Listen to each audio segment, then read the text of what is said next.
Tonight, my friends, we'll be talking about the raven and the ice mirror and many other mystical stories.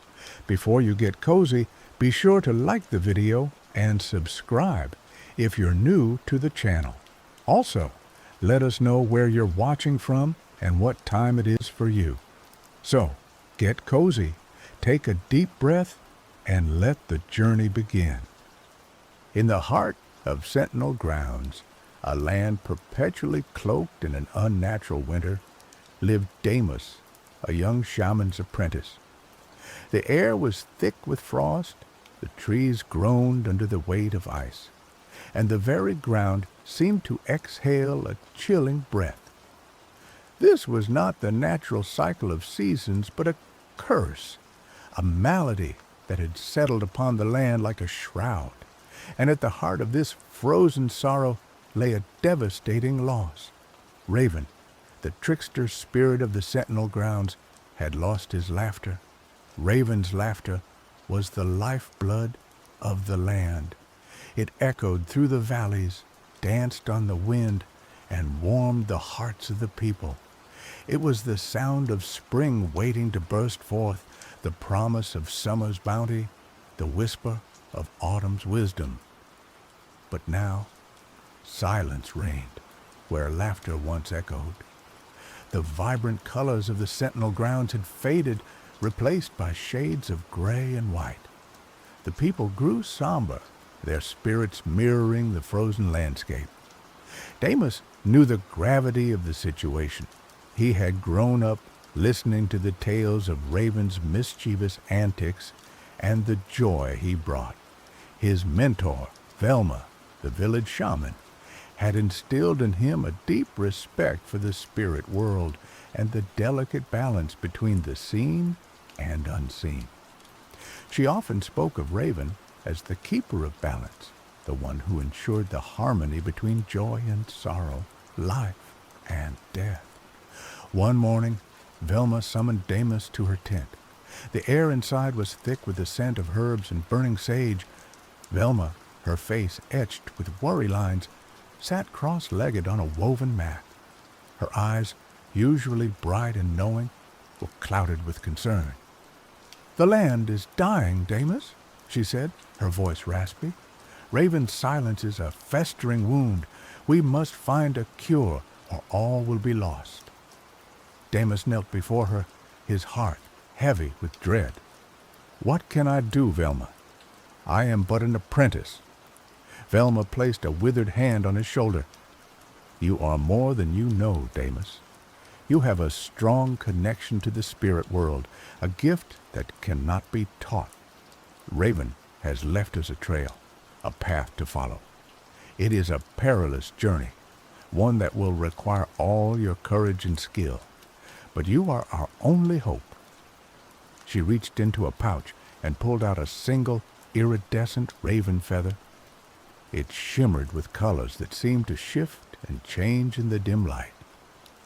"This feather," Velma explained, "is a key. It will guide you through the dream world to the place where Raven's laughter has been lost. Be warned, Damus. The dream world is a dangerous place, filled with illusions and shadows. You must trust your instincts and remember who you are." Damus took the feather, feeling its strange energy coursing through him. He knew this was no ordinary task. He was about to embark on a journey into the unknown, a quest to restore laughter to a world shrouded in despair. "I will not fail you, Velma," he vowed, his voice resonating with determination. "I will find Raven's laughter, and I will bring it back to the Sentinel Grounds." Velma nodded, a flicker of hope returning to her eyes. "Go now, Damus. Follow the feather's trail. It will lead you to the heart of the dream." That night, under the watchful gaze of a frozen moon, Damus prepared for his journey. He gathered his meager belongings, a water skin, some dried berries, a small knife, and a pouch of herbs Velma had given him for protection. He clutched the raven feather tightly in his hand, feeling its warmth against his skin. As he stepped out of the village and into the desolate landscape, a gust of wind swept through the sentinel grounds, carrying with it the mournful cry of a lone wolf. Damus shivered, but he pressed on, his eyes fixed on the swirling patterns of the snow. Suddenly, the raven feather in his hand began to glow, casting an ethereal light on the ground before him.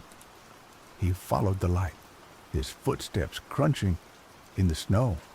The feather led him towards a dense forest, a place where the trees stood like skeletal sentinels, their branches laden with ice. As he entered the forest, the air grew colder, and a strange silence descended around him. The only sound was the whisper of the wind through the frozen branches, a sound that seemed to carry a mournful sigh. He walked deeper and deeper into the forest, the raven feather guiding him through the twisted paths. He encountered strange creatures, shadows that flickered at the edge of his vision, and whispers that seemed to tug at his mind. He held on tight to the feather, using its light to ward off the darkness that threatened to consume him. After what seemed like an eternity, he came to a clearing. In the center of the clearing stood an ancient oak tree, its branches reaching towards the sky like gnarled fingers. The tree was covered in ice, and its leaves were brittle and brown. As Damus approached the tree, he noticed something strange, a faint shimmer in the air, like a heat haze on a summer's day. He reached out and touched the shimmer, and suddenly the world around him dissolved into a kaleidoscope of colors and shapes. He was falling, tumbling through a vortex of swirling light and sound. He closed his eyes, bracing himself for the impact, but instead of hitting the ground, he felt himself floating, drifting through a sea of stars. He opened his eyes and gasped. He was in the dream world, a place of infinite possibilities and boundless imagination. Stars shimmered like diamonds in the velvet sky, and constellations danced and rearranged themselves before his very eyes. He looked down and saw that he was no longer wearing his simple leather clothes. Instead, he was clad in a robe of woven starlight, and his feet were bare, touching the cool, ethereal ground. The raven feather in his hand pulsed with light, guiding him forward. He floated through the dream world, past swirling galaxies and shimmering nebulae. He saw creatures of pure light, beings of unimaginable beauty and power. He passed through landscapes that defied description, mountains made of solidified dreams, rivers flowing with liquid moonlight, and forests where the trees sang songs of forgotten ages. But amidst all the beauty and wonder, he could sense a pervasive sadness, a deep-seated sorrow that permeated the very fabric of the dream world.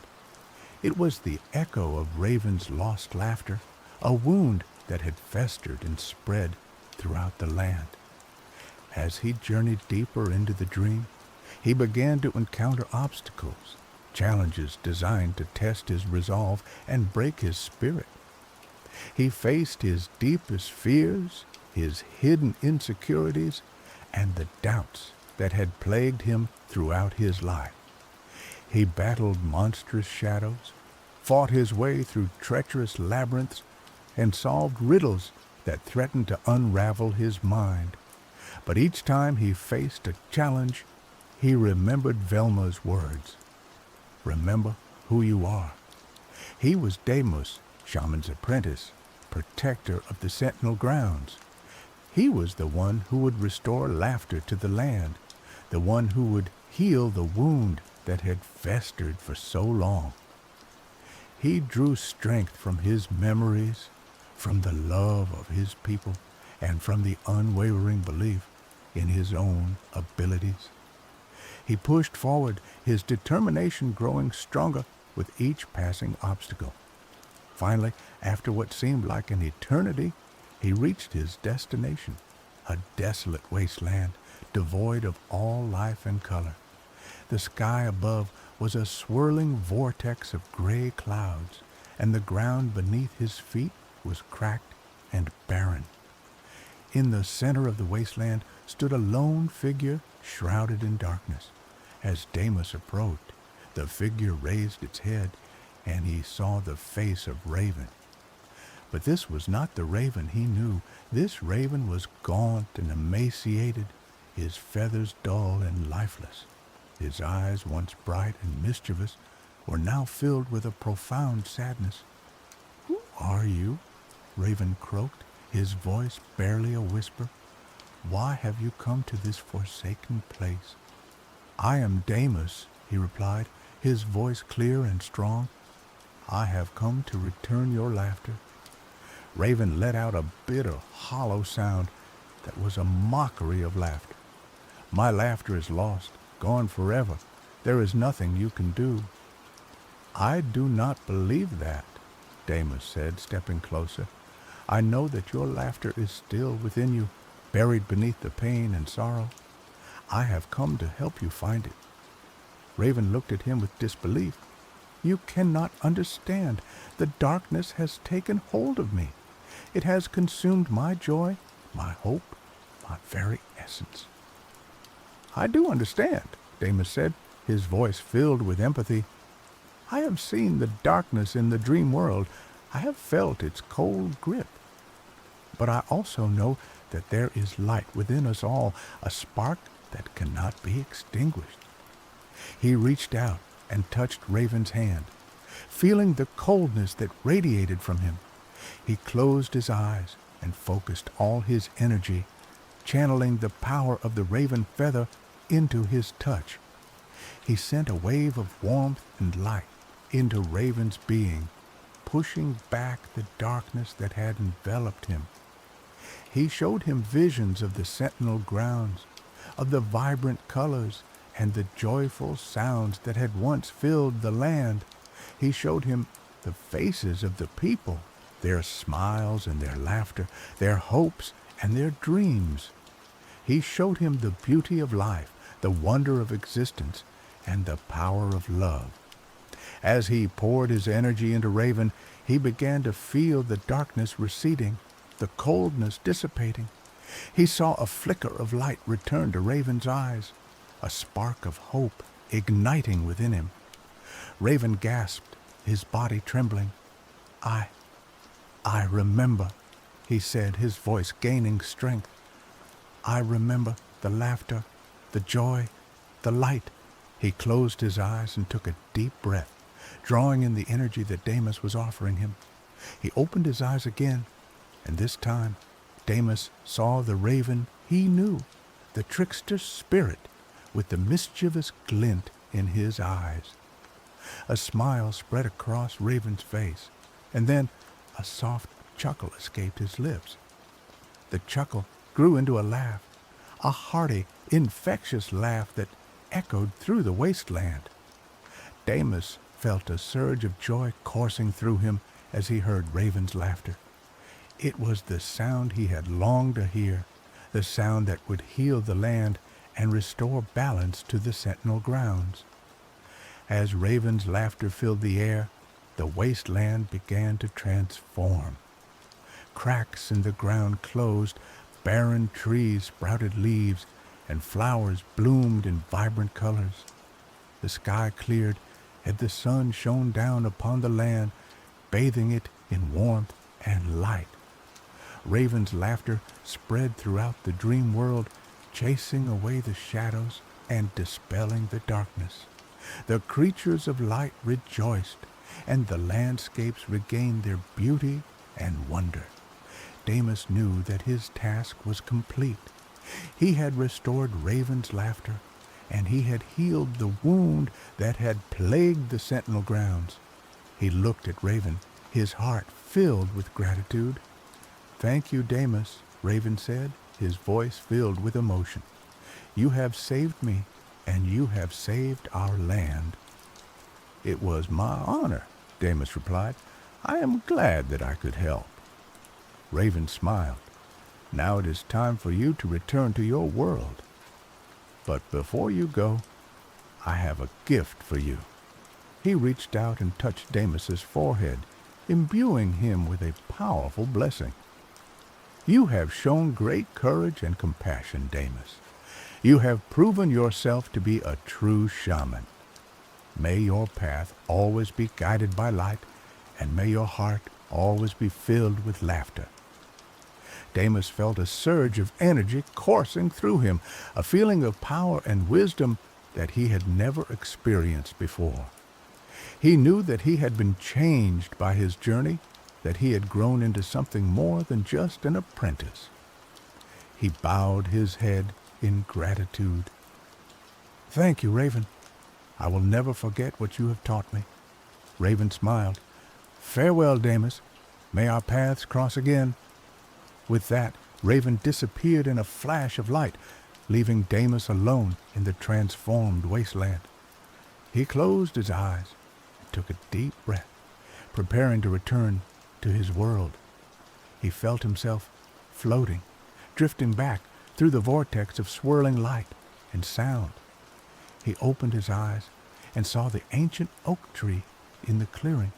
He reached out and touched the shimmer in the air, and suddenly he was back in the frozen forest. The raven feather in his hand was no longer glowing. It was just a feather, a reminder of the journey he had undertaken. He walked out of the forest and back towards the village, his heart filled with hope. As he approached the sentinel grounds, he noticed a change in the air.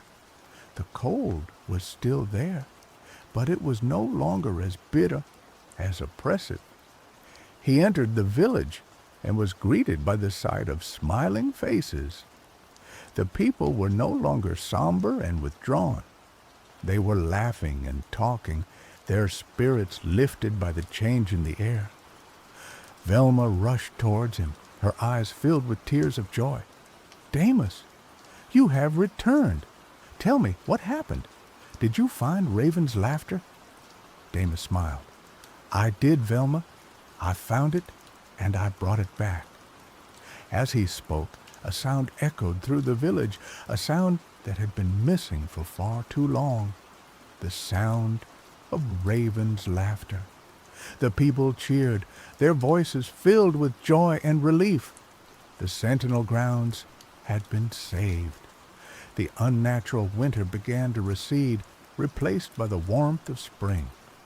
Flowers bloomed, trees sprouted leaves, and the land came alive once more. Damis became a respected shaman, a leader of his people. He used the wisdom and power he had gained in the dream world to guide and protect them. And Raven, the trickster spirit, continued to watch over the sentinel grounds, his laughter echoing through the valleys, dancing on the wind, and warming the hearts of the people. The balance had been restored and the land was at peace. But the tale doesn't end there. The journey had changed Damis, but it also changed the landscape of the sentinel grounds in subtle ways. The people, breathing life back into the land, began to notice new blooms, flowers they had never seen before with colors so vibrant they seemed to hum with energy. The animals, too, seemed invigorated, their coats glossier, their calls more resonant. Among those captivated by the change was Jenna, a young woman known for her keen observation and love for the natural world. She spent her days cataloging the new flora and fauna, meticulously documenting their appearance and behavior. She noticed that the areas closest to the ancient oak tree, the gateway to the dream world, were the most affected.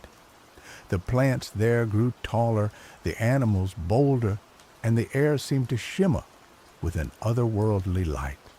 Jenna initially driven by scientific curiosity, soon found herself drawn to the mystical aspects of the changes. She sought out Damus, eager to understand the connection between the dream world and the revitalized Sentinel grounds. Damus, recognizing her genuine interest and her respect for the balance of nature, shared his experiences with her. He told her of the landscapes he had traversed, the beings he had encountered, and the powerful emotions he had felt. He explained how Raven's laughter had not only healed the spirit of the land, but had also opened a channel, allowing the energies of the dream world to flow into the physical realm. Jenna, a pragmatist by nature, struggled to reconcile the scientific with the spiritual. But as she spent more time with Damus and observed the changes in the Sentinel grounds, she began to realize that the two were not mutually exclusive. The dream world, she reasoned, was not just a figment of imagination, but a source of potent energy, a wellspring of creativity and healing that could be harnessed for the benefit of the land and its people. Together, Damus and Jenna embarked on a new journey, a quest to understand and manage the flow of energy between the dream world and the Sentinel grounds. They studied the patterns of the new growth, the behavior of the animals, and the subtle shifts in the Earth's energy. They developed techniques for channeling the dream world energy to heal damaged areas, to promote sustainable agriculture, and to enhance the well-being of the community. Their work attracted the attention of others, both within and outside the Sentinel grounds. Scholars, healers, and artists came from far and wide to learn from Damus and Jenna, drawn by the promise of a new approach to healing and creation. But not everyone was pleased with the changes. An outlaw, driven by greed and a thirst for power, saw the dream world energy as a weapon to be exploited. He sought to control the flow of energy, to bend it to his will, and to use it to dominate the Sentinel grounds. The outlaw gathered a band of followers, mercenaries, and disgruntled villagers who were easily swayed by his promises of wealth and power. He established a stronghold near the ancient oak tree, attempting to sever the connection between the dream world and the Sentinel grounds, and to redirect the energy flow to his own purposes. Damus and Jenna knew that they had to stop the outlaw before he could unleash the full potential of the dream world energy for his own selfish ends. They rallied the people of the Sentinel grounds, reminding them of the importance of balance, of respecting the power of nature, and of working together for the common good. A fierce battle ensued, a clash between those who sought to harness the dream world energy for healing and creation, and those who sought to exploit it for power and domination. Damus and Jenna, using their combined knowledge of shamanism and science, led the villagers in a strategic defense, utilizing the natural features of the land and the energies of the dream world to their advantage. The outlaw, blinded by his ambition, underestimated the power of unity and the resilience of the human spirit. He was eventually defeated, his stronghold destroyed, and his followers scattered. With the outlaw vanquished, Damus and Jenna reaffirmed their commitment to safeguarding the balance between the dream world and the Sentinel grounds. They established a council of elders, healers, and scientists to oversee the management of the dream world energy, ensuring that it would be used for the benefit of all.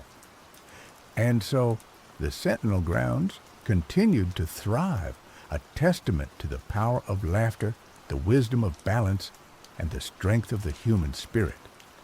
The land became a beacon of hope, a symbol of the harmony that can be achieved when science and spirituality, the seen and the unseen, work together.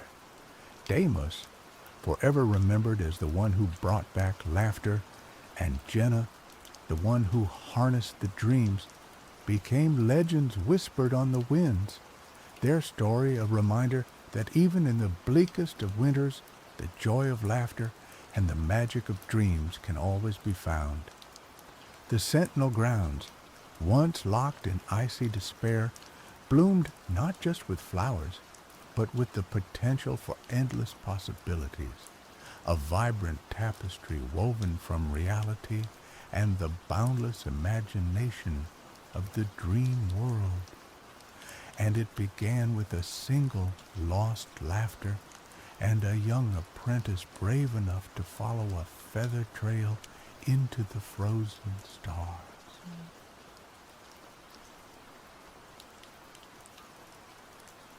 The salt spray stung Amma's face as she stood on the Accra shoreline, the humid Ghanaian air thick with the scent of fish and anticipation. Tonight was the night. For generations her family had held the vigil, passing down the knowledge, the rituals, and the bone-deep understanding of what this night meant. Tonight, Ogiakrom, the city of the dead, would rise. Amma wasn't a traditional priestess or even particularly spiritual in the conventional sense. She was a software engineer, coding by day and chasing server errors. But the blood of her ancestors flowed in her veins, a current stronger than any algorithm. She couldn't deny the pull, the electric hum in the air that grew stronger as the moon climbed higher. Around her, the beach throbbed with life. Fishermen had pulled their canoes ashore, offering libations to the sea gods, their voices a low, reverent murmur. Tourists, drawn by whispered legends and viral TikTok videos, mingled with locals, their cameras poised, eager to capture the spectacle. Amma found their presence jarring, a crass intrusion into something sacred. This wasn't a show, it was a reckoning. Her grandmother, Nana Abena, stood beside her, her face a roadmap of wrinkles etched by time and wisdom. Nana Abena's eyes, though clouded with age, held a sharp, unwavering focus. She clutched a gnarled wooden staff, its surface worn smooth by decades of rituals. "They are here for a spectacle, Amma," Nana Abena said, her voice raspy but firm, cutting through the ambient noise. "They do not understand the weight of what we witness." Amma nodded, her gaze fixed on the horizon. The air crackled with energy, a palpable tension that made the hairs on her arms stand on end. Then it began. A faint, ethereal glow shimmered on the water, barely visible at first. It pulsed, grew brighter, coalescing into a luminous form. The crowd gasped, a collective intake of breath as the impossible unfolded before their eyes. Ogiakrom rose from the depths. It wasn't a city of rotting corpses or grotesque specters as the sensationalist stories often claimed. It was beautiful, hauntingly so. Buildings crafted from shimmering opalescent stone spiraled towards the heavens, their architecture defying earthly physics. Ghostly lights flickered in the windows, and faint music, like the echo of a forgotten song, drifted across the water. It was a city frozen in time, a testament to a civilization lost to the sea, yet somehow preserved in a realm beyond mortal comprehension. Amma felt a wave of awe wash over her, mingled with a primal fear. The city was beautiful, but it was also undeniably wrong. It shouldn't exist. It defied the natural order. This year, though, there was something different. Aside from the normal ghostly lights of Ogiakrom, there was a pulsating golden light. It originated from the highest tower of the floating city, a beacon visible even from the shore. It was a light of immense power, of resistance. Nana Abena gripped Amma's arm, her fingers surprisingly strong. "He is here," she whispered, her voice filled with a mixture of dread and anticipation. "He has returned?" "Who?"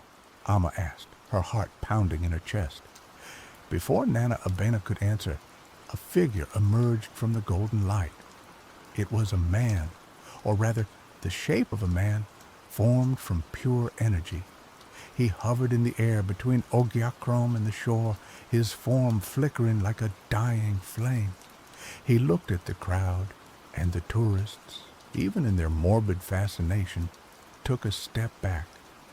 The man's gaze swept over the crowd like he was searching for someone or something.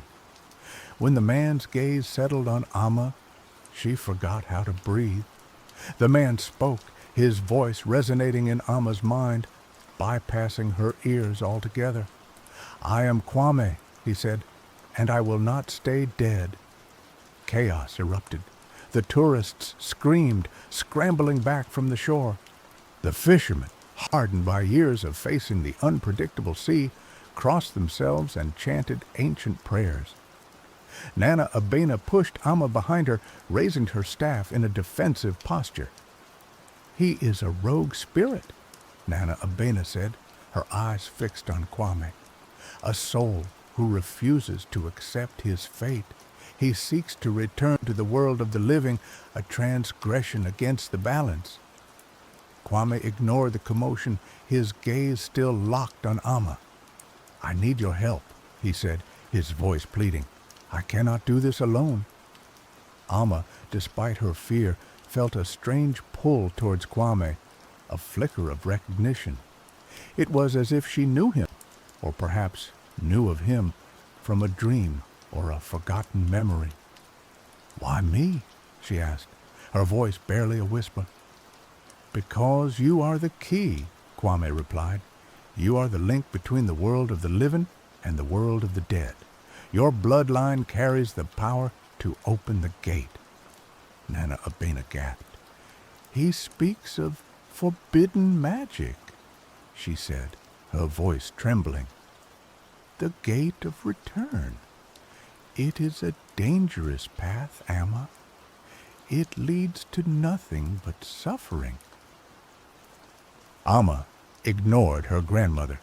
She was drawn to Kwame, to his desperation, to the hope that flickered within his spectral form.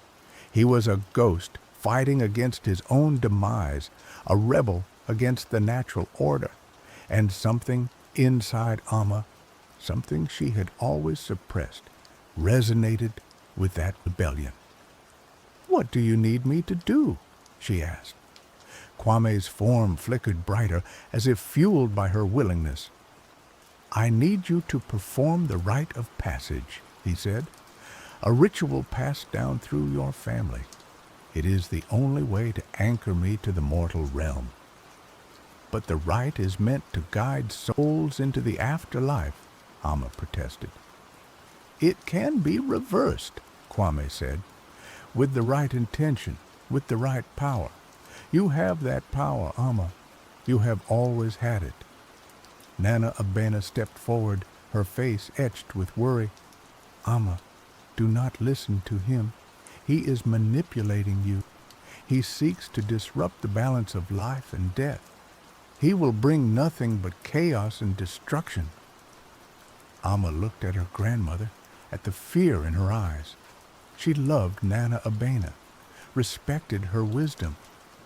But she couldn't ignore the pull, the undeniable feeling that this was her destiny, her purpose. "I have to try," she said, her voice firm. "I have to see what happens."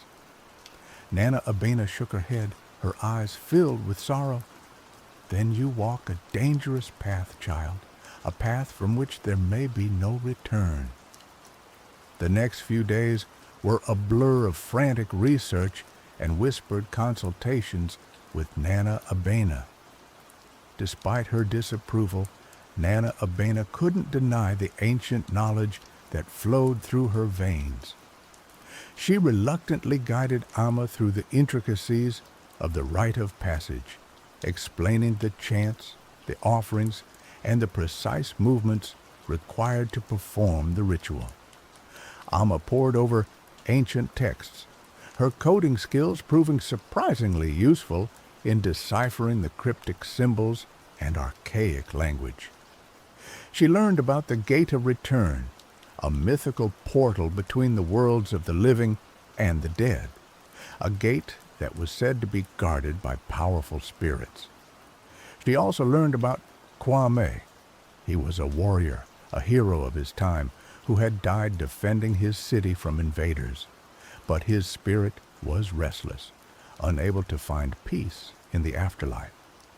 He believed that his purpose was not yet fulfilled, that he still had a role to play in the world of the living.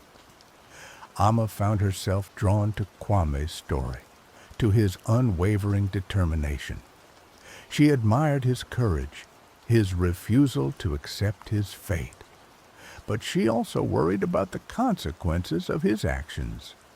Could one soul, no matter how noble, truly defy the natural order without causing irreparable damage? As she prepared for the ritual, Amma felt the weight of responsibility press down on her. She was not just performing a ceremony, she was potentially altering the fabric of reality. She was opening a door that should have remained closed, inviting the unknown into the world. She shared her concerns with Kwame, communicating with him through dreams and meditative trances. He assured her that he understood the risks, that he would do everything in his power to protect the balance. But Amma couldn't shake the feeling that they were playing with forces beyond their comprehension. Finally, the night arrived. The moon was full, its silvery light bathing the Accra shoreline. Amma stood on the beach, surrounded by her family and a small group of trusted friends. Nana Abena stood beside her, her face a mask of stoic resignation. The air was thick with anticipation. The crowd was smaller this time, the tourists having been scared off by rumors of impending doom. But those who remained were there to support Amma, to witness the unfolding of history. Amma took a deep breath, steadied herself, and began the rite of passage. Her voice, amplified by the power of the ritual, echoed across the water. She chanted the ancient words, her body moving in precise rhythmic patterns. She offered libations to the sea gods, invoking their blessings and their protection.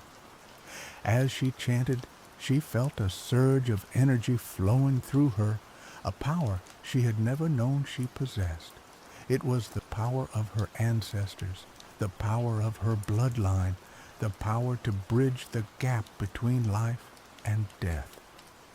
Kwame appeared before her, his spectral form shimmering in the moonlight. He reached out his hand, and Amma took it. Their hands touched, and a jolt of electricity surged through her body. The ground began to tremble, the sea churned, the sky crackled with lightning. The gate of return began to open. It wasn't a physical gate, but rather a tear in the fabric of reality, a shimmering portal that led to a realm beyond human comprehension. Amma could see glimpses of swirling colors, of strange landscapes, of faces both familiar and alien. The gate pulsed with energy, drawing Kwame towards it. He turned to Amma, his eyes filled with gratitude. "Thank you," he said. "You have given me a second chance." "What happens now?" Amma asked, her voice trembling. "Now, I fight for my place in the world of the living," Kwame replied. "I will not let this opportunity go to waste." He stepped through the gate. For a moment, everything was still. The trembling stopped. The sea calmed. The lightning subsided. Then the gate slammed shut. Amma collapsed to her knees, exhausted but exhilarated. She had done it. She had opened the gate of return. She had brought a soul back from the dead. But the victory was short-lived. The aftermath of Kwame's return was chaotic and unpredictable. He materialized in Accra as a being of pure energy, struggling to maintain a physical form. He was weak, disoriented, and vulnerable. Amma and her friends took him in, sheltering him in a secluded location. They helped him learn to control his powers, to adapt to the mortal realm. They taught him about the modern world, about technology, about politics, about the changes that had occurred since his death centuries ago. Kwame was a quick learner. He was intelligent, resourceful, and determined to make a difference. He quickly mastered the basics of technology, using his energy powers to manipulate computers and access information. He studied the history of Ghana, learning about the struggles and triumphs of his people. But he also faced challenges. His presence attracted unwanted attention. Government agencies, religious organizations, and shadowy corporations all sought to control him, to exploit his powers for their own purposes. Kwame refused to be a pawn. He used his abilities to fight back, to protect the innocent, to expose corruption. He became a symbol of hope for the oppressed, a beacon of light in a dark world. But his actions also had consequences. He made enemies, powerful enemies who were determined to destroy him. They spread rumors, launched smear campaigns, and even attempted to assassinate him. Amma and her friends stood by Kwame, protecting him from his enemies, guiding him through the complexities of the modern world. They became his family, his support system, his anchor to the mortal realm. As Kwame grew stronger, he began to remember details of his past life. He remembered his family, his friends, his city. He remembered the invaders who had killed him, the war that had destroyed his civilization. He became obsessed with finding out what had happened to his people, to his city. He used his powers to search for clues, to uncover ancient secrets. He discovered that Ogiakrom had not been completely destroyed. A small group of survivors had managed to escape the invaders, fleeing to a remote island where they had rebuilt their civilization.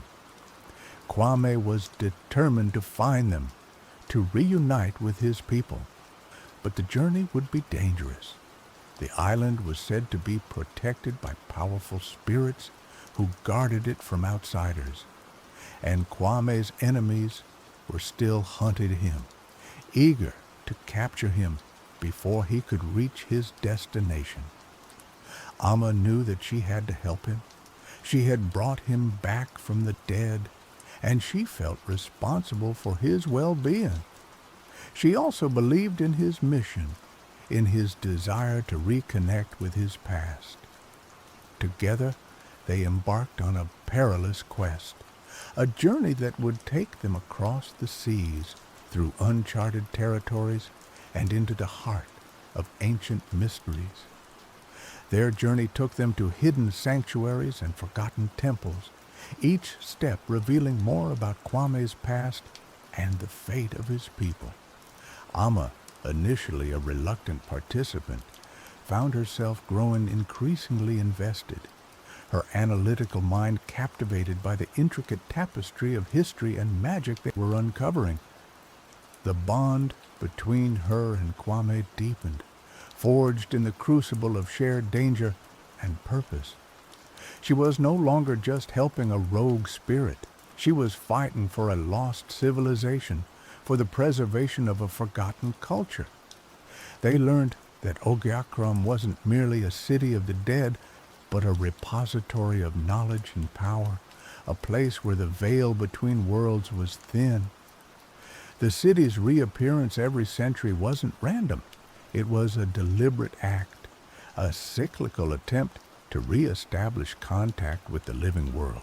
to share its wisdom and its warnings. Kwame's return was not just a personal quest, it was a catalyst, a trigger that could potentially reignite the flame of Ogiakrom's legacy. But it also carried the risk of exposing the city's secrets to those who would exploit them for their own gain.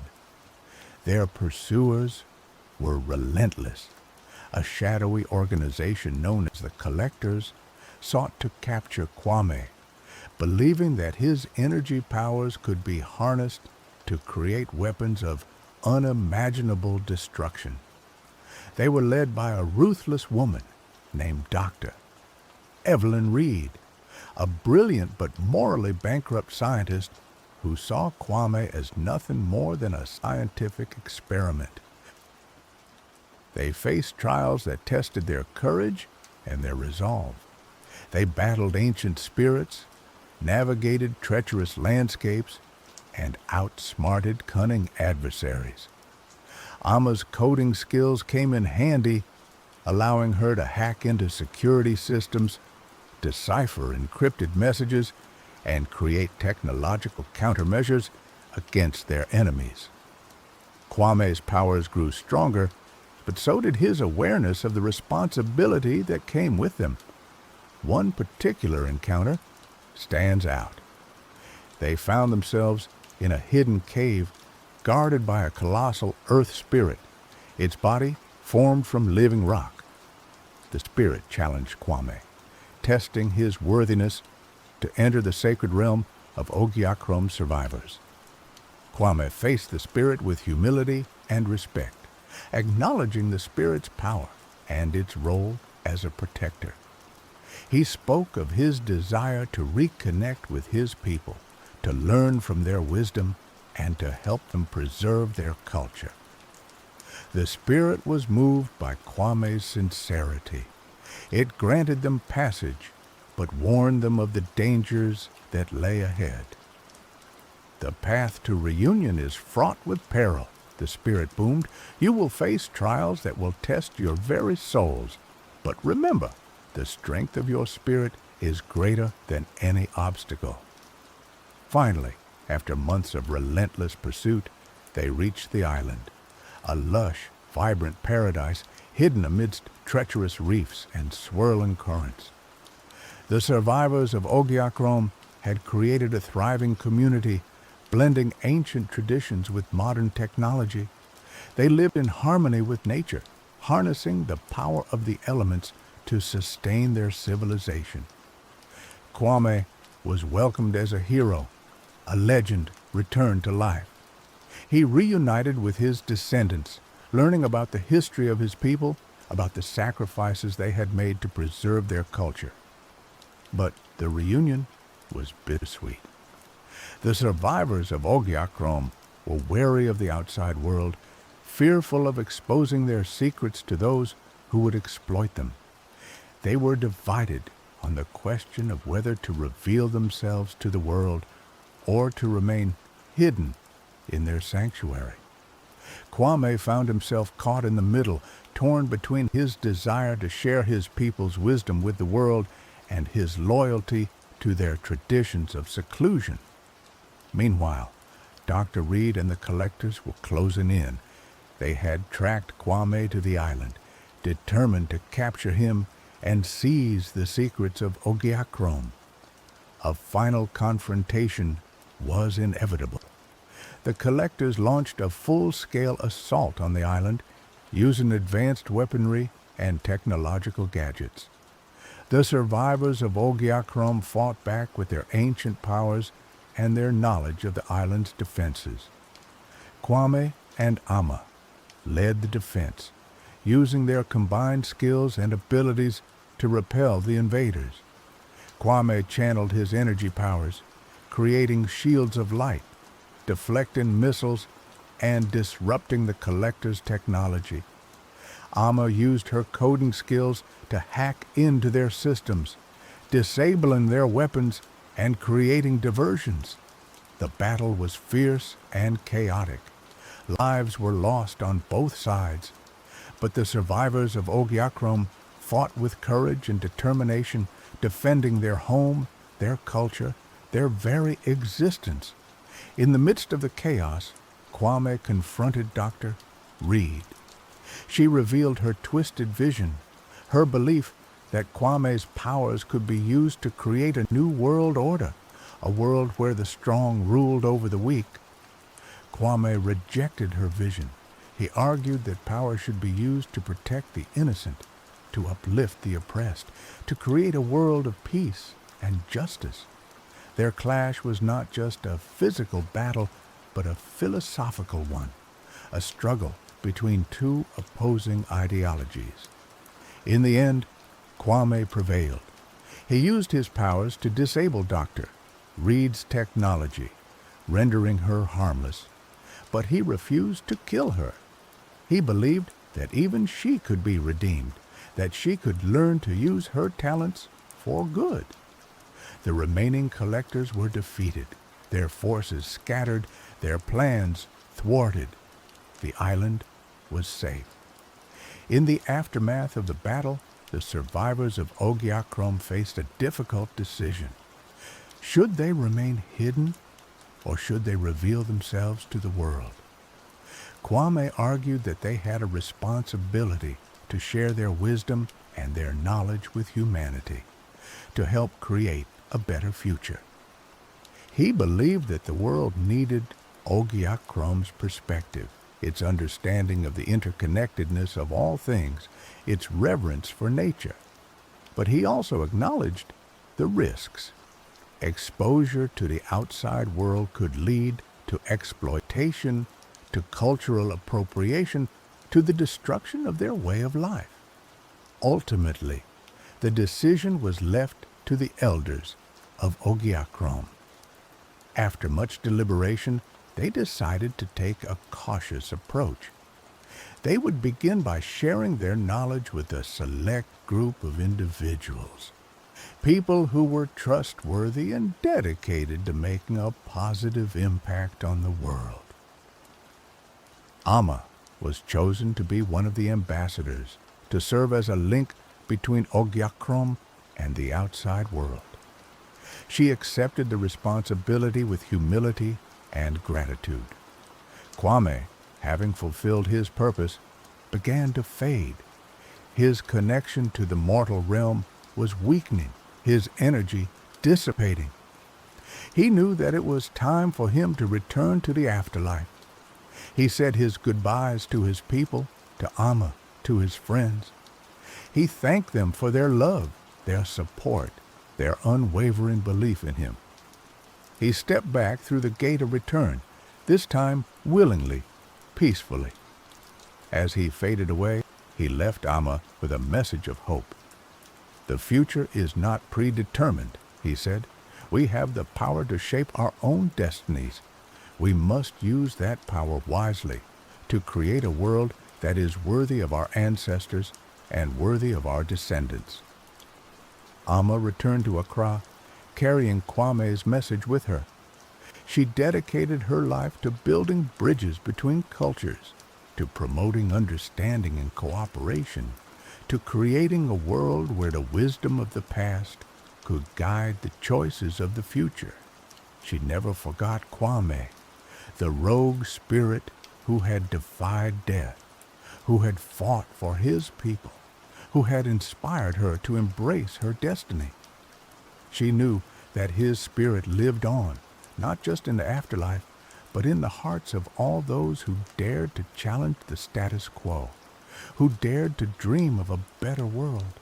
And every 100 years, when Ogiakrom rose from the depths, Amma would stand on the Accra shoreline, listening for the echo of his voice, remembering the lessons he had taught her, and reaffirming her commitment to the cause of justice, equality, and peace. The city would rise again, bringing with it the reminder that even in death, there is the potential for rebirth, for renewal, for the enduring power of the human spirit to transcend the boundaries of time and space. And Amma would be ready, waiting for the next message, the next challenge, the next opportunity to make a difference in the world. The legacy of Kwame, the soul who refused to stay dead, would live on through her and through all those who dared to listen to the echoes of the past and to build a better future.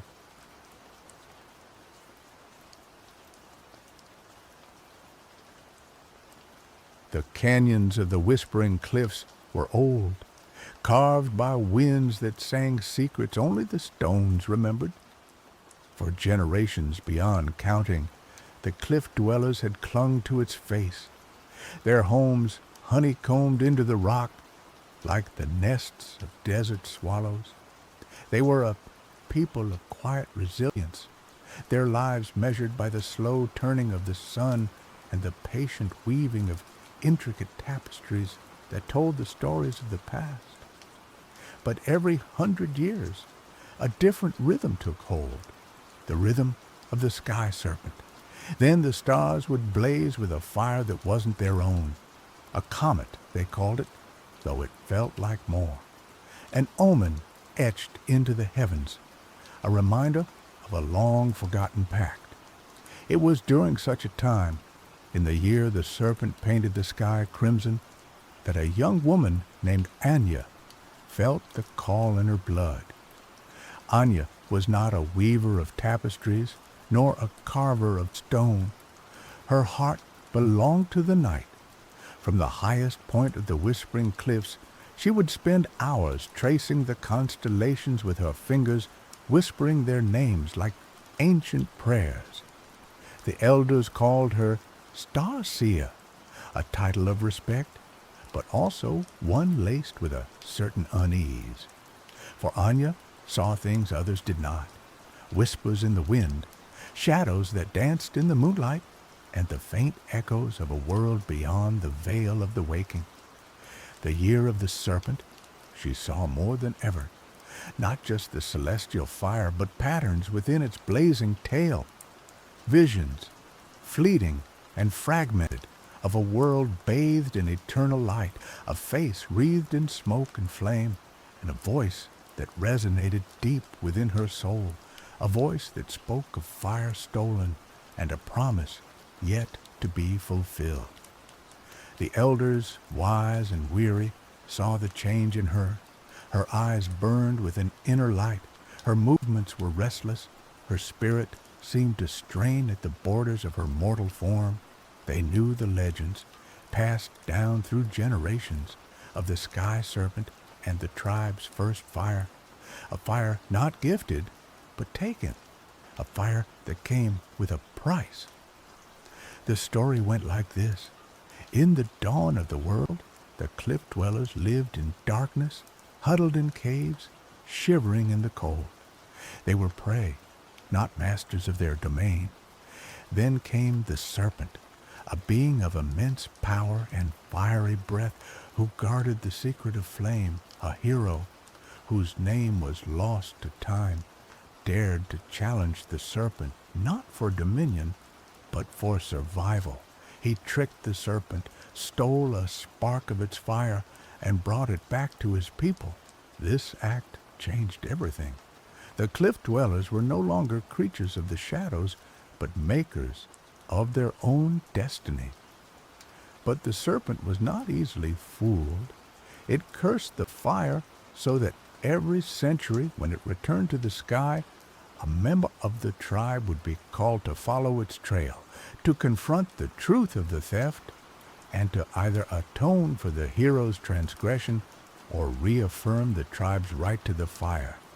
Anya, they believed, was the one chosen this time. The shaman, Old Kai, his face a roadmap of wrinkles etched by time and wisdom, summoned Anya to his chamber. The air within was thick with the scent of herbs and the smoke of sacred resins. He sat upon a woven mat. His eyes, though clouded with age, still held a piercing clarity. "The serpent calls to you, Starseer," Kai said, his voice raspy like the wind over sandstone. "You see what others cannot. You feel the echoes of the past, The path before you will be fraught with peril, both seen and unseen. Are you willing to walk it?" Anya met his gaze, her heart pounding in her chest. Fear warred with a strange sense of inevitability. She knew deep down that she had no choice.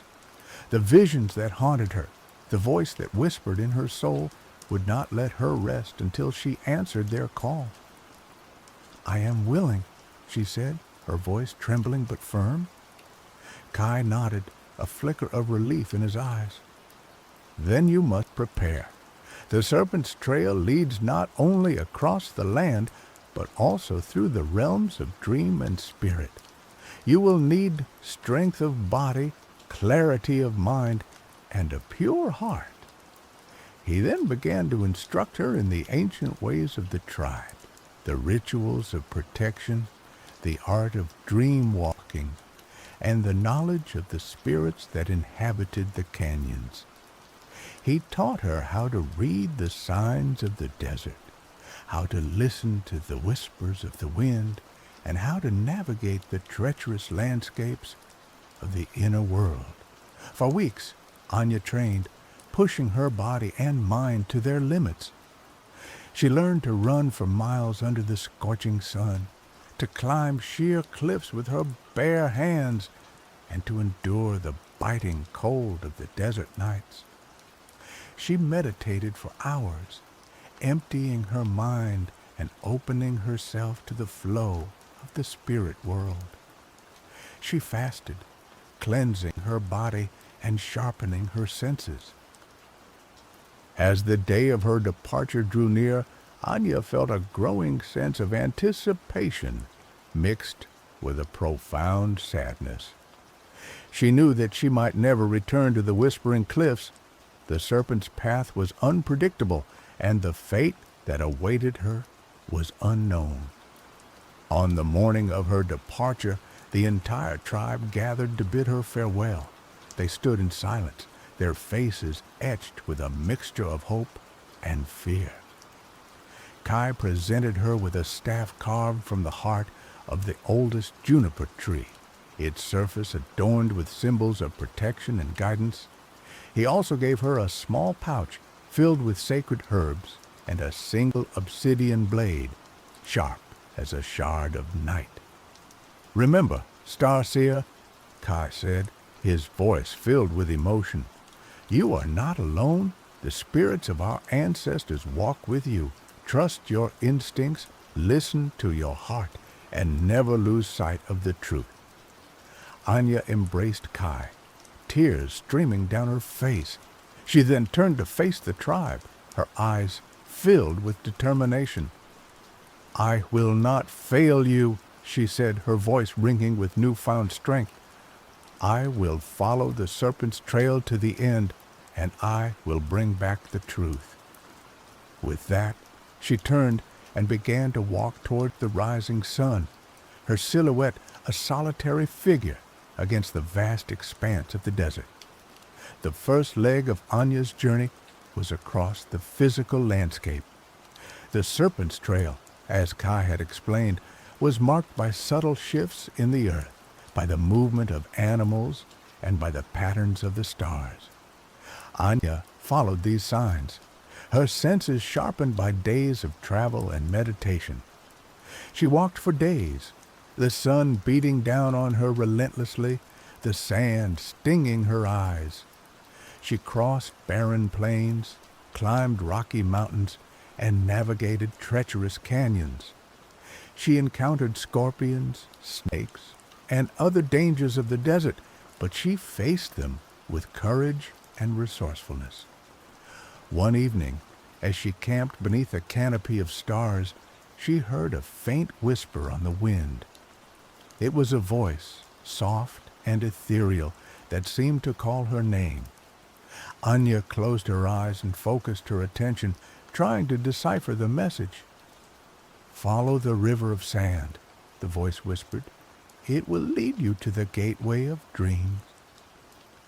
Anya opened her eyes, her heart pounding with excitement. She knew that the river of sand was a hidden canyon, a place of great spiritual power.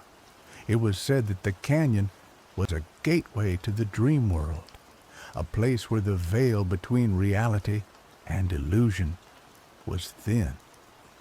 The next morning, Anya followed the wind's guidance and set off toward the river of sand. The journey was arduous, but she pressed on, driven by the promise of the dream world. After several days of travel, she finally reached the canyon. It was a place of breathtaking beauty, its walls carved by centuries of wind and water. The sand was a shimmering gold, and the air was filled with a sense of peace and tranquility. Anya entered the canyon, her heart filled with awe. As she walked deeper into its embrace, she felt a strange sensation, as if she were leaving her body behind. The world around her began to blur, and the colors became more vibrant. She knew that she was entering the realm of dreams. The dream world was a place of infinite possibilities. Anya found herself in a landscape that was both familiar and alien. The desert stretched before her, but the sky was filled with swirling colors, and the ground beneath her feet shifted and changed with every step. It was here, in this ethereal landscape, that Anya first encountered the spirits. They were beings of pure energy, their forms shimmering and indistinct. Some were benevolent, offering her guidance and protection. Others were malevolent, seeking to mislead and harm her. One of the first spirits she encountered was a coyote, its eyes gleaming with mischief. The coyote was a trickster, a master of illusion. It offered to guide Anya to the serpent, but Anya sensed that it could not be trusted. "Why should I trust you?" Anya asked the coyote. "You are known for your deceit." The coyote chuckled, its voice a dry rustle. "Trust is a fool's game, little star-seer. But I can show you things you cannot see on your own. I can lead you to places hidden from mortal eyes." Anya hesitated. She knew that the coyote was dangerous, but she also knew that she needed its help. "What do you want in return?" she asked. "Only a little amusement," the coyote replied. "A small price to pay for the secrets I can reveal." Anya agreed to the coyote's terms, and the two set off together into the dream world. The coyote led her through treacherous landscapes, past shimmering mirages and hidden pitfalls. It tested her with riddles and challenges, forcing her to rely on her wits and her instincts. Despite its mischievous nature, the coyote proved to be a valuable ally. It showed her how to navigate the dream world, how to recognize illusions, and how to communicate with the spirits. It also revealed glimpses of the past, fragments of memory that shed light on the story of the serpent and the stolen fire. One vision was particularly striking. She saw the hero of her tribe, the one who had stolen the fire, not as a triumphant figure, but as a desperate one. He was starving, his people were dying, and he saw no other way to save them. The act of theft was not one of greed or ambition, but of sacrifice. This vision shook Anya to her core. It challenged her understanding of the story, and it made her question the tribe's long-held beliefs. Was the fire truly stolen? Was the serpent truly wronged? As Anya grappled with these questions, the coyote led her to a hidden grove, a place of ancient trees and shimmering pools. In the center of the grove stood a towering figure wreathed in smoke and flame. It was the serpent. The serpent was even more magnificent and terrifying than Anya had imagined. Its scales shimmered like 1,000 sunsets, and its eyes burned with a primordial fire. The air around it crackled with energy, and the ground trembled beneath its weight. Anya stood before the serpent, her heart pounding in her chest. She knew that this was the moment of truth. She had come to confront the being who had cursed her people, and she had to find a way to either atone for their transgression or reaffirm their right to the fire. "You have come far, little star seer," the serpent said, its voice a thunderous roar that echoed through the dream world. "You seek the truth of the fire, but are you prepared to face it?" Anya met the serpent's gaze, her voice trembling but firm. "I am prepared. I have seen the visions. I have heard the stories. I know that the fire was not taken for malice, but for survival." The serpent was silent for a moment, its eyes burning with an ancient wisdom. Survival is not always justification. The taking of the fire disrupted the balance. It created a debt that must be repaid. "How can we repay it?" Anya asked. "What do you demand?" The serpent considered her words. "I do not demand sacrifice. I do not demand servitude. I demand understanding. Your people must understand the true nature of the fire, the responsibility that comes with its power. They must learn to respect its destructive potential and to use it wisely." The serpent then revealed to Anya the true nature of the fire.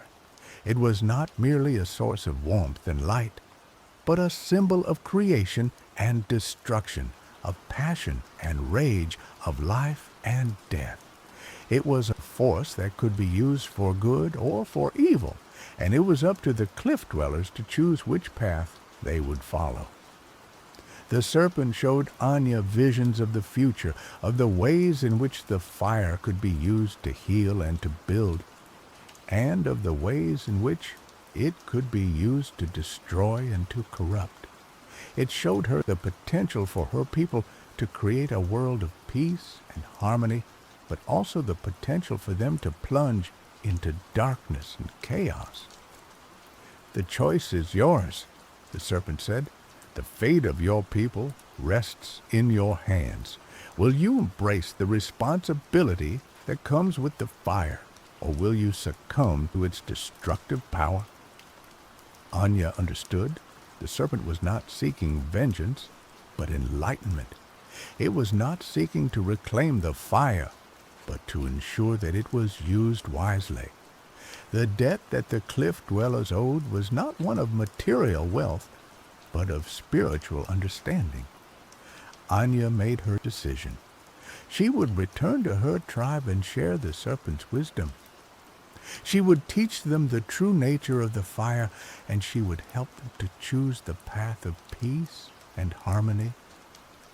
"I will do as you ask," Anya said, her voice filled with determination.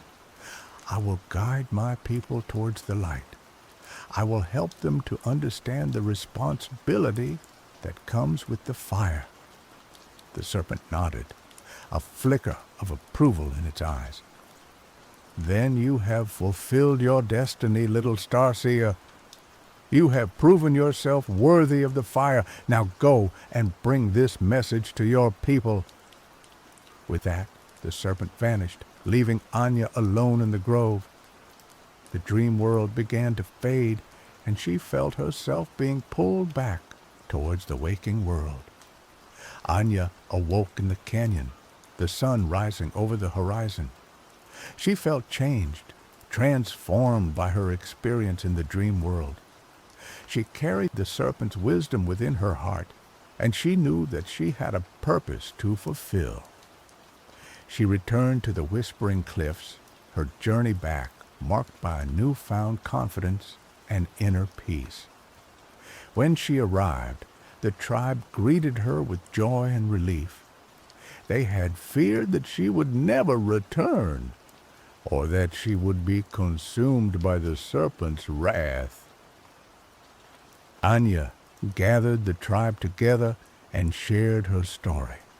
She told them of her journey through the desert, of her encounters with the spirits, and of her confrontation with the serpent. She told them of the true nature of the fire and of the responsibility that came with its power. The tribe listened in silence, their faces etched with a mixture of awe and understanding. They had always seen the fire as a gift, a source of comfort and survival. They had never fully understood its destructive potential or the responsibility that came with its use. Anya's words challenged their long-held beliefs, but they also inspired them with hope. They realized that they had the power to choose their own destiny, to create a world of peace and harmony. The cliff dwellers embraced Anya's message. They began to use the fire more wisely, not just for warmth and light, but for healing and creation. They developed new technologies that harnessed the fire's power for the benefit of the community. They created art that celebrated the beauty and power of the fire. They also began to honor the serpent, not as a vengeful deity, but as a wise teacher. They created rituals that acknowledged the balance between creation and destruction, and they taught their children to respect the fire and its power. The cliff dwellers' way of life changed forever. They became a more enlightened and compassionate people, and their community thrived. They lived in harmony with the environment, and they used their knowledge and skills to create a better world. Anya became a leader of her tribe, guiding them with wisdom and compassion. She continued to study the stars, and she used her knowledge to help her people navigate the challenges of life. She never forgot her journey to the dream world or the lessons she had learned from the serpent, and so the story of the serpent's ember became a legend, a tale told around the fire on cold desert nights. It served as a reminder of the importance of understanding, responsibility, and the delicate balance between creation and destruction. It was a story of a young woman who dared to follow her destiny and who transformed her people's understanding of the world. Years passed, and Anya grew old. She lived a long and fulfilling life, surrounded by the love and respect of her people. She saw her tribe flourish, their culture enriched by the wisdom she had brought back from her journey. As she approached the end of her days, Anya felt a sense of peace and completion.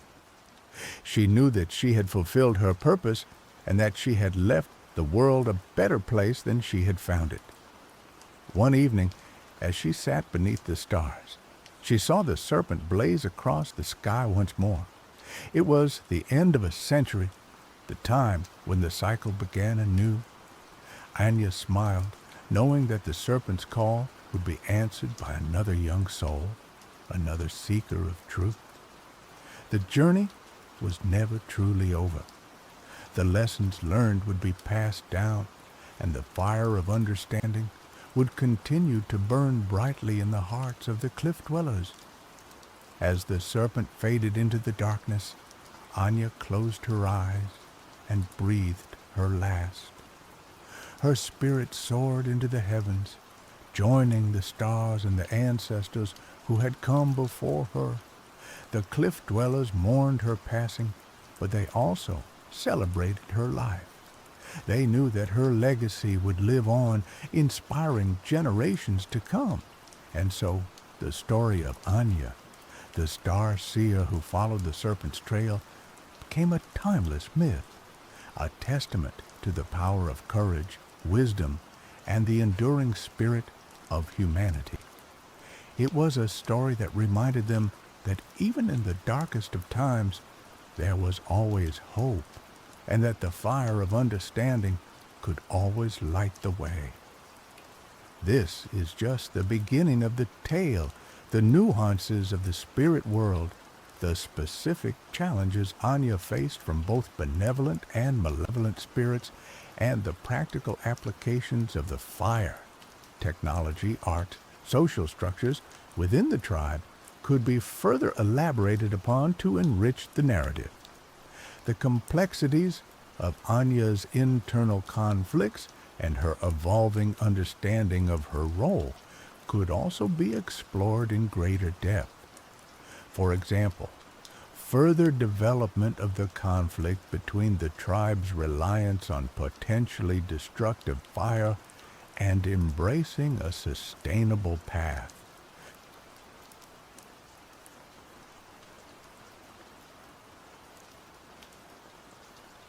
In the iridescent realm of Bumblum, where the rivers flowed with liquid starlight and the mountains hummed with ancient magic, the balance of existence rested upon the shoulders of the guardian winds. Zephyr, Boreas, Eurus, and Notus, spirits of the west, north, east, and south. They were the unseen hands that painted the seasons, the breath that stirred life into the fertile lands. For centuries, since the dawn of Bumblum, they had danced their celestial ballet, ensuring the gentle transition from the blossoming of spring to the golden slumber of autumn, the fiery embrace of summer to the crisp serenity of winter. But the harmony was shattered. One starless night, the winds fell silent. Panic rippled through Bumblum like a tremor. The eternal spring, usually kissed by Zephyr's gentle touch, began to stagnate, its blossoms growing grotesque and overripe. The promised summer, heralded by Eurus's warm breath, arrived in a scorching, relentless wave, withering the land and driving creatures mad with thirst. Boreas, who usually ushered in the peaceful slumber of winter, was nowhere to be heard, and the lands prepared for harvest remained vulnerably unfrozen. Notus, the harbinger of autumn, was equally absent, promising to leave the landscape in a perpetual, unchanging state. Chaos reigned as the seasons, unbound and untamed, collided in a terrifying dance of destruction. In the village of Evergreena, nestled at the foot of the Whispering Peaks, lived Summer, a young woman touched by the ancient magic of weather shaping. She could coax rain from stubborn clouds, still a whirlwind with a whispered word, and soothe the most savage storm with a song. But even Summer felt powerless against the unnatural turmoil that gripped Bumblum. The crops withered in her mother Layla's fields, the livestock grew thin, and a chilling fear settled in the hearts of the villagers. Layla, a woman weathered and strong, her eyes the color of a storm-gathering sky, was a seer, gifted with visions of the past, present, and future.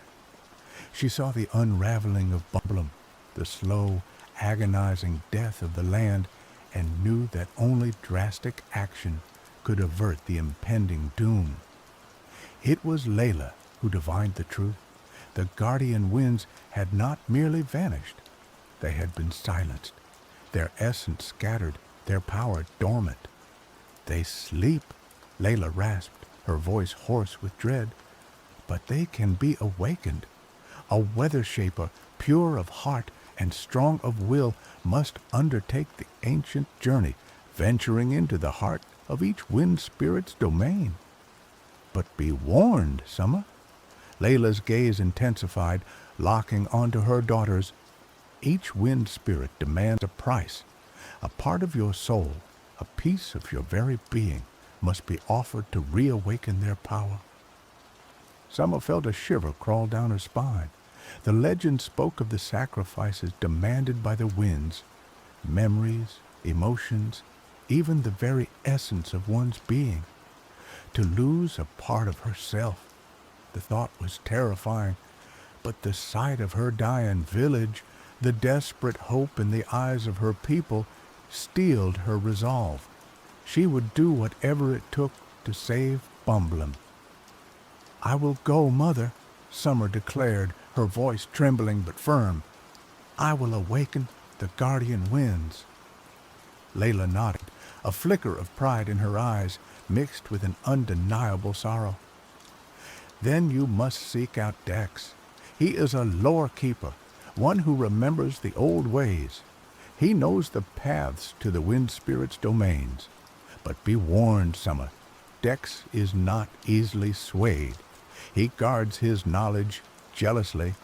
Dex lived in a crumbling tower overlooking the whispering peaks, a recluse shrouded in mystery.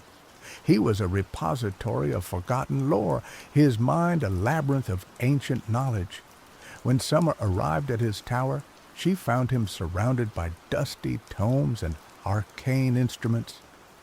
He regarded her with cold, calculating eyes, his gaze piercing as if searching for any vulnerability. "I know why you've come, Weather Shaper," Dex said, his voice like the rustling of old parchment. "You seek the knowledge to awaken the guardian winds, but knowledge is not given freely. What will you offer me in return?" Summer hesitated. She had expected this, but the reality of it still stung. I have little to offer, Lorekeeper. Only my determination to save Bumble." Dex scoffed. "Determination is cheap, Weather Shaper.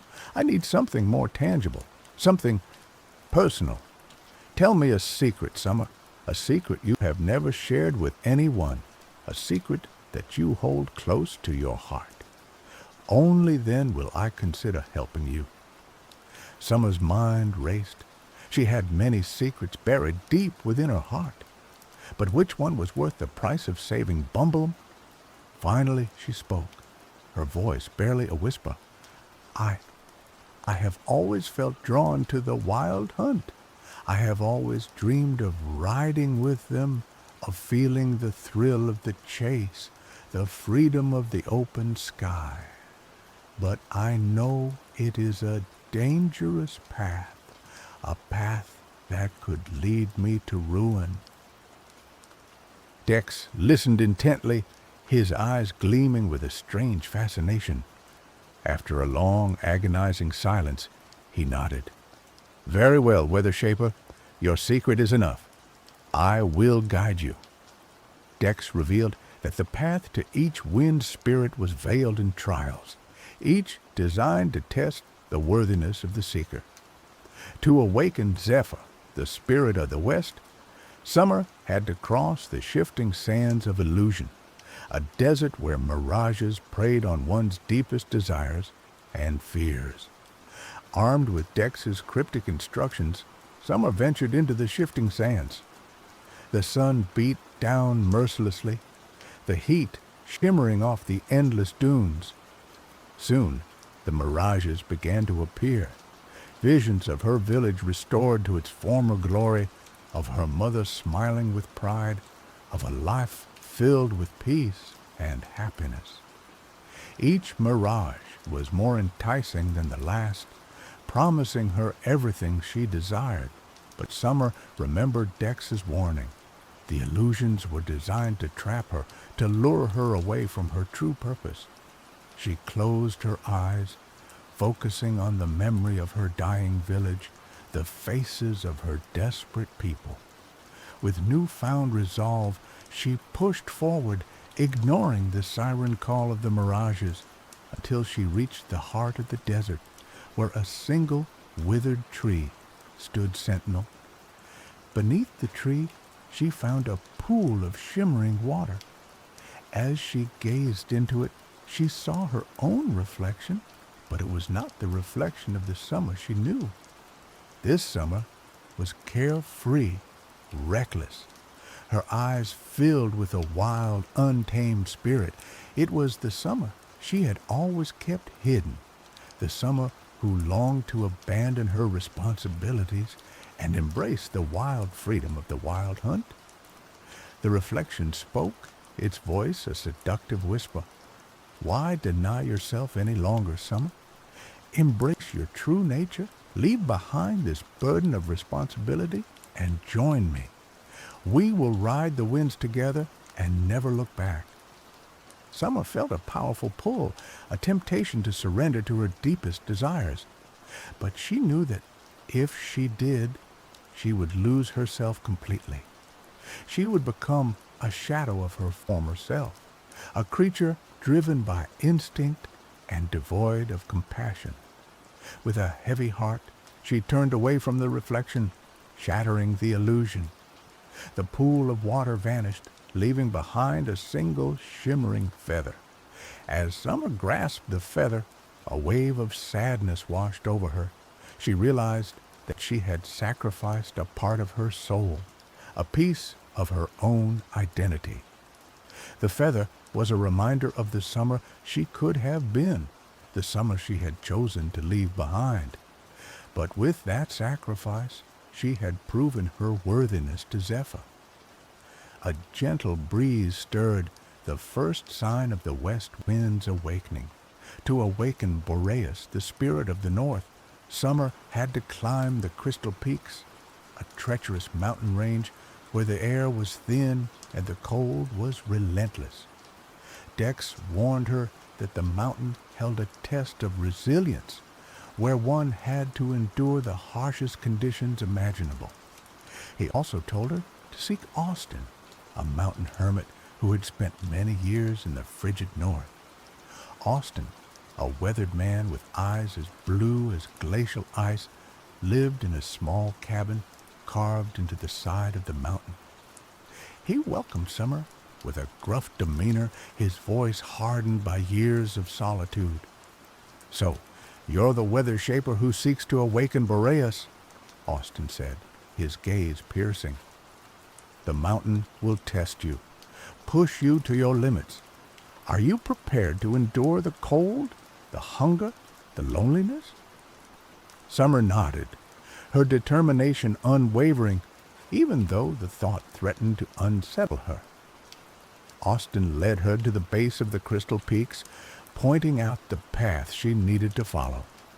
"The summit is where you will find Boreas," he said, "but the mountain will not make it easy for you.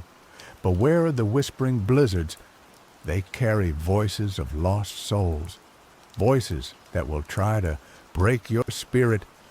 As Summer began her ascent, the cold intensified, biting at her skin and numbing her limbs. The wind howled like a banshee, and the snow swirled around her, obscuring her vision. Soon she heard the whispering blizzards, their voices filled with despair and regret. They spoke of lost loves, failed dreams, and the futility of existence. Summer struggled to block out the voices, but they were relentless, preying on her own doubts and fears. She began to question her purpose, wondering if she was strong enough to endure the hardships ahead. The voices threatened to overwhelm her, to shatter her resolve. During her ascent, Summer faced many challenges. A sudden avalanche nearly swept her off the mountain. She had to navigate treacherous ice bridges and climb sheer cliffs. Hunger gnawed at her stomach, and her body ached with exhaustion. But she pressed on, fueled by her determination to save Bumblum. As she climbed higher, she encountered a frozen lake, and trapped beneath the ice was a wolf. The wolf looked at Summer with pleading eyes, and she knew she had to help it. She spent hours breaking through the ice, using her weather-shaping magic to thaw the frozen water. Finally, she managed to free the wolf. The wolf, now free, licked Summer's hand in gratitude before disappearing into the wilderness. Summer continued her ascent, feeling a newfound sense of purpose. She had shown compassion and kindness even in the face of adversity, and she knew that this act had pleased Boreas. Finally, after days of arduous climbing, Summer reached the summit. The air was frigid, and the wind howled with unrestrained fury. In the center of the summit stood a towering ice statue, sculpted in the likeness of a majestic stag. As she approached the statue, the whispering blizzards intensified, their voices threatening to shatter her mind. Summoning all her strength, Summer focused on the image of her village, the faces of her loved ones, the beauty of Bumblum. She closed her eyes and began to sing, her voice rising above the howling wind, a song of hope, resilience, and unwavering determination. As she sang, the ice statue began to glow, its surface cracking and breaking apart. From within the statue emerged Boreas, the spirit of the north, his eyes as cold and bright as the winter stars. "You have proven your resilience, Weather Shaper," Boreas said, his voice like the rumble of an avalanche. "You have endured the harshest conditions and overcome the voices of despair. You have shown compassion and kindness even in the face of adversity. You are worthy to reawaken my power." Boreas extended his hand, and Summer grasped it. A surge of icy energy coursed through her veins, filling her with the raw power of the north wind. But with that power came a profound sense of loneliness, the crushing weight of isolation. Summer realized that she had sacrificed her ability to connect with others, to form deep and meaningful relationships. The price of Boreas' power was solitude. To awaken Eurus, the spirit of the East, Summer had to navigate the labyrinth of whispering woods, a forest filled with deceptive paths and illusions. Dex warned her that the labyrinth was a test of perception, where one had to see beyond the surface and discern the truth from the lies. As Summer entered the labyrinth of whispering woods, she found herself surrounded by towering trees, their branches intertwined to form a dense canopy overhead. The air was thick with humidity, and the silence was unsettling. Soon she began to hear whispers, voices that seemed to come from the trees themselves. They spoke of hidden treasures, secret paths, and forgotten knowledge. Summer knew that she had to be careful. The whispers were designed to mislead her, to lure her away from her true path. She focused on her instincts, trusting her intuition to guide her through the labyrinth. As she journeyed deeper into the woods, she encountered Layla. Seeing her daughter, she said, "Summer, you must turn back. This journey is too dangerous. You have already sacrificed too much. Return to the village and let me handle this." Summer was shocked. She knew that her mother would never try to dissuade her from her mission. This Layla was an illusion, a figment of the labyrinth's magic. She steeled her resolve and continued forward, and soon the image of her mother vanished. Summer faced many other challenges. She had to cross a bottomless chasm using a rope bridge made of vines. She had to solve riddles left by ancient tree spirits. She had to outsmart cunning woodland creatures who tried to lead her astray. After what felt like an eternity, Summer finally reached the heart of the labyrinth. In the center of a clearing stood a giant ancient tree. The tree glowed with a warm golden light. As she approached the tree, she heard a voice, melodious and enchanting. "Welcome, Weather Shaper," the voice said. "You have successfully navigated the labyrinth of whispering woods. You have proven your ability to see beyond the surface and discern the truth from the lies. You are worthy to reawaken my power." From the tree emerged Eurus, the spirit of the East, his eyes as bright and radiant as the rising sun. "Before you can reawaken my power," Eurus continued, "you must face one final challenge. You must confront your deepest fear." Summer hesitated. She had many fears, but one stood out above the rest, the fear of failure. She was afraid that she would not be able to save Bumblum, that her efforts would be in vain. She was afraid that she would let her people down. Eurus, reading her thoughts, said, "Your fear of failure is holding you back, Weather Shaper. You must confront it, overcome it, and embrace the possibility of success." Summer closed her eyes, took a deep breath, and faced her fear. She imagined herself failing, watching Bumblum wither and die. But then she imagined herself succeeding, seeing her village bloom again, hearing the laughter of her people. She realized that even if she failed, she would have given it her all. She would have fought for what she believed in. With newfound confidence, Summer opened her eyes and looked at Eurus. "I'm ready," she said. "I'm ready to face my fear." Eurus smiled. "You have already faced it, Weather Shaper. By acknowledging your fear and embracing the possibility of success, you have conquered it." Eurus extended his hand, and Summer grasped it. A surge of warmth coursed through her veins, filling her with the vibrant energy of the east wind. But with that power came a profound sense of regret, the crushing weight of all the things she had left undone, all the words she had left unsaid. The price of Eurus's power was regret.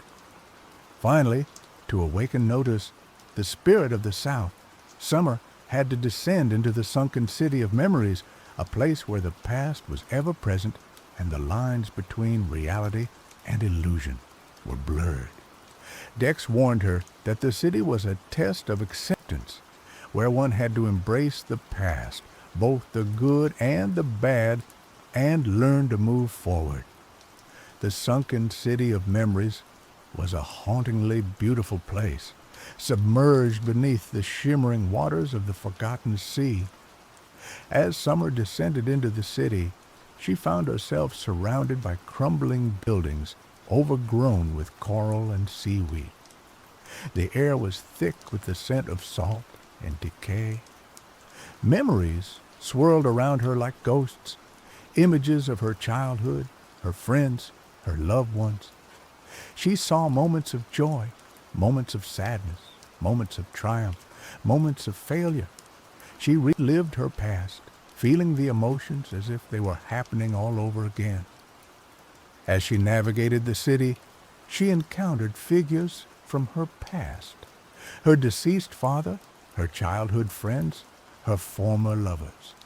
They spoke to her, reminding her of the choices she had made, the paths she had taken, the people she had hurt.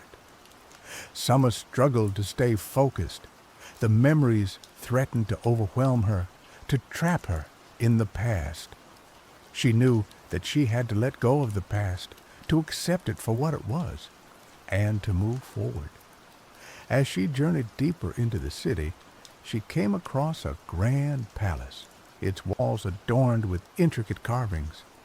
In the center of the palace stood a throne, and on the throne sat Notus, the spirit of the South. His eyes filled with a deep sense of sorrow.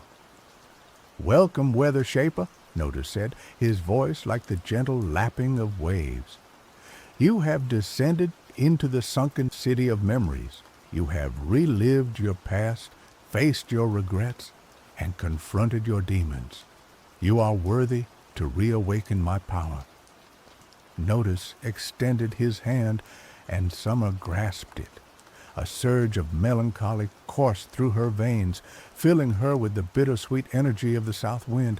But with that power came a profound sense of apathy, the crushing weight of indifference. Summer realized that she had sacrificed her ability to feel, to care deeply about the world and the people around her. The price of Notus's power was apathy. With the power of all four guardian winds coursing through her veins, Summer returned to Bumblum. The land was still in turmoil, the seasons still in chaos, but now she had the power to restore balance. She stood atop the whispering peaks, closed her eyes, and focused on the essence of each wind spirit. She called upon Zephyr to bring gentle breezes to cool the scorching summer, Boreas to usher in the peaceful slumber of winter, Eurus to herald the warm embrace of summer, and Notus to paint the land with the vibrant colors of autumn. Slowly, the seasons began to shift. The scorching summer gave way to a gentle autumn. The stagnant spring transformed into a vibrant summer, and the chaotic turmoil subsided into a harmonious balance. Bumblum was healed, restored to its former glory, but summer was changed. She had sacrificed parts of her soul to awaken the guardian winds, and she could never be the same again.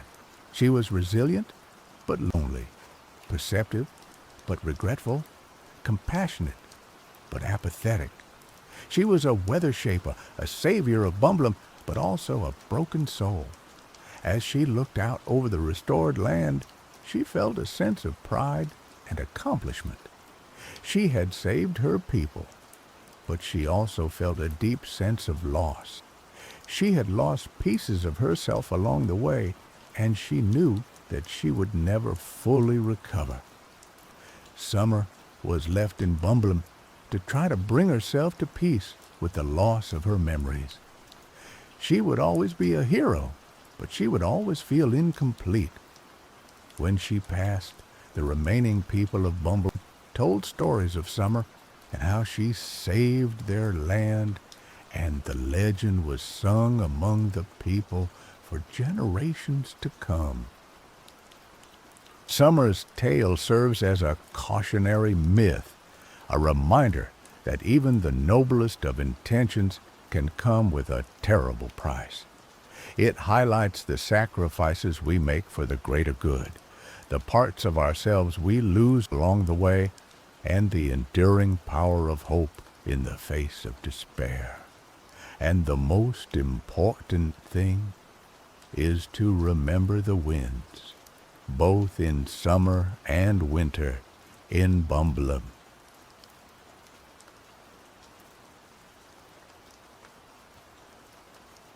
Bloomdale wasn't like other villages. It nestled not beside a babbling brook or a sun-drenched meadow, but against the whispering woods, a place where the ordinary rules of life seemed to bend and break. These weren't your typical trees of oak and ash. No, the whispering woods boasted trees with bark like hammered metal, reflecting the pale, ethereal light that constantly seeped from the soil. Their leaves, a brittle, crystalline green, were laced with veins of shimmering frost, even in the heart of summer. They were beautiful, yes, but beautiful in a way that prickled your skin and sent shivers down your spine. We, the residents of Bloomdale, lived with the woods, not in harmony, but in a wary truce. We knew better than to venture too deep, for legend held that on the border between the living and the not living, resided a crone. They called her Memory Weaver. Her dwelling was said to be a ramshackle cottage, cobbled together from bones and petrified wood, perpetually shrouded in a mist that smelled of dried forget-me-nots and dust. The legend also said she traded warmth for memories. A simple bargain, it seemed, but the cost could be everything. For when Memory Weaver forgot your name, you started to vanish, not in a dramatic puff of smoke, but slowly, subtly. First, your favorite song would slip from your mind. Then, the taste of your mother's apple pie would fade. And eventually, you'd simply cease to be, erased from the tapestry of Bloomdale as if you'd never existed at all. I, Jackson Bloom, didn't believe in the legend. Not really. I was a practical man, a carpenter by trade, with calloused hands and a mind that preferred the solid facts of wood and nails to fanciful tales whispered around the hearth. My friends, Clara, Simon, and Kara, however, were less convinced. especially Kyra. She was a dreamer, a weaver of stories herself, with eyes the color of the twilight sky and a spirit that yearned for something beyond the mundane. It was Kyra, of course, who first suggested we visit the Whispering Woods. Just a short walk, she'd insisted, her voice laced with a mischievous excitement. To see the metal trees, it will be an adventure. Simon, ever the cautious one, had protested. Are you mad, Kyra? The memory weaver? We can't just wander into her territory. Who knows what she'll do? Clara, pragmatic and level-headed, had tried to mediate. Perhaps a glimpse from the edge of the woods wouldn't hurt. But we stay together, and we don't go near the crone's cottage. I, caught in the middle as always, found myself agreeing with both sides. The lure of the unknown, the chance to see the fabled trees, tugged at my curiosity, but the thought of the memory weaver, the chilling tales associated with her, made my blood run cold. In the end, Kyra's enthusiasm won us over, so one crisp autumn afternoon, under a sky the color of bruised plums, we ventured into the Whispering Woods. The air grew noticeably colder as we crossed the invisible threshold, the sunlight dimming as if a curtain had been drawn.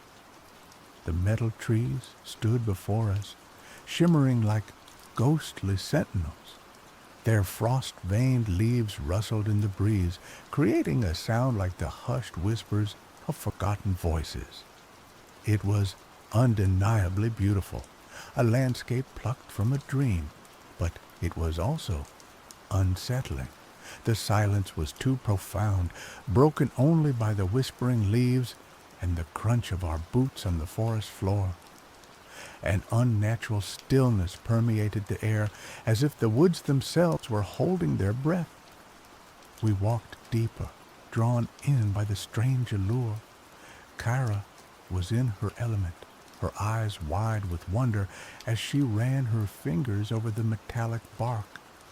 Simon kept close to Clara, his gaze darting nervously from shadow to shadow. I tried to remain grounded, focusing on the practical, the texture of the bark, the way the frost sparkled in the dim light. But even I couldn't deny the feeling of unease that was creeping into my bones. Look, Kyra exclaimed, pointing towards a break in the trees. I think I see something. A narrow path, barely visible beneath a carpet of fallen leaves, led towards a clearing shrouded in a swirling mist, a mist that smelled of dried forget-me-nots and dust. The cottage. I grabbed Kyra's arm. Number we agreed, we're not going any closer. But the pull was too strong. Kyra shook me off, her eyes fixed on the clearing. I just want to see, just a peek. Before I could stop her, she was moving down the path, drawn towards the mist, like a moth to a flame. Simon and Clara exchanged worried glances, then followed close behind. I sighed and trailed after them, my heart hammering against my ribs. The clearing was small, barely large enough to hold the cottage. The structure itself was even more dilapidated than the legends described. Bones, bleached white by time and weather, formed the foundation, while petrified wood served as the walls. The roof sagged precariously, covered in a layer of moss and lichen. A single, flickering candle burned in a window, casting long, dancing shadows that seemed to writhe with a life of their own. The air was thick with the scent of decay and forgotten things. I could feel the weight of the woods pressing in on me, a sense of ancient power that hummed just beneath the surface of reality. This was no place for mortals. We should turn back. Now, as if summoned by my thoughts, the door of the cottage creaked open. A figure emerged, silhouetted against the candlelight, tall and hunched, draped in a cloak of woven shadows. The memory weaver. Her face was hidden in the darkness of her hood, but I could feel her gaze upon us, cold and calculating. She held a gnarled staff in her hand, its tip carved into the shape of a skull. The silence stretched, taut and suffocating. Kyra gasped, a sound that echoed in the stillness. You're real, she whispered, her voice filled with a mixture of awe and fear. The memory weaver said nothing. She simply raised her head as if sniffing the air. Then, in a voice that sounded like the rustling of dead leaves, she spoke. Warmth. I sense warmth. You seek something from me? Simon stepped forward, his voice trembling slightly. We only came to see the woods. We didn't mean to intrude. The memory weaver's gaze shifted to him. Intrude? All are welcome here, but everything has a price. She paused, her head tilting slightly. Warmth for memories, a simple exchange. Clara grabbed Simon's arm, pulling him back. We have nothing to trade. We should leave. The memory weaver chuckled, a dry, rasping sound. Oh, but you do. Everyone does. You carry them with you, these precious memories. They cling to you like shadows. And I can offer you relief from their burden. Kyra stepped forward again, her eyes shining with an almost feverish light. What kind of memories? She asked, her voice barely a whisper. What would you take? The memory weaver smiled, a flash of white teeth in the darkness. Anything, everything, the laughter of your childhood, the sting of heartbreak, the faces of those you love, all for the flutting warmth of a moment. I finally found my voice, the words tumbling out in a rush. We want nothing to do with this. We're leaving. I turned to go, grabbing Kyra's arm, but she resisted. Her eyes were fixed on the memory weaver, lost in a strange, hypnotic trance. Kyra, come on, I urged, pulling harder, but it was too late. The memory weaver raised her staff, its skull-shaped head glowing with an eerie light. She pointed it at Kyra, and a wave of cold washed over us, a sensation that felt like icy fingers reaching into my mind. Kyra gasped, her eyes widening in terror. I don't feel so good, she stammered, clutching her head. My head hurts.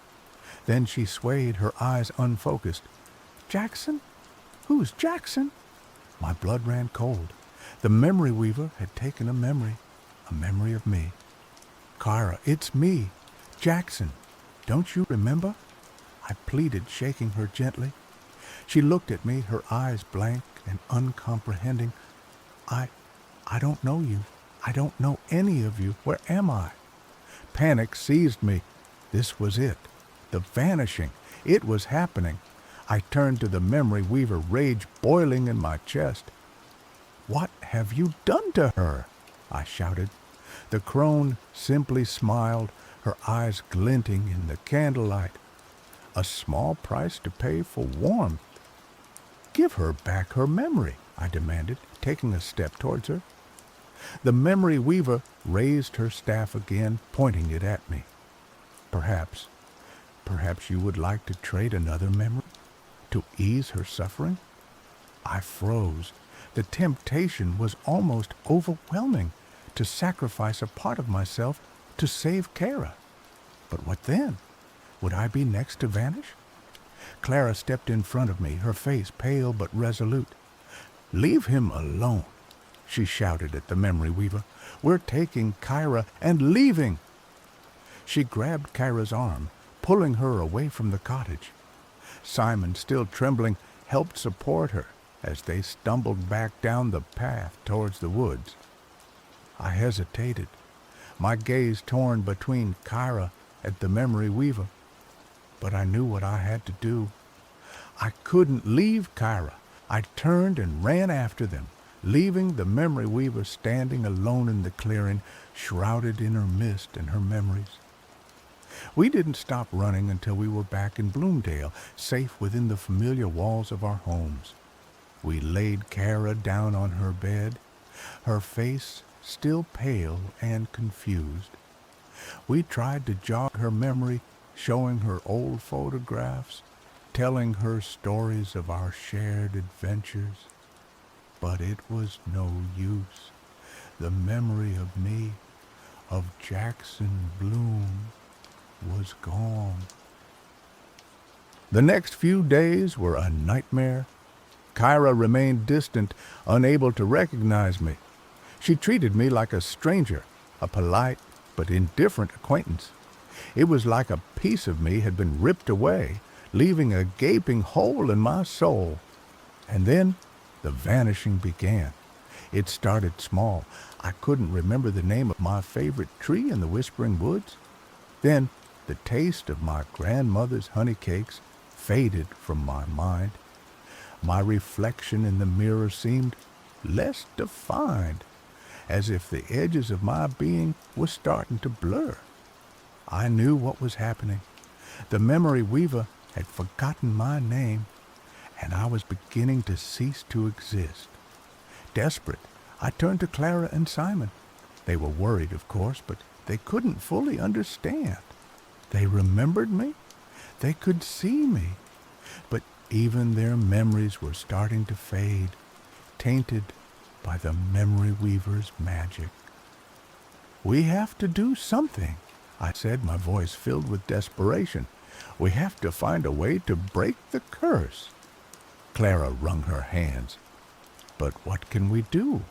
We can't just go back to the memory weaver. She'll take more memories." "Then we have to find another way," I insisted. "There has to be something we can do. Some way to restore Kyra's memory and to save me from vanishing." Simon, ever the pragmatist, spoke up. Perhaps there's something in the old books. My grandfather had a collection of folklore and legends. Maybe there's something in there about the memory weaver." It was a long shot, but it was all we had. We spent hours poring over the dusty tomes, searching for any mention of the crone and her magic. We found tales of her origins, of her centuries-long existence on the border between worlds. We learned of the source of her power, the stolen memories of countless souls. But we found no cure, no way to reverse the vanishing. Just as despair began to set in, Kyra wandered into the room.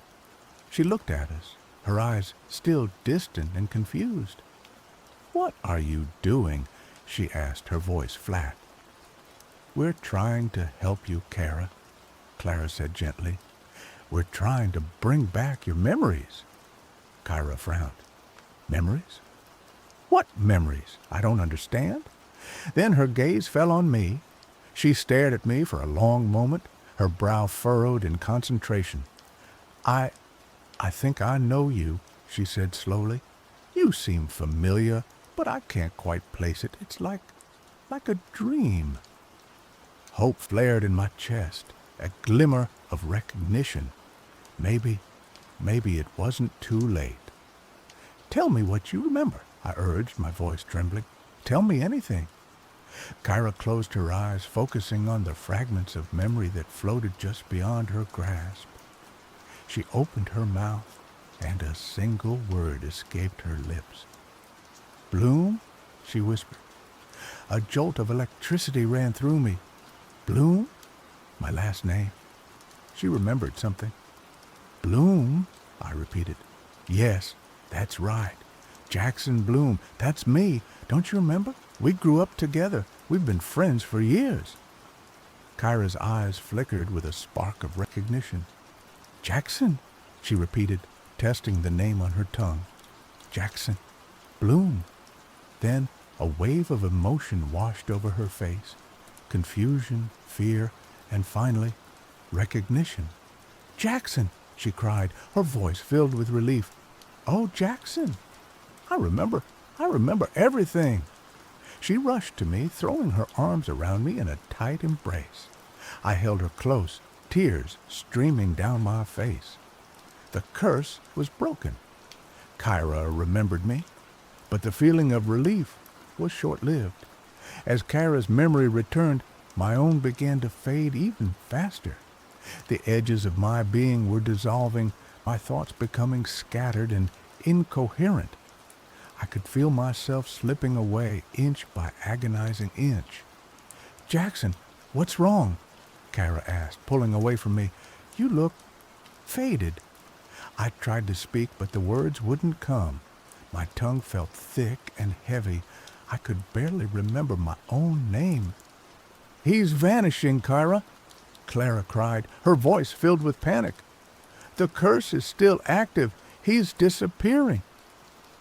We were back where we started, only this time the stakes were even higher. Now that Kyra's memory had returned, I was fading away even faster. If we didn't do something soon, I would be gone forever. Then Kyra had an idea. "The warmth," she said, her eyes wide with realization. "The memory weaver trades warmth for memories. What if we could reverse the process? What if we could trade memories for warmth?"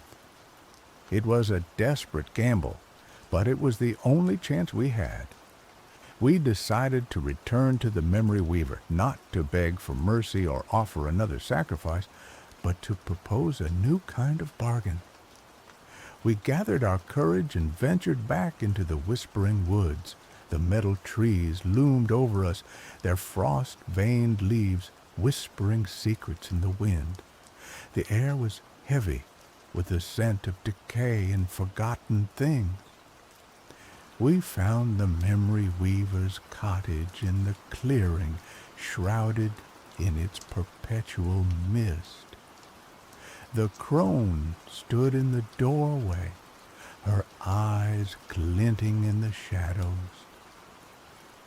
"You have returned," she said, her voice like the rustling of dead leaves. "Do you seek to trade more memories?" "No," Kara said, her voice firm and resolute.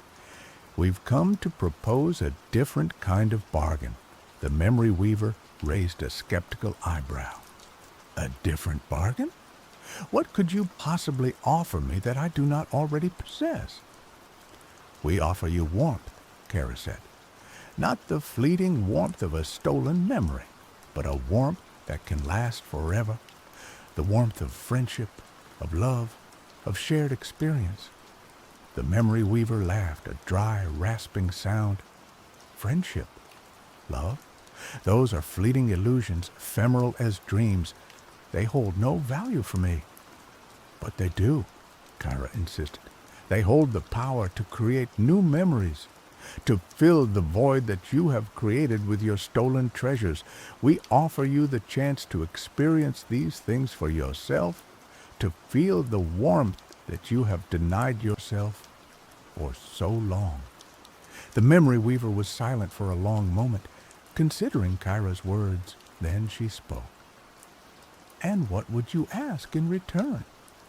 "We ask for Jackson's memories back," Kyra said, "and for you to forget his name, to release him from the curse." The memory weaver hesitated. This was a risky proposition.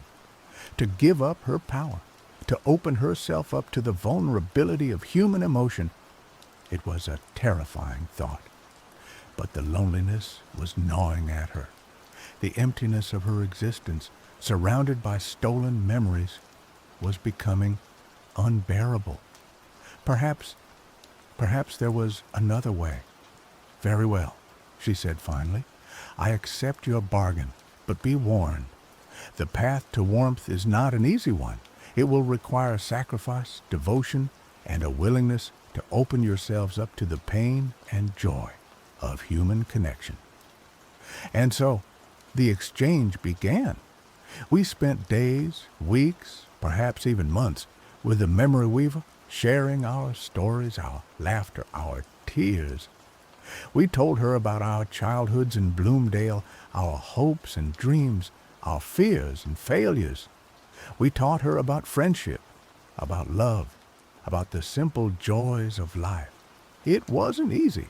The memory weaver was a creature of darkness and solitude, accustomed to a life of isolation and control.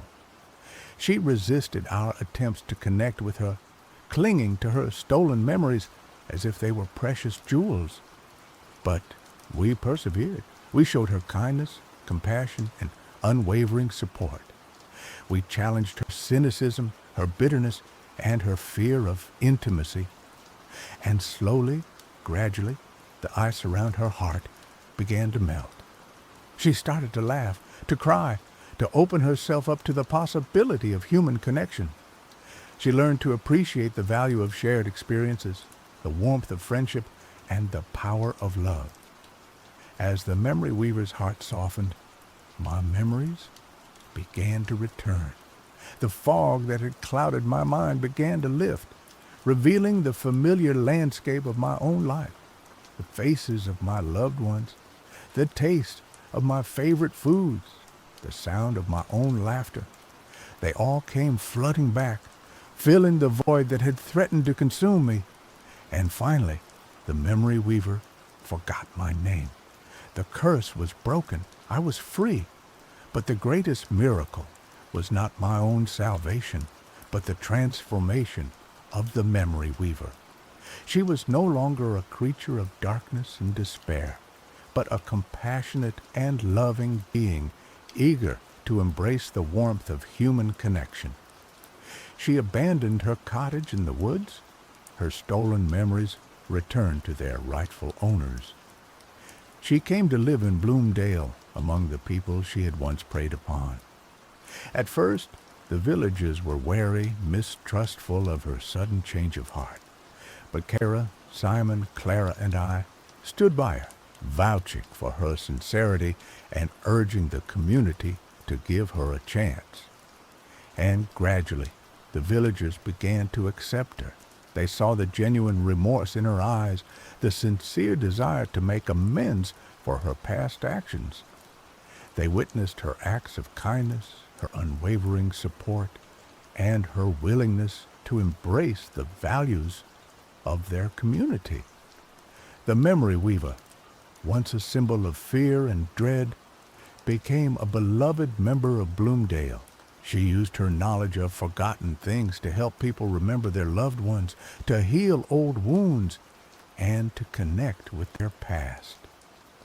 She became known as simply Weaver, a gentle soul who spent her days tending to the village garden, sharing stories with the children, and offering wise counsel to those who sought her guidance. And I, Jackson Bloom, learned a valuable lesson about the power of memory, the importance of connection, and the transformative potential of love. The Whispering Woods remained a place of mystery and wonder, but it was no longer a place of fear. It was a reminder of the darkness we had overcome and the light we had found within ourselves. Bloomdale, once a village living in the shadow of the unknown, blossomed into a community of warmth, hope, and unwavering belief in the power of memory and the enduring strength of the human spirit. And it all began with a curious girl, a whispered legend, and a walk into the woods where metal trees grew and a crone traded warmth for stolen memories. The end, or perhaps just the beginning, because in Bloomdale the story never truly ends. It simply weaves itself into the ever-changing tapestry of life, love, and the memories that bind us all together.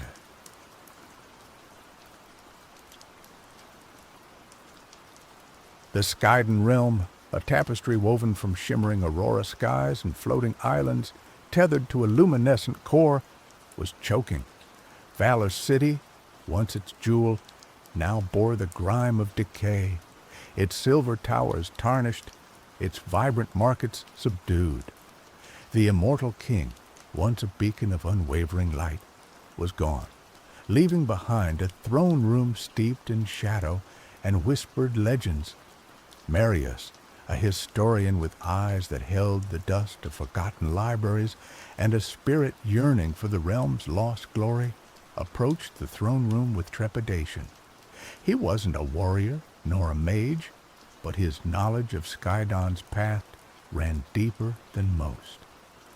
He believed the key to the realm's salvation lay within the ruins of its former grandeur.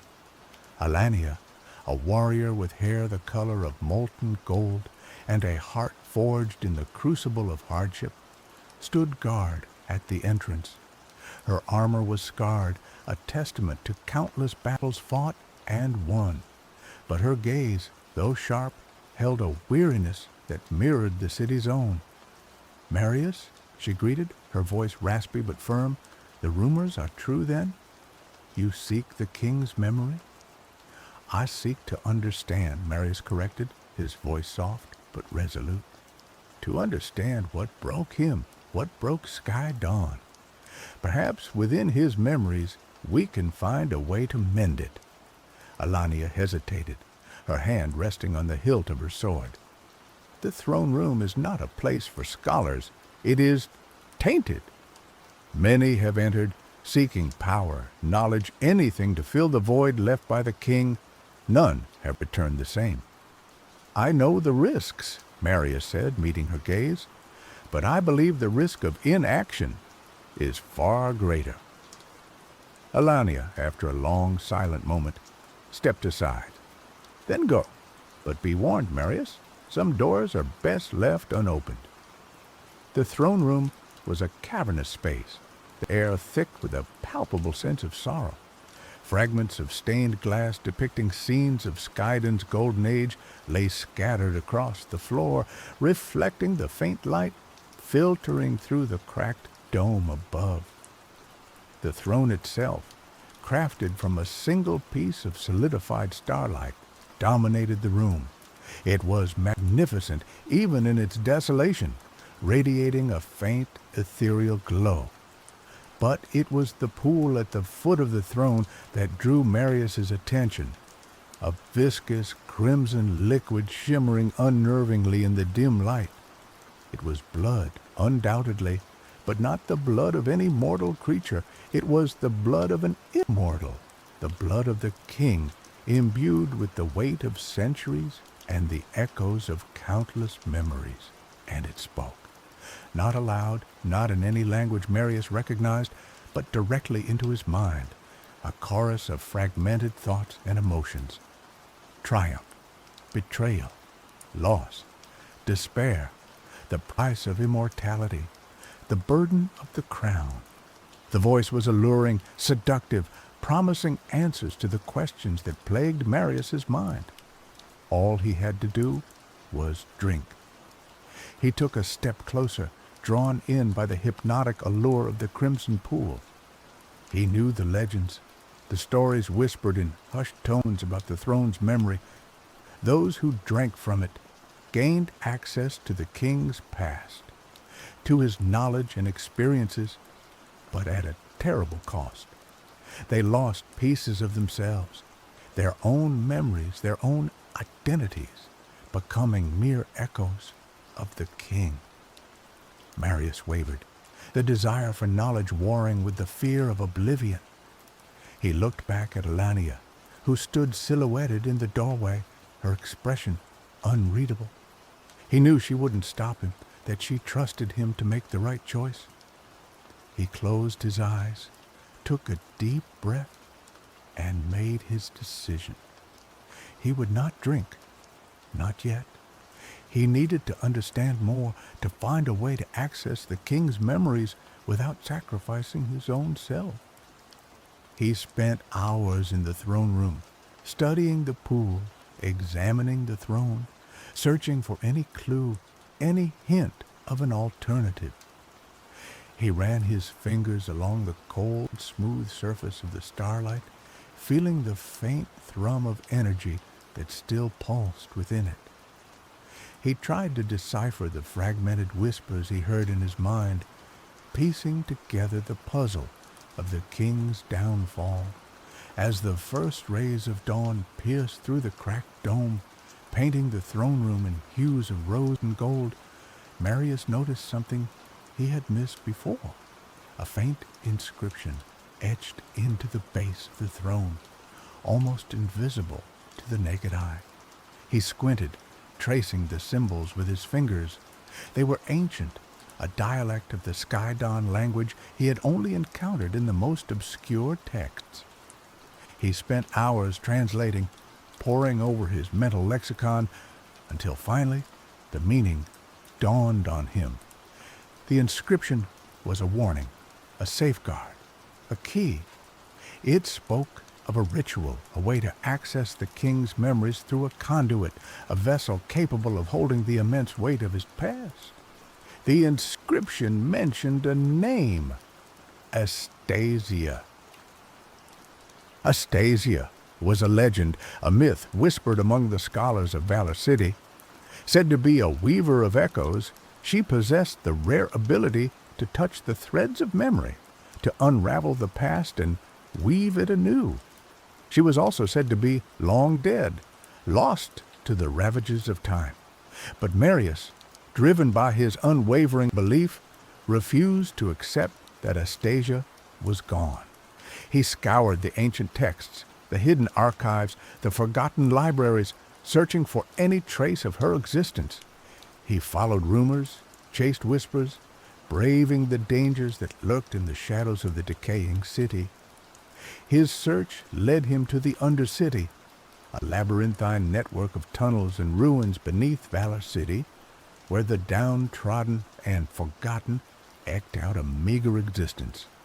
It was a dangerous place, ruled by gangs and shrouded in darkness, but it was also a place where secrets thrived. After weeks of searching, Marius finally found someone who knew of Astasia, an old woman, her face etched with the hardships of a long life, her eyes clouded with age, but still holding a spark of intelligence. "Astasia?" she croaked, her voice raspy. "The weaver? Aye, I remember her, but she's gone now, lost to the tunnels." "Gone where?"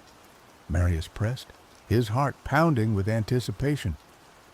"Deeper," the old woman said, pointing to a dark, foreboding tunnel. "Deeper into the heart of the Undercity. She sought something there, something powerful, but she never returned." Marius knew the risks. The tunnels were treacherous, riddled with traps and inhabited by creatures warped by the darkness. But he had come too far to turn back now. He thanked the old woman and ventured into the depths of the Undercity. The tunnels were damp and claustrophobic, the air thick with the stench of decay. Marius navigated the maze with caution, relying on his knowledge of the city's ancient architecture and his instincts to guide him. He encountered dangers, packs of mutated rats, gangs of desperate scavengers, and strange, shadowy creatures that seemed to melt into the darkness. He fought when he had to, but he preferred to avoid conflict, using his wit and knowledge to outsmart his adversaries. He learned to speak the language of the Undercity, the guttural slang of the scavengers, and the cryptic riddles of the shadow creatures. After days of relentless searching, Marius stumbled upon a hidden chamber, a vast cavern illuminated by an ethereal glow emanating from a crystalline structure in the center.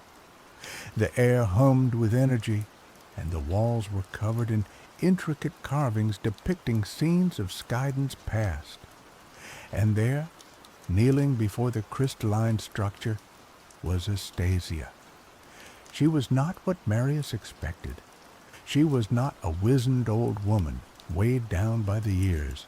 She was young, perhaps no older than himself, with hair the color of moonlight and eyes that shimmered with an otherworldly light. She wore simple robes, but they were adorned with intricate embroidery that seemed to shift and change with the light. She was also in a trance, her mind lost in the echoes of the past. "Astasia!" Marius called out, his voice echoing in the cavern. She didn't respond. He approached her cautiously, reaching out to touch her shoulder. As his fingers brushed against her robe, a jolt of energy surged through him, throwing him back against the wall. "Do not disturb her," a voice echoed in his mind. "She is listening to the echoes." Marius looked around, searching for the source of the voice. He saw no one. "Who's there?" he demanded. The voice chuckled. "I am Tenji, guardian of the echoes. I have watched you, Marius, and I know why you have come." A figure materialized from the shadows, a being of pure energy, shimmering and translucent. He was tall and slender, with long flowing hair and eyes that burned with ancient wisdom. "You seek to access the king's memories," Tenji said, "but you do not understand the price. The memories are not merely data. They are living entities, capable of consuming those who delve too deep." "I know the risks," Marius said, his voice firm, "but I believe the knowledge within those memories is crucial to saving Skydon." Tenji studied him for a long moment, his eyes piercing into his soul. "You are brave, Marius, and resourceful, but you are also naive. The past is a dangerous place, and some things are best left buried." "I cannot accept that," Marius said. "I believe the king's downfall holds the key to Skydon's salvation, and I am willing to risk everything to find it." Tenji sighed. "Very well, I will help you. But you must understand, I cannot protect you from the consequences of your actions. The memories will test you, challenge you, try to break you. If you fail, you will be lost forever." Marius nodded, his heart pounding with a mixture of excitement and trepidation. He was ready. Tenji turned to Astasia, placing his hand on her forehead. "Awaken, Weaver. The time has come." Astasia stirred, her eyes fluttering open. She looked at Marius, her gaze distant and unfocused. "Who are you?" she asked, her voice barely a whisper. "I am Marius," he said. "I need your help." Tenji explained the situation to Astasia, telling her of the king's blood pool, the throne's memory, and Marius's quest to save Skydon. Astasia listened intently, her eyes slowly regaining their focus. "I have sensed the echoes of the king's despair," she said. "They are strong, overwhelming. It will be dangerous to delve into his memories." "I know," Marius said, "but I have no choice." Astasia nodded. "Then I will help you. But be warned, Marius, the path to the past is fraught with peril, and the truth you seek may be more than you can bear." Astasia explained that accessing the king's memories through her weaving required a specific ritual. They would need to create a link between her consciousness and the blood pool, allowing her to enter the labyrinth of his past. The process was delicate and dangerous, requiring precise control and unwavering focus. Tenji would act as a guide, protecting them from the more malevolent echoes that lurked within the king's mind. But ultimately, it would be up to Marius to navigate the labyrinth, to find the answers he sought without losing himself in the process. They returned to the throne room, the weight of their task pressing down on them. Alania was waiting for them, her expression a mixture of concern and curiosity. "What have you found?" she asked. Marius explained about Astasia, Tenji, and the plan to access the king's memories. Alania listened in silence, her gaze shifting between Marius and Astasia. "This is madness," she said finally. "You are playing with forces you do not understand. You could destroy yourselves and Skydon along with you." "We have to try," Marius said. "We cannot stand by and watch our realm crumble." Alania sighed. "I know. That is why I will help you." She agreed to stand guard during the ritual, protecting them from any external threats. Her presence was a comfort, a reminder that they were not alone in this perilous endeavor.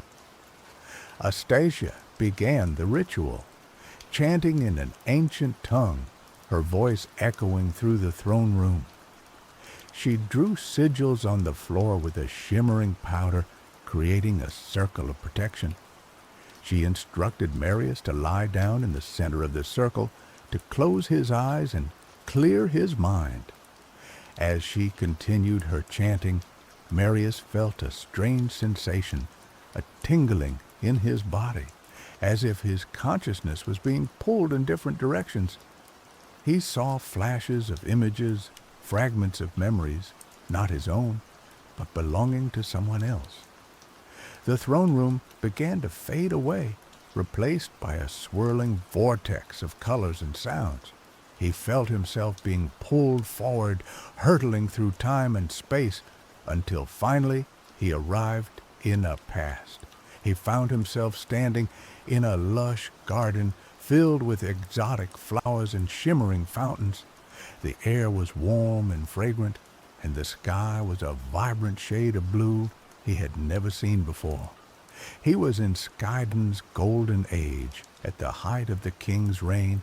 He saw the king not as a broken, despairing figure, but as a young, vibrant ruler full of hope and promise. He was surrounded by courtiers and advisors, all eager to bask in his radiant light. Marius wandered through the garden, observing the scene, trying to understand the king's state of mind. He saw his kindness, his generosity, his unwavering belief in the potential of his people.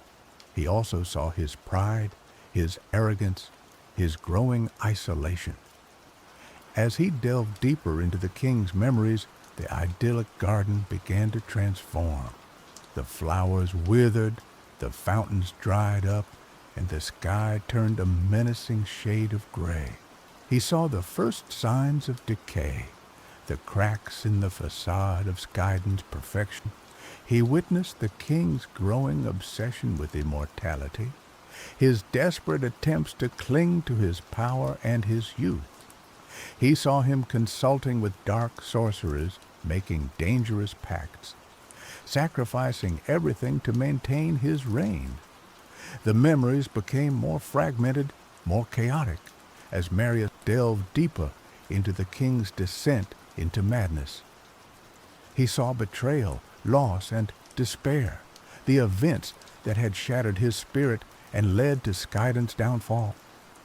He saw the moment when the king discovered the truth, that immortality came at a price, that it required the sacrifice of his own humanity, the erosion of his own identity.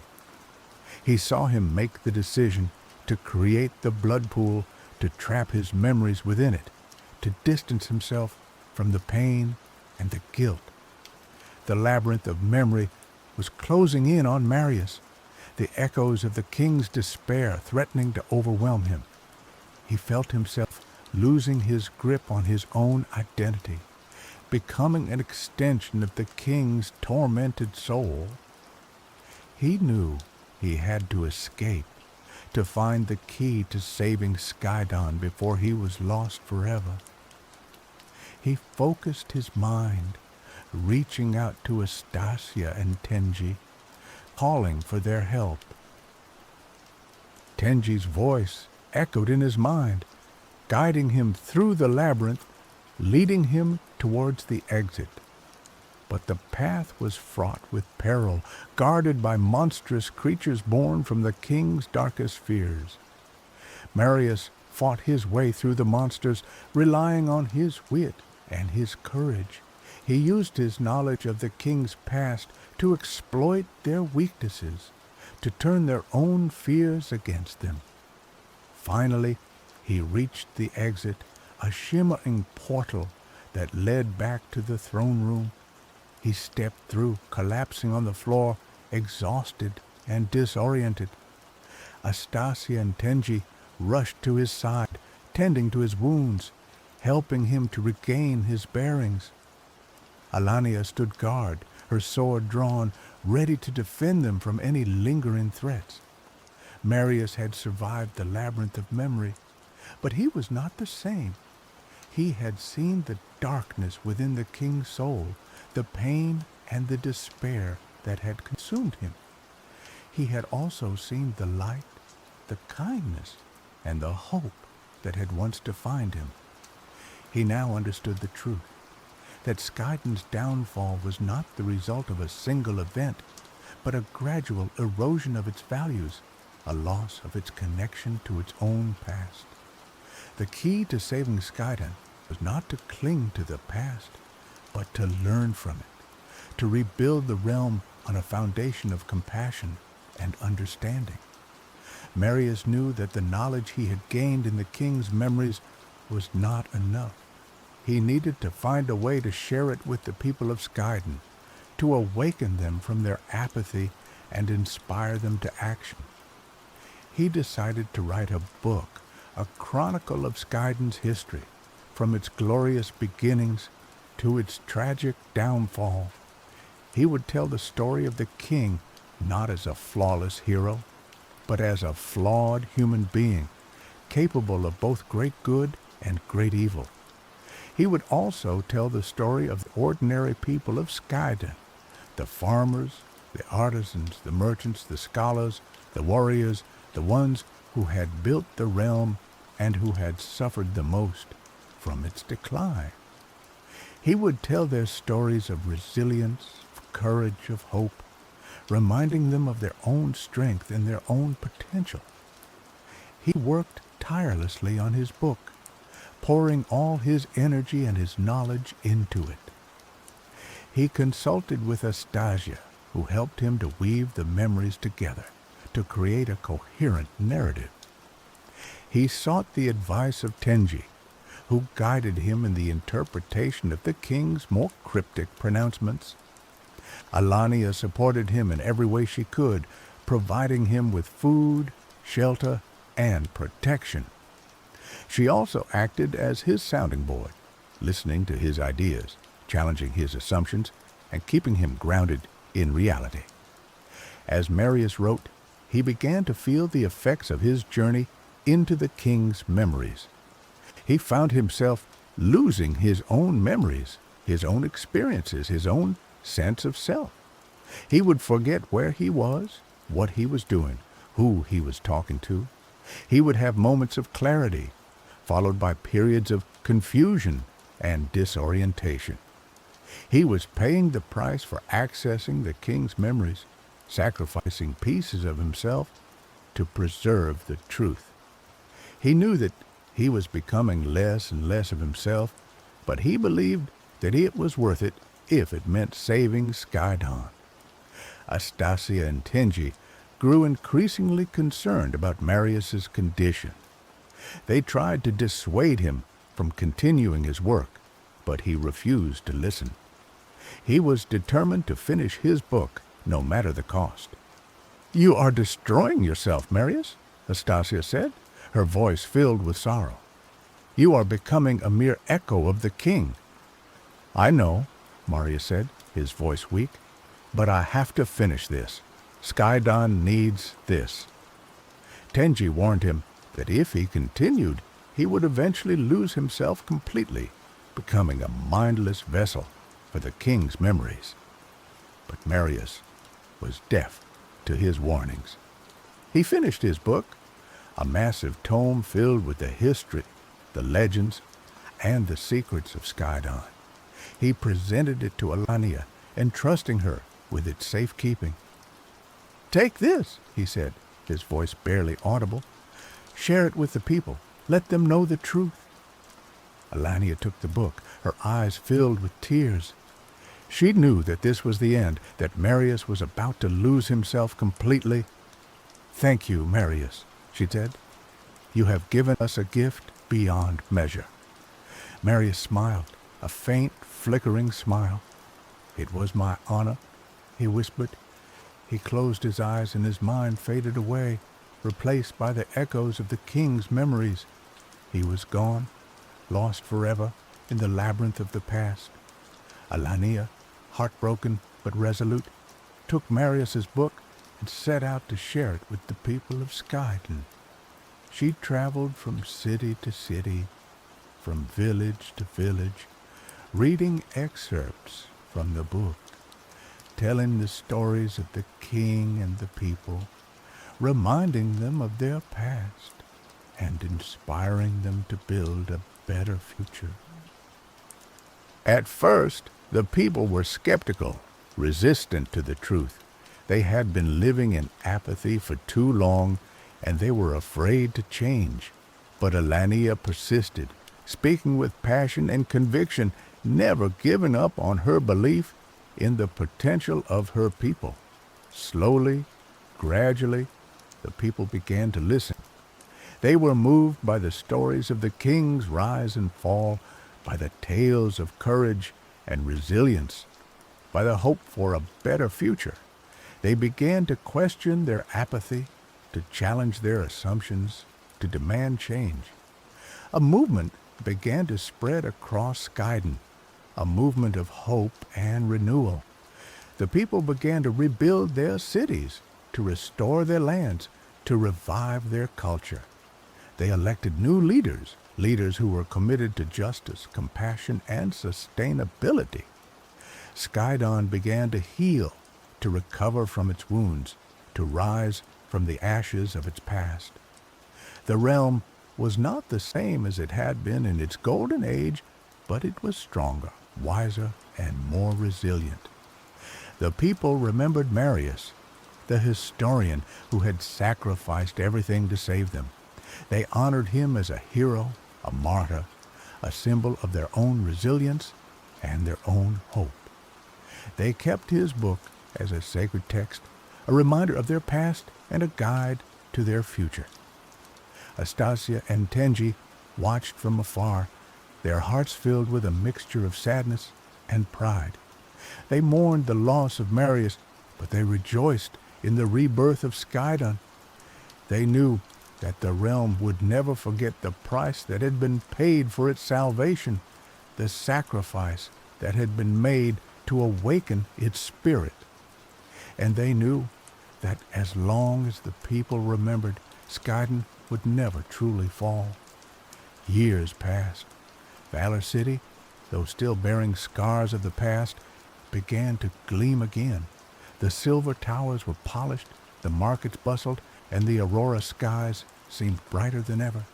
The Crimson Echo, as Marius's book came to be known, was taught in schools, debated in academies, and cherished in homes.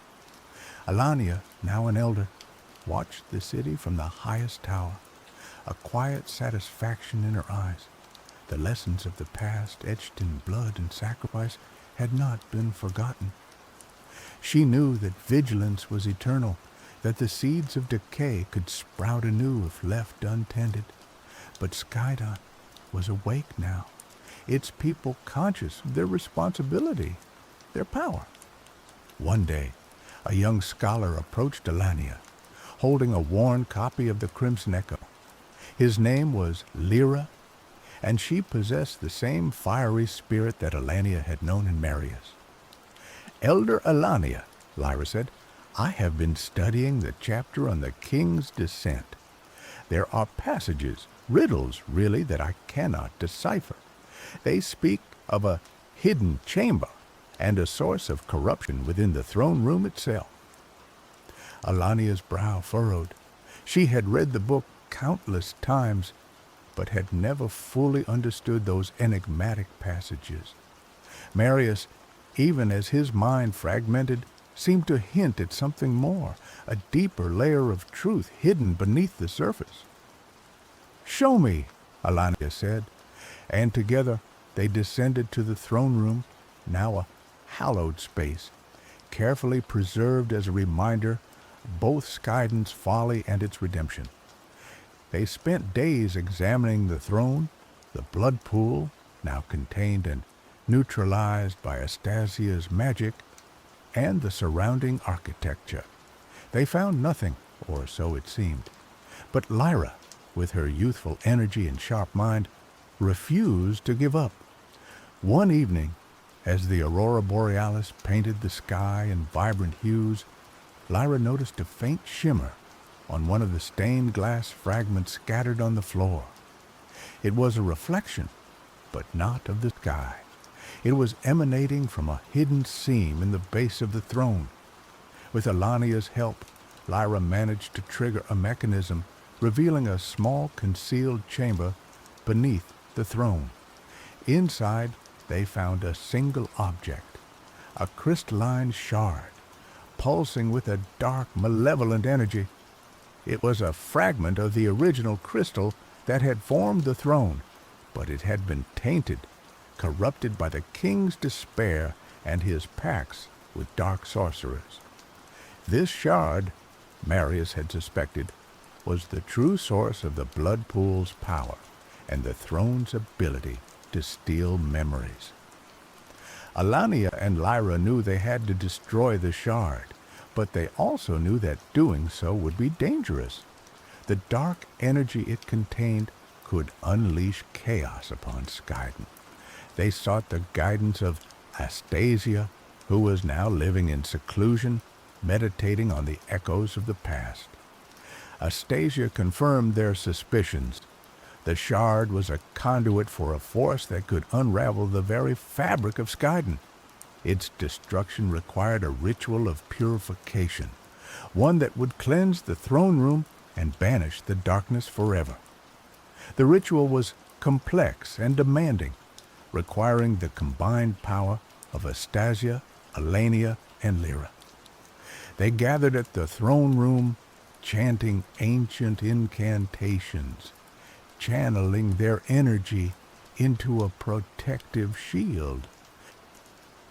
As they began the purification, the shard pulsed with increasing intensity, unleashing waves of dark energy that threatened to overwhelm them. The throne room shook, the stained glass windows shattered, and the aurora sky turned a stormy shade of purple. Alania, drawing upon her warrior spirit, stood firm, anchoring the shield with her unwavering will. Lyra, channeling her intellectual prowess, deciphered the complex sigils, ensuring the ritual's accuracy. Astasia, guided by the echoes of the past, focused her energy on purifying the shard, banishing the darkness back to its source. The struggle was long and arduous, but finally, after hours of relentless effort, they succeeded. The shard shattered into dust, the dark energy dissipated, and the throne room was bathed in a soft, ethereal light. The aurora sky returned to its vibrant hues, and a sense of peace settled over Skydon. The source of corruption had been destroyed, the throne room cleansed, and the realm secured. But the victory came at a price. Astasia, weakened by the ritual, faded away, her body dissolving into starlight. She had fulfilled her purpose, guiding Skydon towards its new dawn, and now she could finally rest. Alania and Lyra mourned her loss, but they also celebrated her life. They knew that her spirit would live on in the echoes of the past, guiding future generations towards wisdom and compassion. Lyra continued her studies, becoming a renowned scholar and a wise advisor. She used her knowledge to help Skydon navigate the challenges of the future, ensuring that the mistakes of the past were never repeated. Alania remained the protector of Skydon, a symbol of strength and resilience. She trained new warriors, instilling in them the values of courage, loyalty, and selflessness. And the Crimson Echo continued to be read, a beacon of hope and a reminder that even in the darkest of times, the light of truth can always prevail. Skydon had learned the ultimate lesson, that true immortality lies not in clinging to power, but in embracing change, in learning from the past, and in building a future worthy of the sacrifices made by those who came before. The echoes of Marius, Astasia, and the king continued to resonate through the realm, shaping its destiny and guiding it towards a brighter tomorrow. The blood spoke its final riddle, its price was paid, and the realm was finally at peace.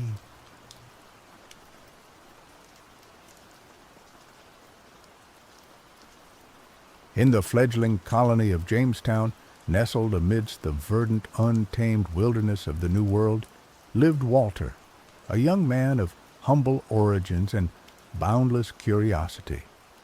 Walter was neither a nobleman nor a soldier, but rather a craftsman's son, possessing a gentle heart and an insatiable thirst for knowledge. Jamestown, in its infancy, was a melting pot of dreams and desperation. The air was thick with the scent of damp earth, wood smoke, and the ever-present anxiety of survival. The settlers, driven by visions of gold and glory, had arrived with hopes as vast as the ocean they had crossed. But the reality was harsh, and the land, though abundant, was unforgiving.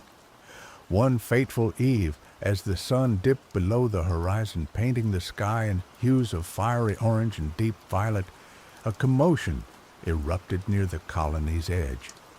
A group of hunters, their faces flushed with excitement, returned bearing a cage woven of sturdy vines. Inside, a creature of unimaginable beauty pulsed with an ethereal glow, a firebird, its feathers shimmering like molten gold and its eyes burning with the intensity of 1,000 suns. The news of the firebird's capture spread like wildfire through Jamestown. The colony's leaders, men hardened by hardship and driven by ambition, saw in the bird's capture an opportunity to secure their future. Its feathers, they believed, could be sold for a king's ransom, its magical properties harnessed to ensure their prosperity. But Walter, drawn by an unseen force, approached the cage with a sense of trepidation. As he gazed into the firebird's eyes, he saw not a creature of immense power, but a being of profound sorrow, a prisoner of its own magnificent existence. That night, under the cloak of darkness, Walter crept towards the cage. He reached out, his fingers trembling, and gently touched the bars. The firebird stirred, its gaze meeting his. In that instant, Walter felt a surge of energy coursing through his veins, a connection forged between their souls. As days turned into weeks, the firebird remained captive, its flames growing ever more erratic. The colony, initially filled with excitement, began to experience strange occurrences. Stars fell from the heavens with alarming frequency, their fiery trails scarring the night sky. Dreams bled into reality, blurring the line between what was and what could be. Walter, witnessing these events, understood the dire consequences of the firebird's captivity. The bird's essence was intertwined with the fabric of reality, and its imprisonment was tearing holes in the delicate balance of the world. Torn between his loyalty to the colony and his growing compassion for the firebird, Walter found himself at a crossroads. He could choose to exploit the bird's power, securing Jamestown's future, but at the cost of unraveling the very essence of existence. Or he could defy his community, freeing the firebird and risking their wrath, but potentially saving the world from destruction. With a heavy heart, Walter made his decision. He would free the firebird, placing his faith in the unknown and trusting that the universe would find a way to restore balance. Under the cover of a moonless night, Walter approached the cage, his heart pounding in his chest. He carried with him a set of lock picks, tools he had learned to use from his father. With trembling hands, he worked on the lock, the metal clicking softly in the stillness of the night. Finally, with a resounding click, the lock sprung open. The cage door creaked ajar, and Walter stepped back, allowing the firebird to emerge. The bird hesitated for a moment, its gaze fixed on Walter. Then, with a grateful cry, it spread its wings and soared into the night sky, its flames illuminating the darkness. As the firebird ascended, the stars realigned themselves in the heavens, their brilliance restored. The strange occurrences that had plagued Jamestown ceased, and the world began to heal. Walter, watching the firebird disappear into the vast expanse of the night sky, felt a sense of both relief and trepidation. He knew that his actions would not go unnoticed, that he would face the consequences of his defiance. The following morning, Walter was summoned before the colony's leaders. He stood before them, his head held high, and confessed to his actions. The leaders, their faces etched with anger and disappointment, condemned Walter for his betrayal. They saw him as a threat to their authority, a rebel who dared to challenge their vision. But as they prepared to pronounce their judgment, a voice spoke out from the crowd. It was the colony's elder, a wise woman who had witnessed the firebird's capture and the subsequent chaos. "Hold," she said, her voice filled with authority. "Before you condemn this young man, consider the consequences of your actions. You sought to exploit the firebird's power, but in doing so, you threatened to unravel the very fabric of our world. Walter, in his compassion, chose a different path, a path that has saved us all." The leaders, taken aback by the elder's words, paused to consider her wisdom. They looked at Walter not with anger, but with a newfound respect. In the end, they decided to spare Walter's life, acknowledging the significance of his actions. However, they banished him from Jamestown, fearing that his rebellious spirit would incite further unrest. Walter, accepting his fate, bid farewell to his family and friends. He left Jamestown, not as a criminal, but as a hero, a young man who had dared to defy authority in the name of compassion and balance. As Walter ventured into the wilderness, he carried with him the memory of the firebird, its radiant beauty, and its profound sorrow. He knew that his journey would be fraught with challenges, but he was determined to live a life guided by the principles he had learned from the firebird: compassion, courage, and a deep respect for the delicate balance of the world.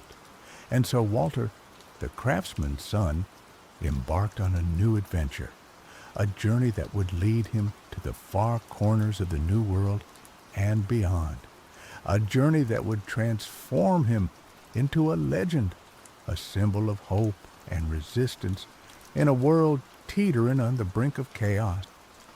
Walter's exile from Jamestown led him into the heart of the Virginia wilderness. Stripped of his familiar surroundings and the comfort of his community, he found himself face to face with the raw, untamed beauty of the New World. The dense forests, the winding rivers, and the towering mountains became his new companions. At first, survival was a daunting task. He learned to hunt, to fish, and to identify edible plants. He built a small shelter, a haven from the elements, and gradually adapted to the rhythm of the wilderness. But Walter's journey was not merely about physical survival. It was also a journey of self-discovery. As he spent time alone in the wilderness, he began to hear the whispers of the land, the voices of the ancient spirits that dwelled within the trees, the rocks, and the rivers. He learned that the wilderness was not just a collection of resources to be exploited, but a living, breathing entity, deserving of respect and reverence. He discovered that the native tribes, the indigenous peoples of the land, possessed a deep understanding of this intricate ecosystem, a knowledge that had been passed down through generations. Driven by a desire to learn more, Walter sought out these tribes, seeking their wisdom and guidance. He approached them with humility and respect, eager to bridge the gap between their cultures. Initially, the native tribes were wary of Walter, viewing him as a representative of the colonists who had encroached upon their land and disrupted their way of life. But Walter's sincerity and genuine interest in their traditions gradually won them over. He learned their language, their customs, and their spiritual beliefs. He participated in their ceremonies, listened to their stories, and shared his own experiences. He discovered that they possessed a profound understanding of the interconnectedness of all things, a wisdom that resonated deeply with his own beliefs. Through his interactions with the native tribes, Walter began to see the world through a different lens.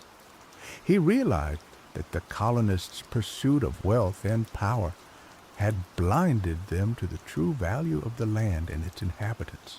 He understood that their arrogance and greed were not only harming the environment, but also destroying the delicate balance of human relationships. Walter became an advocate for the native tribes, speaking out against the injustices they faced and working to bridge the divide between the colonists and the indigenous peoples. He used his knowledge of both cultures to negotiate treaties, to mediate disputes, and to promote understanding and cooperation. His efforts were not always successful. Many colonists remained suspicious of Walter, viewing him as a traitor to his own people. They accused him of siding with the savages and undermining their efforts to colonize the New World. But Walter refused to be deterred.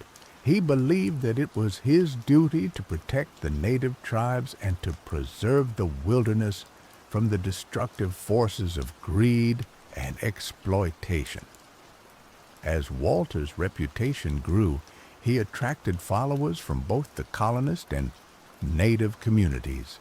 These individuals, inspired by his vision of a harmonious coexistence, joined him in his efforts to build a better future for the New World. Together, they established a network of settlements where colonists and native tribes could live together in peace and harmony. They shared their knowledge, their skills, and their resources, creating a vibrant and sustainable community. Walter's experiment in coexistence was not without its challenges. There were conflicts and disagreements, misunderstandings and prejudices.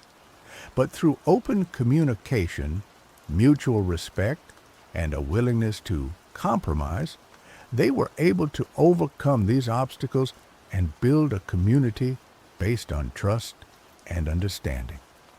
News of Walter's success spread throughout the colonies, inspiring others to follow his example. Similar communities sprung up in other parts of the New World, creating a movement of resistance against the forces of exploitation and destruction. Walter, the craftsman's son who had once been banished from Jamestown, had become a leader, a visionary, and a symbol of hope for a better future. He had shown that it was possible for different cultures to coexist in peace and harmony, that it was possible to build a world based on compassion, respect, and understanding. Years passed, and Walter's influence continued to grow. His communities flourished, attracting people from all walks of life who sought a life of purpose and meaning. The wilderness, once a place of exile, had become a sanctuary, a testament to the power of human resilience and the transformative potential of compassion. But the idyllic existence of Walter's communities was soon threatened by a shadow from across the sea. News arrived that a Russian Tsar, driven by insatiable ambition and a thirst for magical power, had learned of the Firebird's existence and its potential to alter reality itself.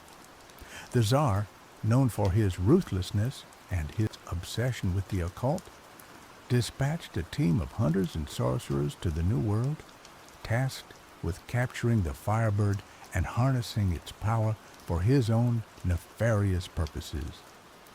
These hunters, led by a formidable sorcerer named Rasputin, were relentless in their pursuit. They tracked the Firebird across the vast wilderness, leaving a trail of destruction in their wake. Walter, learning of the Tsar's intentions, knew that he had to act. He understood that if the Firebird fell into the wrong hands, the consequences would be catastrophic. He gathered his allies, both colonists and native tribes, and prepared to defend the Firebird and the balance of the world. The clash between Walter's forces and the Tsar's hunters was inevitable. It took place in the heart of the wilderness, amidst towering trees and ancient ruins. The battle was fierce, with spells clashing against swords and arrows flying through the air. Walter, though not a warrior by nature, fought with courage and determination. He used his knowledge of the wilderness to his advantage, guiding his allies through the treacherous terrain and leading them in ambushes and strategic maneuvers. But Rasputin, the Tsar's sorcerer, was a formidable opponent. He wielded dark magic, summoning storms and conjuring shadowy creatures to fight on his behalf. He possessed a cunning mind and a ruthless heart, making him a dangerous adversary. The battle raged on for days, with neither side gaining a clear advantage. Walter's forces, though outnumbered, fought with the conviction that they were defending something far greater than themselves. They were protecting the Firebird, the balance of the world, and the future of their community. As the battle reached its climax, Walter found himself face to face with Rasputin. The two men stared at each other, their eyes locked in a battle of wills. Rasputin unleashed a torrent of dark magic, attempting to overwhelm Walter and crush his spirit. But Walter stood firm, drawing strength from the wilderness and the spirits of his ancestors. He countered Rasputin's spells with his own magic, learned from the native tribes and honed through years of practice. The two men engaged in a fierce, magical duel, their powers clashing and creating shock waves that reverberated through the forest. The trees swayed, the ground trembled, and the air crackled with energy. Finally, with a surge of power, Walter unleashed a spell that struck Rasputin with full force. The sorcerer staggered back, his body convulsing as the energy coursed through him. He let out a cry of pain and frustration before collapsing to the ground, defeated. With Rasputin vanquished, the Tsar's hunters lost their will to fight. They scattered and fled, abandoning their mission and leaving the Firebird safe. Walter and his allies had won the battle, but they knew that the war was far from over. The Tsar, driven by his insatiable ambition, would not give up so easily. He would send more hunters, more sorcerers, and more forces to capture the Firebird and claim its power. Walter knew that he had to find a way to protect the Firebird permanently, to ensure that it would never fall into the wrong hands. He sought the advice of the native elders, who revealed an ancient prophecy that spoke of a hidden sanctuary, a place where the firebird could be safe from harm. This sanctuary, according to the prophecy, was located in the heart of the mountains, guarded by ancient spirits and protected by powerful magic. It was a place known only to a select few, a place that could only be reached by those who were pure of heart and possessed a deep connection to the wilderness. Walter, guided by the prophecy and the wisdom of the native elders, embarked on a quest to find this hidden sanctuary. He gathered his most trusted allies and ventured into the uncharted territory of the mountains, facing treacherous terrain and dangerous creatures along the way. Walter's journey into the mountains was a test of endurance, resilience, and faith. The terrain was unforgiving, the weather unpredictable, and the dangers lurking in the shadows were ever present. But Walter and his allies pressed on, driven by their determination to protect the firebird and ensure its safety.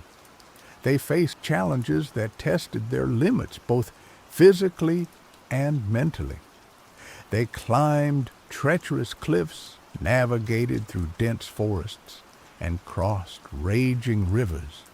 They battled wild animals, avoided hidden traps, and outsmarted cunning foes. But the greatest challenges they faced were not external, but internal. They had to confront their own fears, doubts, and prejudices. They had to learn to trust each other, to rely on each other, and to work together as a team. As they journeyed deeper into the mountains, they began to experience strange occurrences. They saw visions, heard voices, and felt the presence of ancient spirits. They realized that they were entering a sacred place, a realm where the veil between the physical and spiritual worlds was thin. The native elders had warned them that the path to the sanctuary would not be easy. They had told them that they would have to prove their worthiness, that they would have to demonstrate their purity of heart and their deep connection to the wilderness.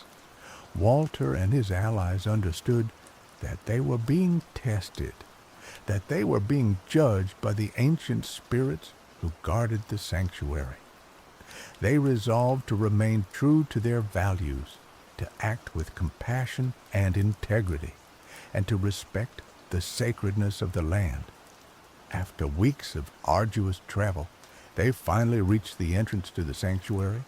It was a hidden cave concealed behind a waterfall and guarded by two towering stone statues. The statues, animated by ancient magic, challenged Walter and his allies, demanding to know their intentions and their worthiness to enter the sanctuary. Walter stepped forward, his voice filled with sincerity and humility. He explained his quest, his desire to protect the firebird, and his commitment to preserving the balance of the world. The statues listened intently, their eyes glowing with an ethereal light. After a long moment of silence, they nodded their heads in approval. "You have proven yourselves worthy," one of the statues said. "You may enter the sanctuary." The statue stepped aside, allowing Walter and his allies to pass through the entrance. They entered the cave, their hearts filled with anticipation and awe. The cave led into a vast underground chamber, illuminated by crystals that glowed with a soft, otherworldly light. In the center of the chamber, perched on a pedestal of pure white stone, was the firebird. The bird, sensing their presence, turned its gaze towards them. Its eyes glowed with warmth and welcome. It spread its wings and let out a melodic cry, as if greeting old friends. Walter and his allies approached the firebird with reverence and respect. They knelt before it, offering their gratitude and their commitment to protecting it. The firebird responded by showering them with its radiant energy, filling them with a sense of peace and well-being. It communicated with them telepathically, sharing its wisdom and its knowledge of the universe. It revealed that the sanctuary was a place of healing and renewal, a place where the firebird could rest and rejuvenate itself. It explained that the sanctuary was protected by ancient magic, making it impossible for anyone with malicious intent to enter. Walter and his allies understood that they had found the perfect place to protect the firebird from the Tsar and his forces. They resolved to remain in the sanctuary, guarding the firebird and ensuring its safety for generations to come. They established a community within the sanctuary, living in harmony with the firebird and the ancient spirits who guarded it. They learned to cultivate the land, to heal the sick, and to harness the power of the crystals for their own benefit.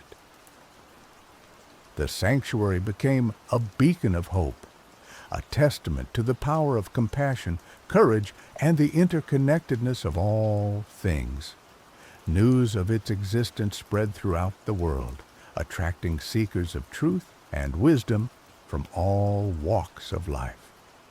Walter, the craftsman's son who had once been banished from Jamestown, had become a guardian of the firebird, a protector of the balance of the world, and a leader of a community dedicated to peace, harmony, and sustainability. Years turned into decades, and the sanctuary of souls flourished under Walter's guidance. The community within grew, attracting individuals who sought refuge from the turmoil of the outside world, individuals who yearned for a life of purpose and connection. But the shadow of the Tsar still loomed large, a constant reminder of the threat that lurked on the horizon. Despite the sanctuary's protective magic, Walter knew that the Tsar would never truly give up his pursuit of the firebird. And he was right. One day, a scout returned to the sanctuary with alarming news. The Tsar, fueled by years of birth and obsession, had gathered a vast army, the largest and most formidable force he had ever assembled. He was marching toward the mountains, intent on breaching the sanctuary and claiming the firebird for himself. Walter knew that this was the final stand, the ultimate test of their resolve. He gathered his community, both human and spirit, and prepared to defend the sanctuary against the Tsar's onslaught. He fortified the entrance to the cave, setting traps and reinforcing the stone statues. He trained his community in combat, teaching them the skills he had learned from the native tribes and from his own experiences in the wilderness. He also sought the counsel of the ancient spirits, who revealed that the key to defeating the Tsar lay not in brute force, but in understanding the source of his power. They explained that the Tsar's strength came from his fear, his greed, and his disconnection from the natural world.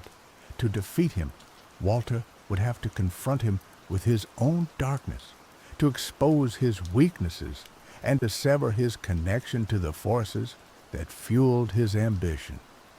As the Tsar's army approached the mountains, Walter led his community out to meet them.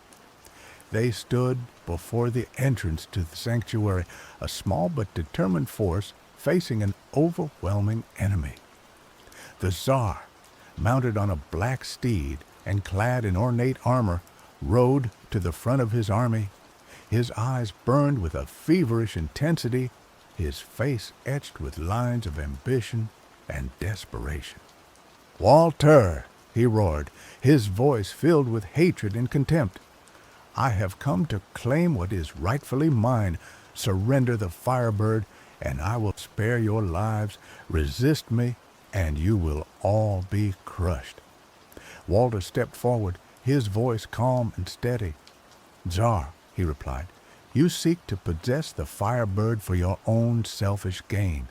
You believe that its power will make you invincible, but you are wrong. The firebird's power is not meant to be controlled.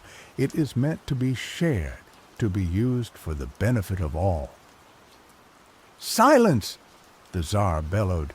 "You are a fool, a naive idealist who knows nothing of the true nature of power.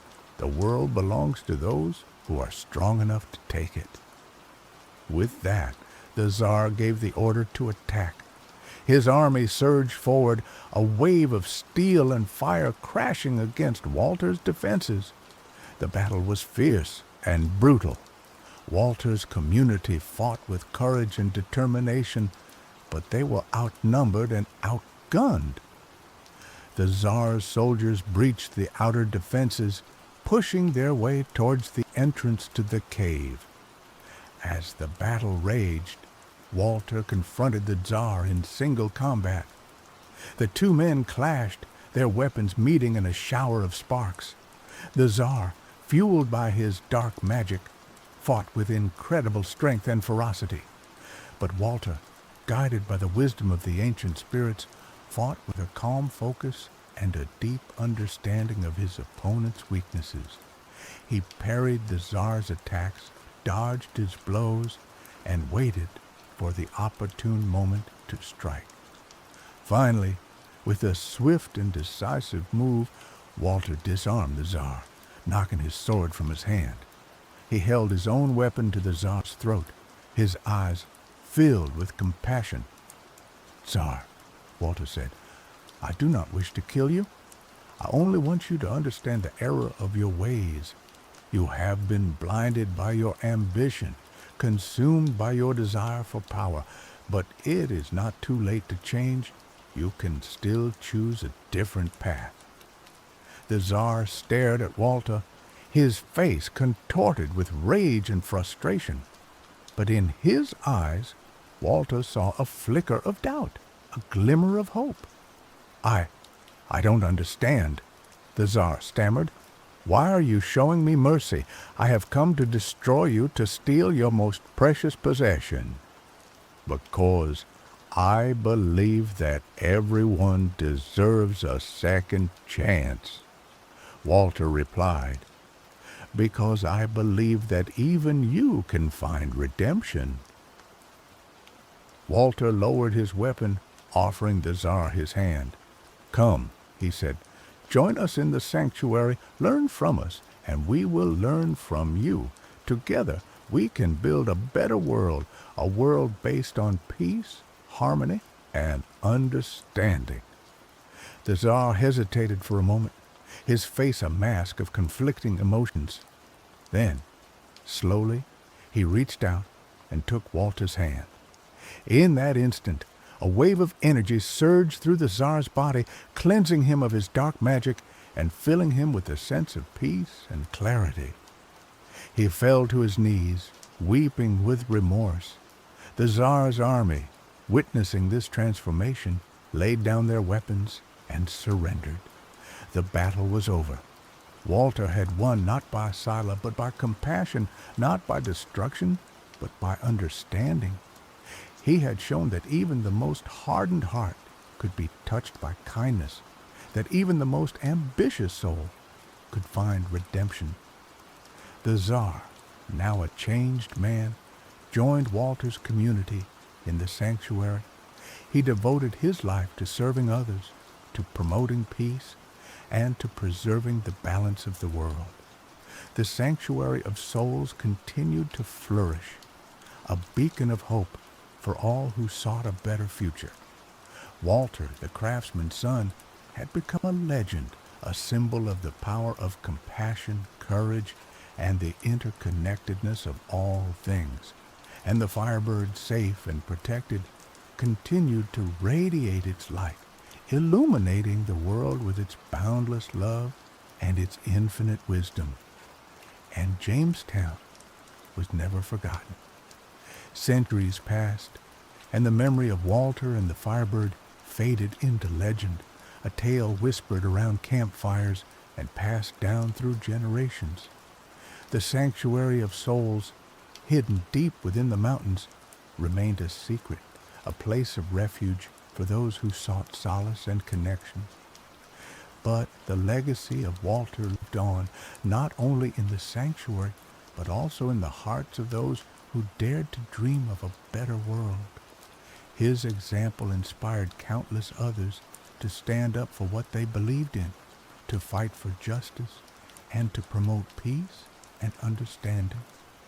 And so, the story of Walter and the Firebird became a timeless reminder that even in the darkest of times, hope remains, that even the smallest act of compassion can have a profound impact, and that the power to change the world lies within each and every one of us.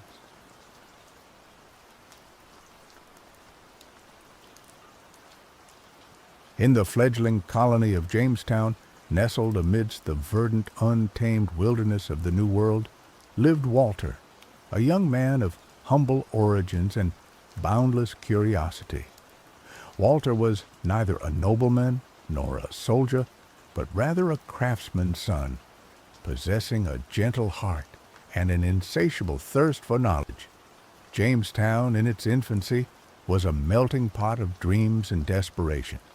The air was thick with the scent of damp earth, wood smoke, and the ever-present anxiety of survival. The settlers, driven by visions of gold and glory, had arrived with hopes as vast as the ocean they had crossed. But the reality was harsh, and the land, though abundant, was unforgiving. One fateful eve, as the sun dipped below the horizon, painting the sky in hues of fiery orange and deep violet, a commotion erupted near the colony's edge. A group of hunters, their faces flushed with excitement, returned bearing a cage woven of sturdy vines. Inside, a creature of unimaginable beauty pulsed with an ethereal glow, a firebird, its feathers shimmering like molten gold and its eyes burning with the intensity of 1,000 suns. The news of the firebird's capture spread like wildfire through Jamestown. The colony's leaders, men hardened by hardship and driven by ambition, saw in the bird's capture an opportunity to secure their future. Its feathers, they believed, could be sold for a king's ransom, its magical properties harnessed to ensure their prosperity. But Walter, drawn by an unseen force, approached the cage with a sense of trepidation. As he gazed into the firebird's eyes, he saw not a creature of immense power, but a being of profound sorrow, a prisoner of its own magnificent existence. That night, under the cloak of darkness, Walter crept towards the cage. He reached out, his fingers trembling, and gently touched the bars. The firebird stirred, its gaze meeting his. In that instant, Walter felt a surge of energy coursing through his veins, a connection forged between their souls. As days turned into weeks, the firebird remained captive, its flames growing ever more erratic. The colony, initially filled with excitement, began to experience strange occurrences. Stars fell from the heavens with alarming frequency, their fiery trails scarring the night sky. Dreams bled into reality, blurring the line between what was and what could be. Walter, witnessing these events, understood the dire consequences of the firebird's captivity. The bird's essence was intertwined with the fabric of reality, and its imprisonment was tearing holes in the delicate balance of the world. Torn between his loyalty to the colony and his growing compassion for the firebird, Walter found himself at a crossroads. He could choose to exploit the bird's power, securing Jamestown's future, but at the cost of unraveling the very essence of existence. Or he could defy his community, freeing the firebird and risking their wrath, but potentially saving the world from destruction. With a heavy heart, Walter made his decision. He would free the Firebird, placing his faith in the unknown and trusting that the universe would find a way to restore balance. Under the cover of a moonless night, Walter approached the cage, his heart pounding in his chest. He carried with him a set of lock picks, tools he had learned to use from his father. With trembling hands, he worked on the lock, the metal clicking softly in the stillness of the night. Finally, with a resounding click, the lock sprung open. The cage door creaked ajar, and Walter stepped back, allowing the Firebird to emerge. The bird hesitated for a moment, its gaze fixed on Walter. Then, with a grateful cry, it spread its wings and soared into the night sky, its flames illuminating the darkness. As the Firebird ascended, the stars realigned themselves in the heavens, their brilliance restored. The strange occurrences that had plagued Jamestown ceased, and the world began to heal. Walter, watching the Firebird disappear into the vast expanse of the night sky, felt a sense of both relief and trepidation. He knew that his actions would not go unnoticed, that he would face the consequences of his defiance.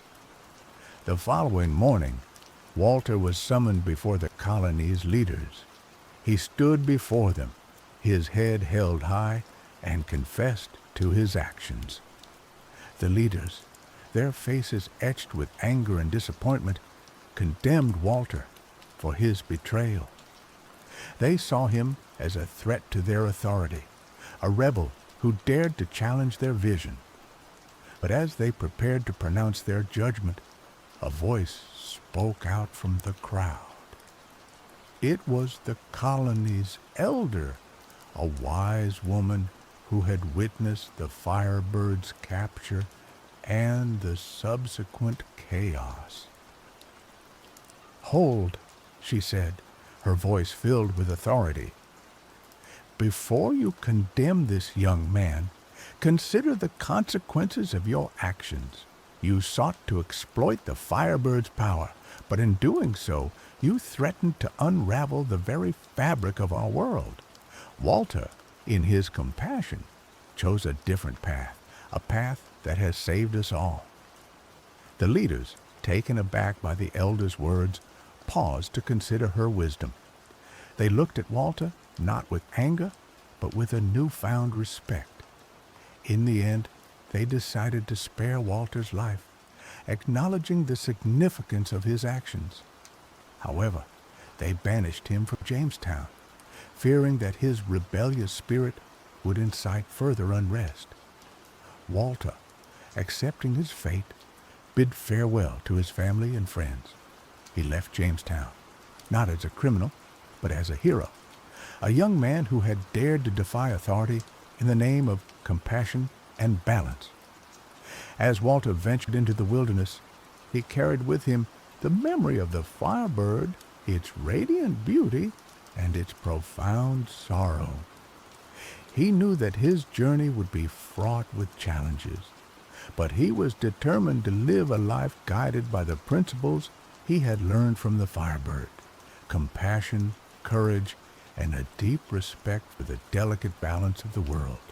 And so Walter, the craftsman's son, embarked on a new adventure, a journey that would lead him to the far corners of the New World and beyond, a journey that would transform him into a legend, a symbol of hope and resistance in a world teetering on the brink of chaos. Walter's exile from Jamestown led him into the heart of the Virginia wilderness. Stripped of his familiar surroundings and the comfort of his community, he found himself face to face with the raw, untamed beauty of the New World. The dense forests, the winding rivers, and the towering mountains became his new companions. At first, survival was a daunting task. He learned to hunt, to fish, and to identify edible plants. He built a small shelter, a haven from the elements, and gradually adapted to the rhythm of the wilderness. But Walter's journey was not merely about physical survival. It was also a journey of self-discovery. As he spent time alone in the wilderness, he began to hear the whispers of the land, the voices of the ancient spirits that dwelled within the trees, the rocks, and the rivers. He learned that the wilderness was not just a collection of resources to be exploited, but a living, breathing entity, deserving of respect and reverence. He discovered that the native tribes, the indigenous peoples of the land, possessed a deep understanding of this intricate ecosystem, a knowledge that had been passed down through generations. Driven by a desire to learn more, Walter sought out these tribes, seeking their wisdom and guidance. He approached them with humility and respect, eager to bridge the gap between their cultures. Initially, the native tribes were wary of Walter, viewing him as a representative of the colonists who had encroached upon their land and disrupted their way of life. But Walter's sincerity and genuine interest in their traditions gradually won them over. He learned their language, their customs, and their spiritual beliefs. He participated in their ceremonies, listened to their stories, and shared his own experiences.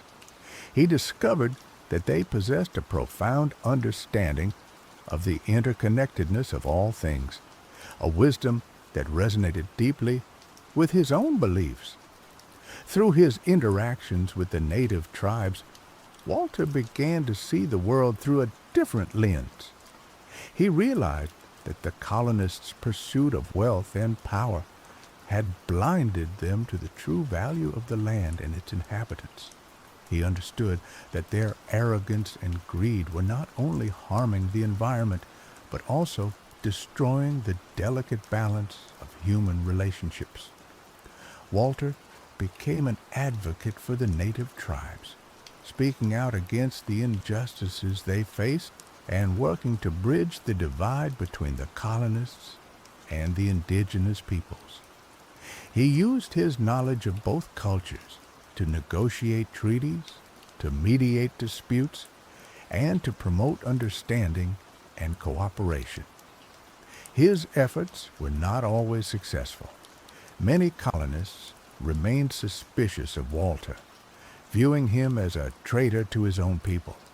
They accused him of siding with the savages and undermining their efforts to colonize the New World.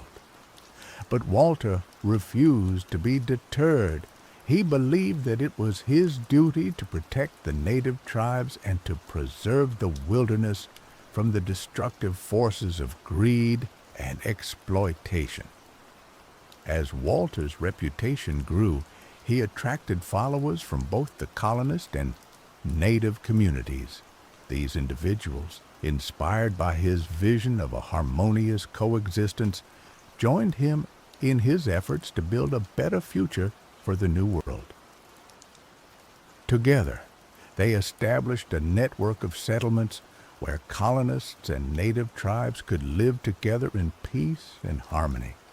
They shared their knowledge, their skills, and their resources, creating a vibrant and sustainable community. Walter's experiment in coexistence was not without its challenges. There were conflicts and disagreements, misunderstandings and prejudices. But through open communication, mutual respect, and a willingness to compromise, they were able to overcome these obstacles and build a community based on trust and understanding. News of Walter's success spread throughout the colonies, inspiring others to follow his example. Similar communities sprung up in other parts of the New World, creating a movement of resistance against the forces of exploitation and destruction. Walter, the craftsman's son who had once been banished from Jamestown, had become a leader, a visionary, and a symbol of hope for a better future. He had shown that it was possible for different cultures to coexist in peace and harmony, that it was possible to build a world based on compassion, respect, and understanding. Years passed, and Walter's influence continued to grow. His communities flourished, attracting people from all walks of life who sought a life of purpose and meaning. The wilderness, once a place of exile, had become a sanctuary, a testament to the power of human resilience and the transformative potential of compassion. But the idyllic existence of Walter's communities was soon threatened by a shadow from across the sea. News arrived that a Russian Tsar, driven by insatiable ambition and a thirst for magical power, had learned of the Firebird's existence and its potential to alter reality itself. The Tsar, known for his ruthlessness and his obsession with the occult, dispatched a team of hunters and sorcerers to the New World, tasked with capturing the Firebird and harnessing its power for his own nefarious purposes. These hunters, led by a formidable sorcerer named Rasputin, were relentless in their pursuit. They tracked the Firebird across the vast wilderness, leaving a trail of destruction in their wake. Walter, learning of the Tsar's intentions, knew that he had to act. He understood that if the Firebird fell into the wrong hands, the consequences would be catastrophic.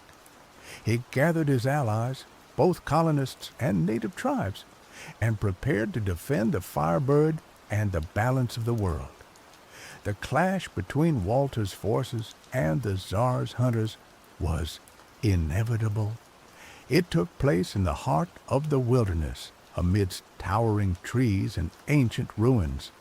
The battle was fierce, with spells clashing against swords and arrows flying through the air. Walter, though not a warrior by nature, fought with courage and determination. He used his knowledge of the wilderness to his advantage, guiding his allies through the treacherous terrain and leading them in ambushes and strategic maneuvers. But Rasputin, the Tsar's sorcerer, was a formidable opponent. He wielded dark magic, summoning storms and conjuring shadowy creatures to fight on his behalf. He possessed a cunning mind and a ruthless heart, making him a dangerous adversary. The battle raged on for days, with neither side gaining a clear advantage. Walter's forces, though outnumbered, fought with the conviction that they were defending something far greater than themselves. They were protecting the Firebird, the balance of the world, and the future of their community. As the battle reached its climax, Walter found himself face to face with Rasputin.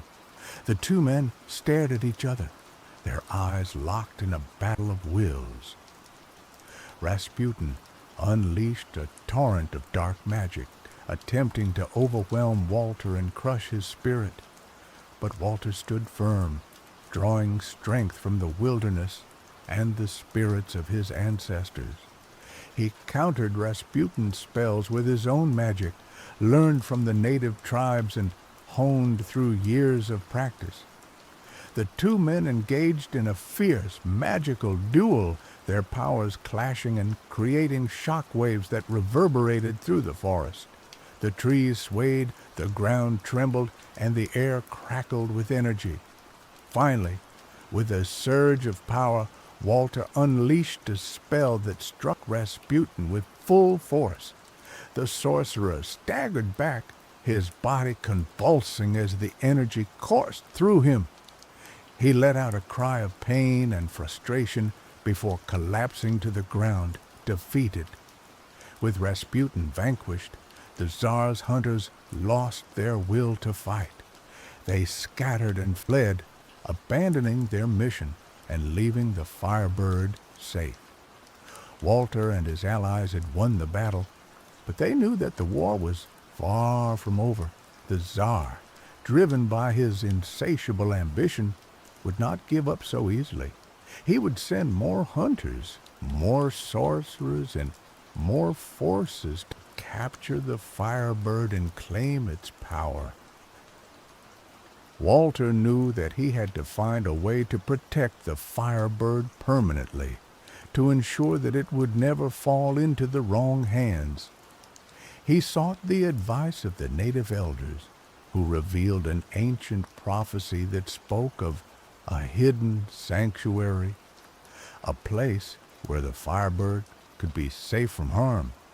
This sanctuary, according to the prophecy, was located in the heart of the mountains, guarded by ancient spirits and protected by powerful magic.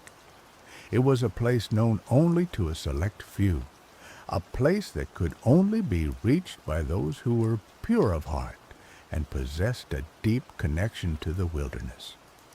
Walter, guided by the prophecy and the wisdom of the native elders, embarked on a quest to find this hidden sanctuary. He gathered his most trusted allies and ventured into the uncharted territory of the mountains, facing treacherous terrain and dangerous creatures along the way. Walter's journey into the mountains was a test of endurance, resilience, and faith. The terrain was unforgiving, the weather unpredictable, and the dangers lurking in the shadows were ever present. But Walter and his allies pressed on, driven by their determination to protect the firebird and ensure its safety. They faced challenges that tested their limits, both physically and mentally. They climbed treacherous cliffs, navigated through dense forests, and crossed raging rivers. They battled wild animals, avoided hidden traps, and outsmarted cunning foes. But the greatest challenges they faced were not external, but internal. They had to confront their own fears, doubts, and prejudices. They had to learn to trust each other, to rely on each other, and to work together as a team. As they journeyed deeper into the mountains, they began to experience strange occurrences. They saw visions, heard voices, and felt the presence of ancient spirits. They realized that they were entering a sacred place, a realm where the veil between the physical and spiritual worlds was thin. The native elders had warned them that the path to the sanctuary would not be easy. They had told them that they would have to prove their worthiness, that they would have to demonstrate their purity of heart and their deep connection to the wilderness. Walter and his allies understood that they were being tested, that they were being judged by the ancient spirits who guarded the sanctuary. They resolved to remain true to their values, to act with compassion and integrity, and to respect the sacredness of the land. After weeks of arduous travel, they finally reached the entrance to the sanctuary. It was a hidden cave concealed behind a waterfall and guarded by two towering stone statues. The statues, animated by ancient magic, challenged Walter and his allies, demanding to know their intentions and their worthiness to enter the sanctuary. Walter stepped forward, his voice filled with sincerity and humility. He explained his quest, his desire to protect the firebird, and his commitment to preserving the balance of the world. The statues listened intently, their eyes glowing with an ethereal light. After a long moment of silence, they nodded their heads in approval. "You have proven yourselves worthy," one of the statues said. "You may enter the sanctuary." The statue stepped aside, allowing Walter and his allies to pass through the entrance. They entered the cave, their hearts filled with anticipation and awe. The cave led into a vast underground chamber, illuminated by crystals that glowed with a soft, otherworldly light. In the center of the chamber, perched on a pedestal of pure white stone, was the firebird. The bird, sensing their presence, turned its gaze towards them. Its eyes glowed with warmth and welcome. It spread its wings and let out a melodic cry, as if greeting old friends. Walter and his allies approached the Firebird with reverence and respect. They knelt before it, offering their gratitude and their commitment to protecting it. The Firebird responded by showering them with its radiant energy, filling them with a sense of peace and well-being. It communicated with them telepathically, sharing its wisdom and its knowledge of the universe. It revealed that the sanctuary was a place of healing and renewal, a place where the Firebird could rest and rejuvenate itself. It explained that the sanctuary was protected by ancient magic, making it impossible for anyone with malicious intent to enter. Walter and his allies understood that they had found the perfect place to protect the Firebird from the Tsar and his forces. They resolved to remain in the sanctuary, guarding the Firebird and ensuring its safety for generations to come. They established a community within the sanctuary, living in harmony with the Firebird and the ancient spirits who guarded it. They learned to cultivate the land, to heal the sick, and to harness the power of the crystals for their own benefit. The sanctuary became a beacon of hope, a testament to the power of compassion, courage, and the interconnectedness of all things. News of its existence spread throughout the world, attracting seekers of truth and wisdom from all walks of life. Walter, the craftsman's son who had once been banished from Jamestown, had become a guardian of the Firebird, a protector of the balance of the world, and a leader of a community dedicated to peace, harmony, and sustainability. Years turned into decades, and the sanctuary of souls flourished under Walter's guidance.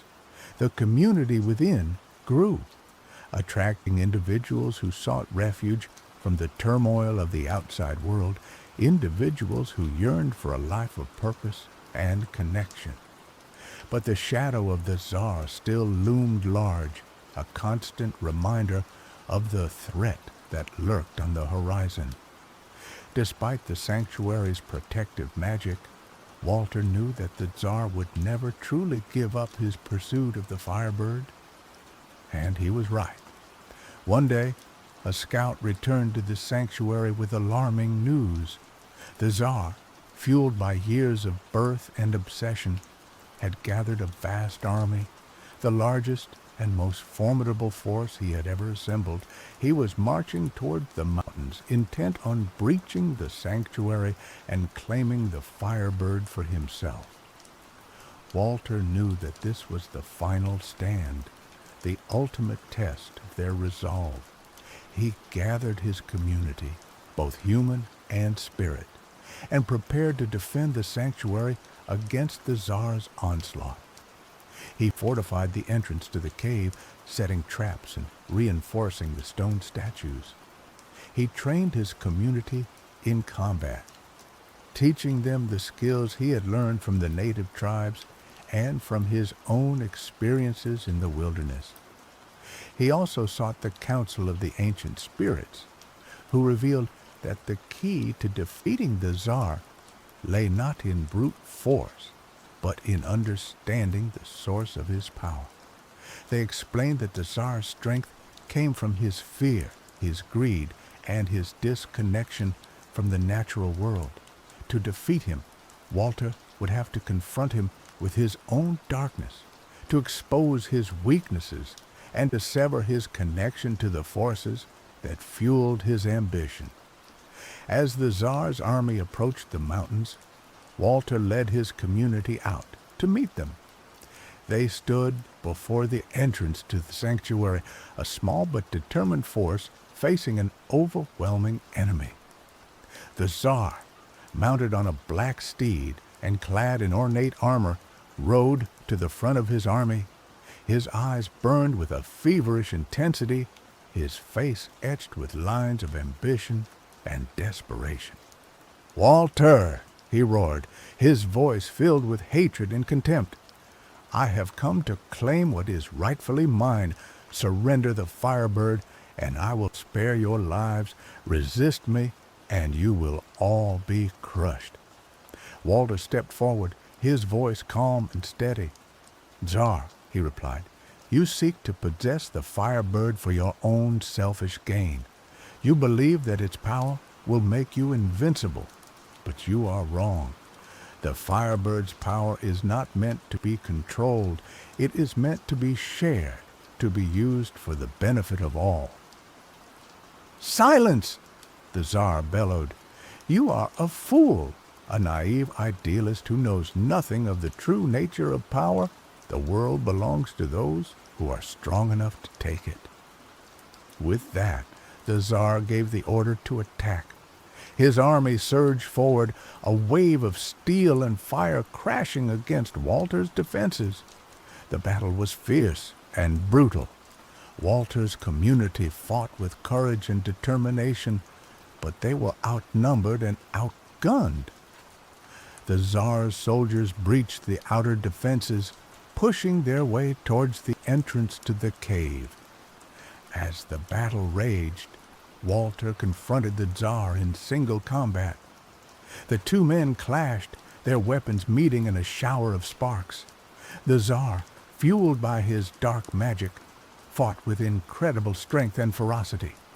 But Walter, guided by the wisdom of the ancient spirits, fought with a calm focus and a deep understanding of his opponent's weaknesses. He parried the Tsar's attacks, dodged his blows, and waited for the opportune moment to strike.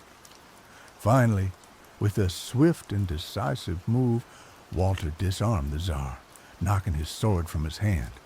He held his own weapon to the Tsar's throat, his eyes filled with compassion.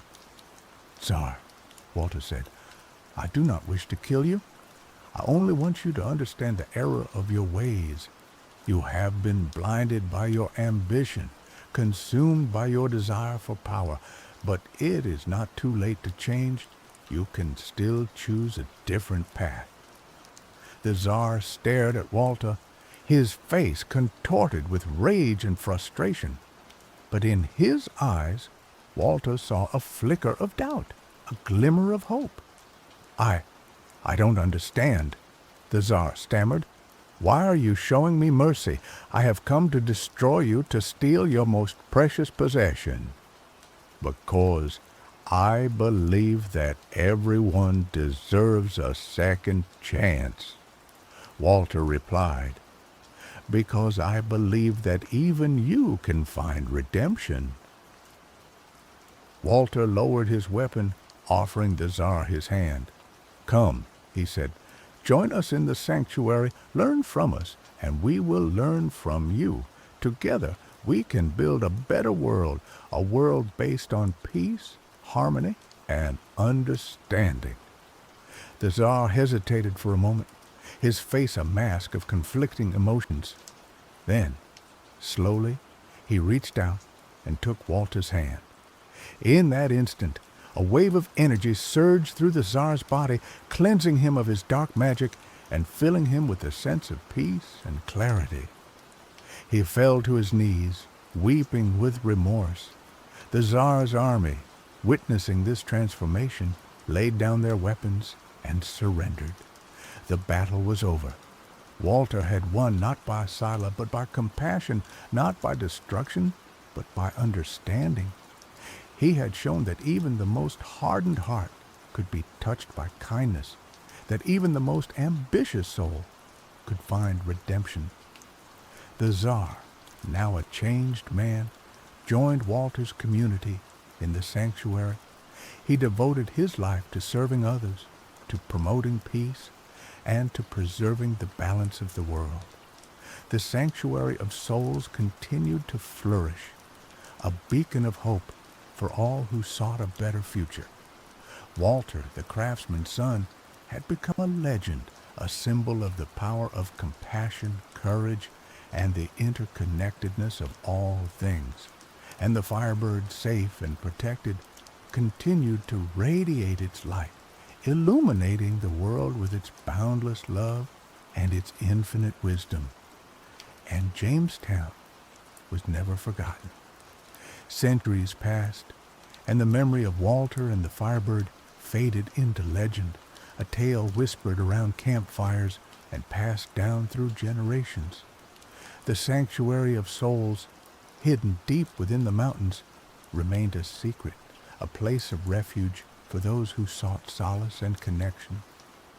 But the legacy of Walter lived on, not only in the sanctuary, but also in the hearts of those who dared to dream of a better world. His example inspired countless others to stand up for what they believed in, to fight for justice, and to promote peace and understanding. And so, the story of Walter and the Firebird became a timeless reminder that even in the darkest of times, hope remains, that even the smallest act of compassion can have a profound impact, and that the power to change the world lies within each and every one of us.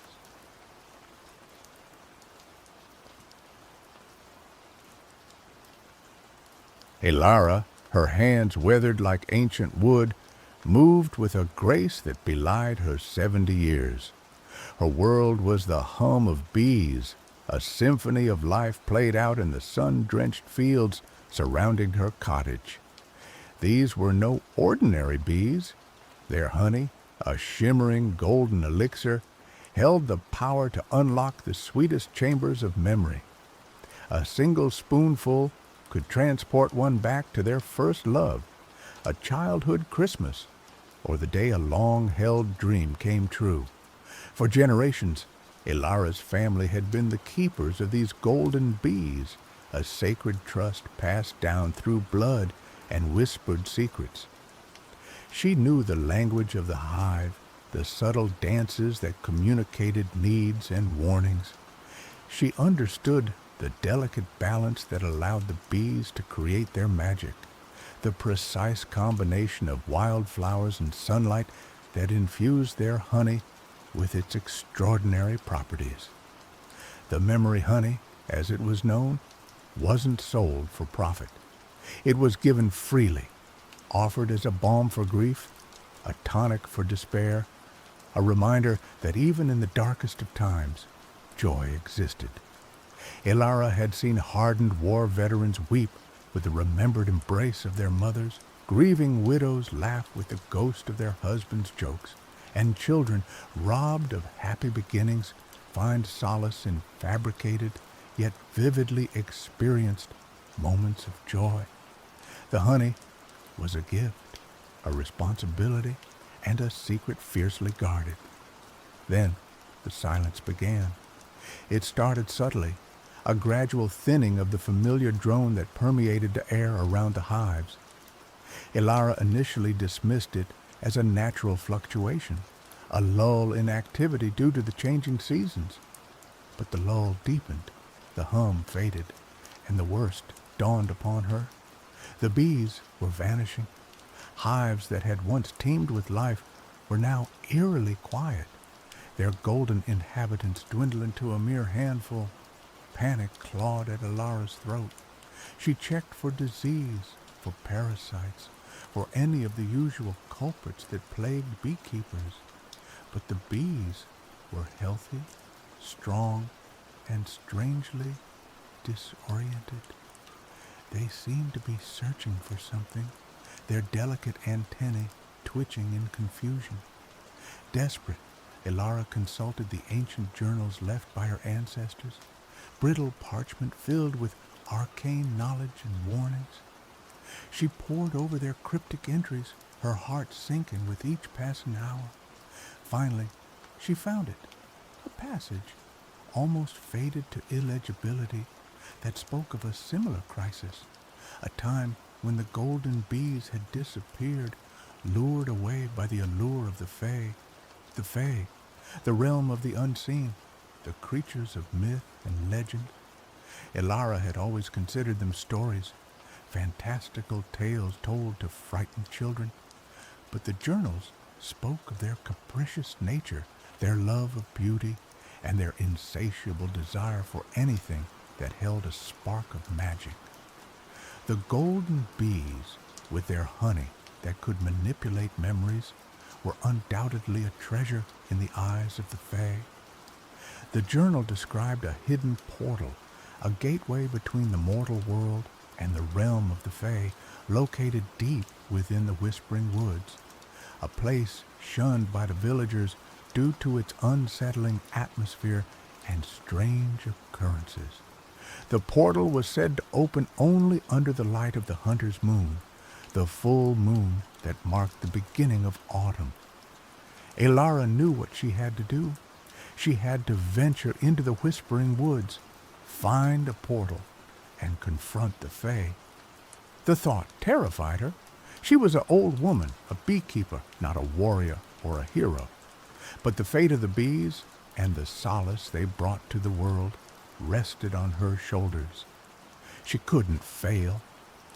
With a heavy heart, Elara packed a bag with provisions, dried berries, hard cheese, a flask of water, and a small jar of memory honey, salvaged from one of the nearly empty hives. She also took her grandfather's beekeeping veil, a worn leather apron, and a sturdy oak staff, its handle carved with the image of a bee. As she stepped out of her cottage and into the twilight, she felt a shiver run down her spine. The Whispering Woods loomed ahead, a dark and forbidding presence. The Whispering Woods lived up to its name. The wind rustled through the ancient trees, creating a constant murmur of secrets and warnings. Twisted branches clawed at the sky, their gnarled shapes forming grotesque figures in the fading light. The air was thick with the scent of damp earth, decaying leaves, and something else, something indefinable, yet undeniably magical. Elara followed the directions in the journal, her steps slow and deliberate. The wood seemed to resist her progress, thorny bushes snagging at her clothes, roots tripping her feet. Strange shadows danced in the periphery, and she could feel unseen eyes watching her every move.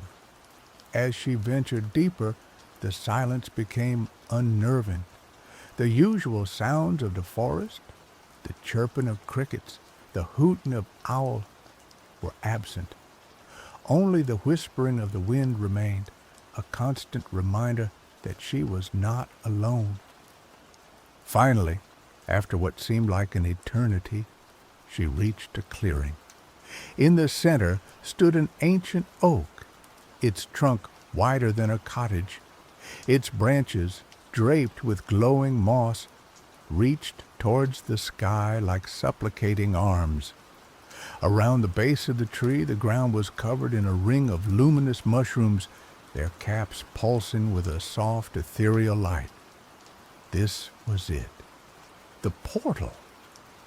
As Elara approached the oak, she could feel a surge of energy emanating from it. The air crackled with magic, and the whispering wind intensified, swirling around her like a tangible force. She raised her staff and touched it to the trunk of the tree. Suddenly, the ground beneath her feet began to tremble.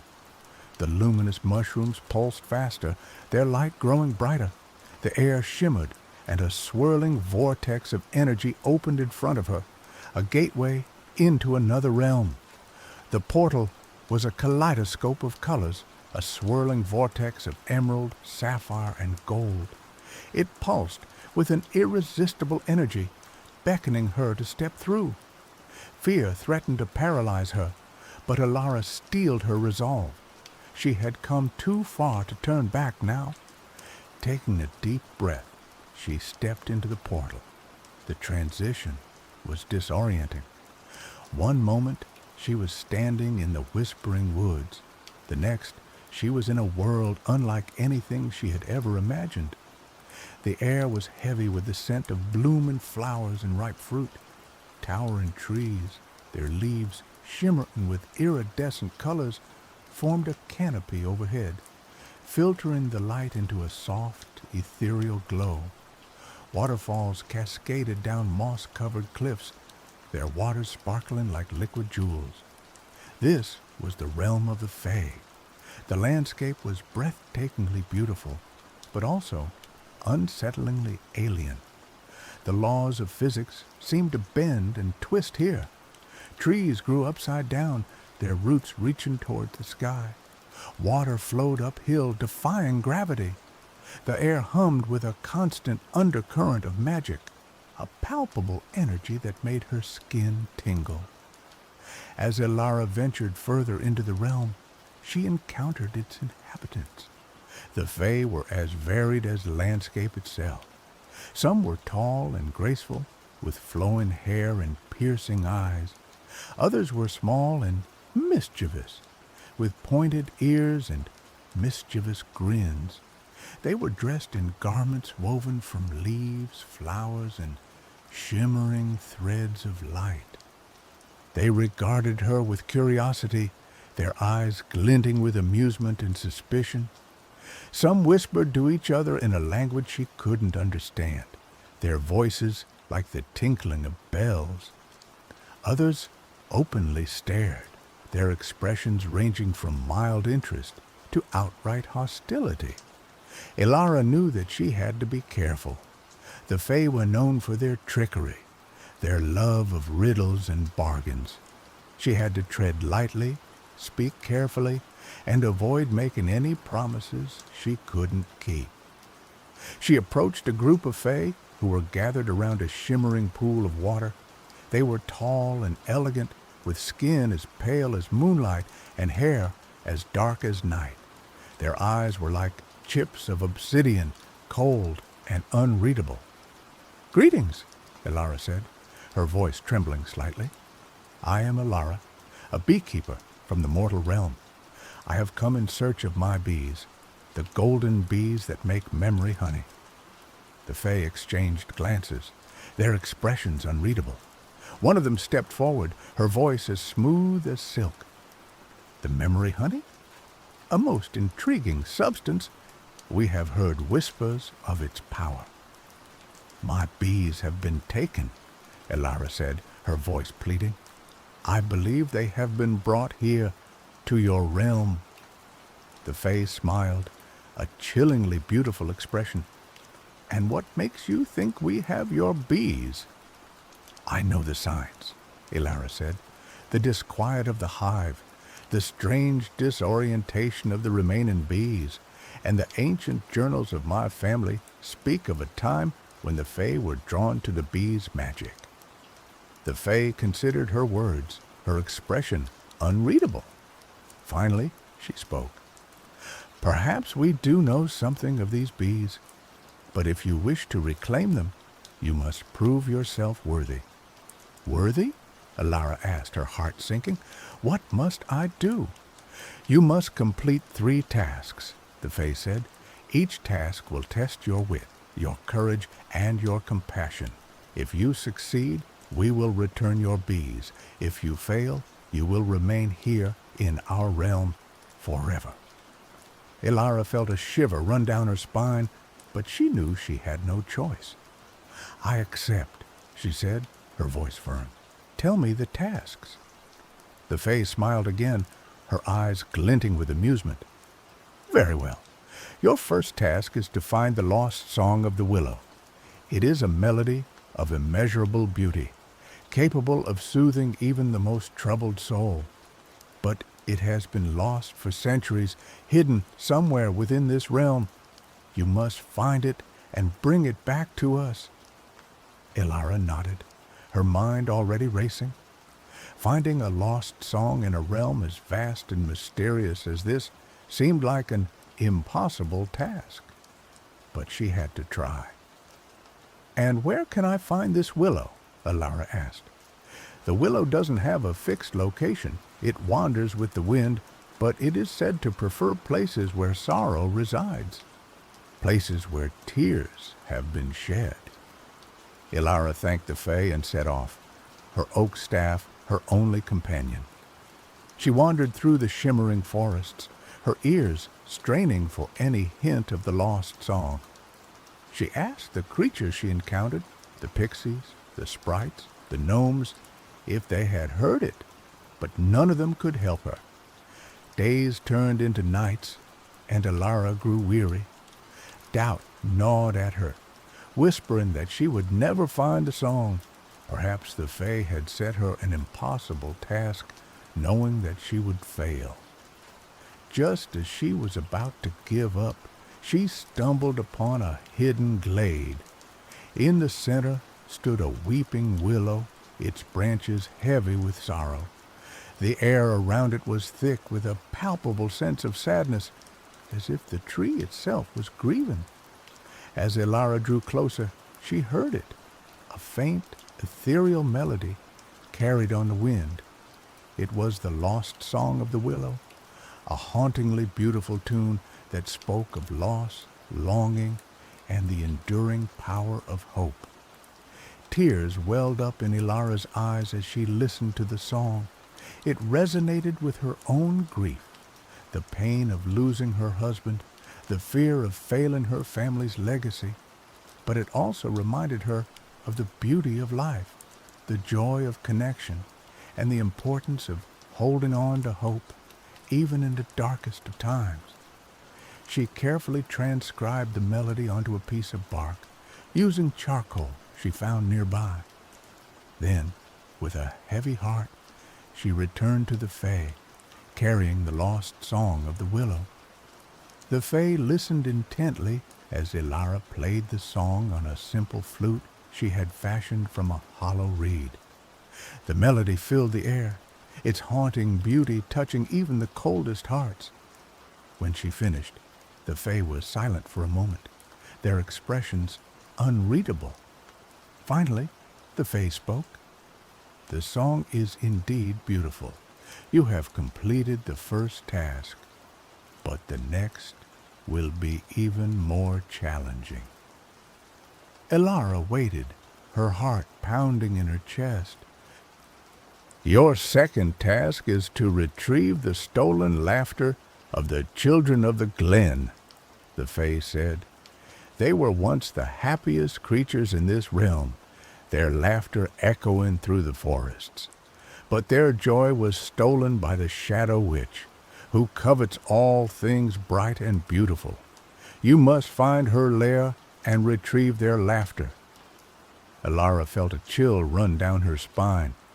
The Shadow Witch was a creature of nightmares, a being of pure darkness, who delighted in stealing joy and spreading despair.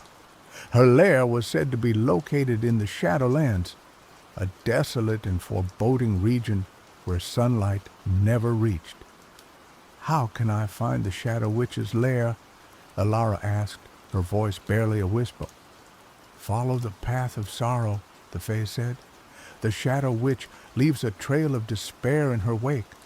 Where hope fades, where dreams die, there you will find her." Alara thanked the Fae and set off again, her oak staff her only comfort. She followed the path of sorrow, her heart heavy with each step. She passed through blighted lands where the trees were withered and the flowers had turned to ash.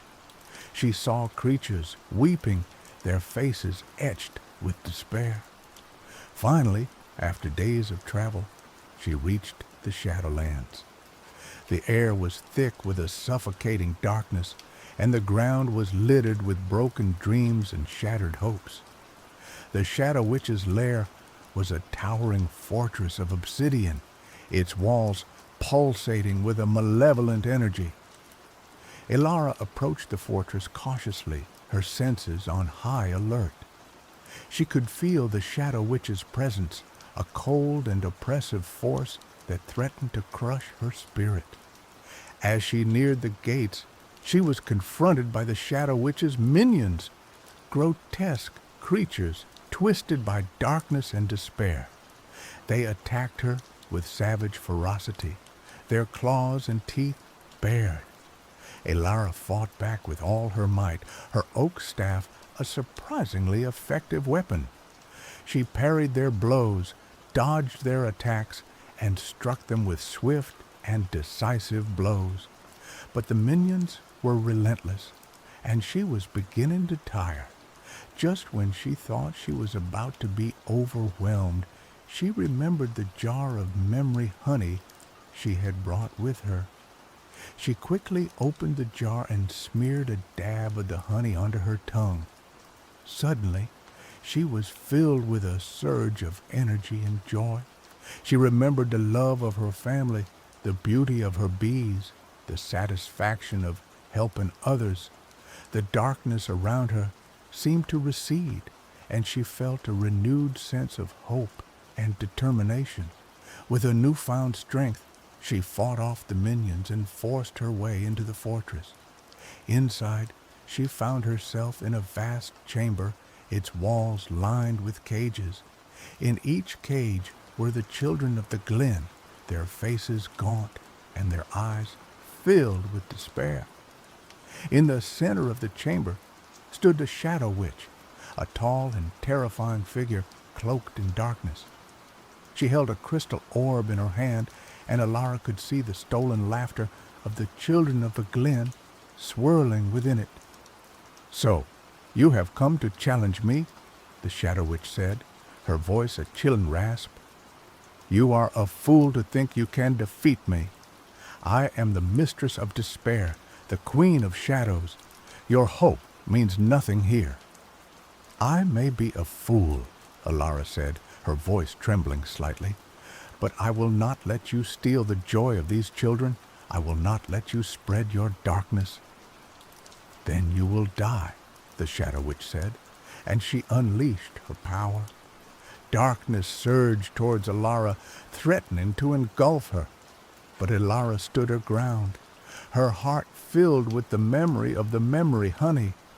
She focused on the joy of the others, the solace her bees had brought, and she pushed back against the darkness with all her might. A beam of golden light shot from her heart, striking the crystal orb in the Shadow Witch's hand. The orb shattered, and the stolen laughter of the children of the glen was released, filling the chamber with its joyful sound. The Shadow Witch shrieked in agony as the laughter washed over her, weakening her power. Elara seized the opportunity and struck her with her oak staff. The Shadow Witch crumbled into dust, and the darkness in the chamber began to dissipate. The children of the glen were freed from their cages, their laughter echoing through the fortress. They thanked Elara profusely, their eyes shining with renewed joy. Elara felt a wave of relief wash over her. She had completed the second task. With the children of the glen in tow, Elara returned to the Fae, carrying their stolen laughter. The Fae were astonished by her success. "You have shown great courage and compassion," the Fae said. "You have proven yourself worthy. But there is one task remaining. This will be the most difficult task yet." Elara braced herself, her heart pounding in her chest. "Your final task is to heal the wounded king," the Fae said. "He is the ruler of this realm, but he has been struck by a grievous wound, a wound that festers with bitterness and resentment. He is imprisoned within his castle, slowly fading away, his sorrow poisoning the land. You must heal him, or this realm will fall into darkness." Elara felt a wave of despair wash over her. Healing a wounded king, a king consumed by bitterness and resentment, seemed like an impossible task. But she knew she had to try. "How can I heal him?" Elara asked, her voice barely a whisper. "You must offer him a memory," the Fae said, "a memory of pure, unadulterated joy, a memory that will remind him of the beauty of life and the power of love. But the memory must be genuine, a memory that comes from your own heart." Elara felt a flicker of hope. She knew she had many precious memories, moments of joy and connection that she treasured above all else. But could she truly offer one to the king, a stranger consumed by bitterness and resentment? "And how do I offer him this memory?" Elara asked. "Does he need memory honey?" "The memory honey is imbued with your own magic. It would be the same as offering him yourself. You must bare your soul. It is a risk, but if you succeed, you will have saved not only your bees, but this realm." Elara thanked the Fae and set off towards the king's castle, her heart filled with trepidation. The castle was a desolate and foreboding structure, its walls crumbling and its towers shrouded in mist. The air around it was thick with despair, and Elara could feel the king's pain radiating outwards like a palpable force. As she approached the gates, she was stopped by the king's guards. They were grim and unyielding, their faces etched with sorrow. "You cannot enter," they said. "The king wishes to see no one." "I have come to heal him," Elara said, her voice firm. "I have been sent by the Fae." The guards hesitated for a moment, then reluctantly allowed her to pass. Elara entered the castle, her heart pounding in her chest. Inside, she found herself in a vast and desolate hall. The walls were covered in tapestries depicting scenes of joy and celebration, but they were faded and tattered, their colors dulled by the king's sorrow.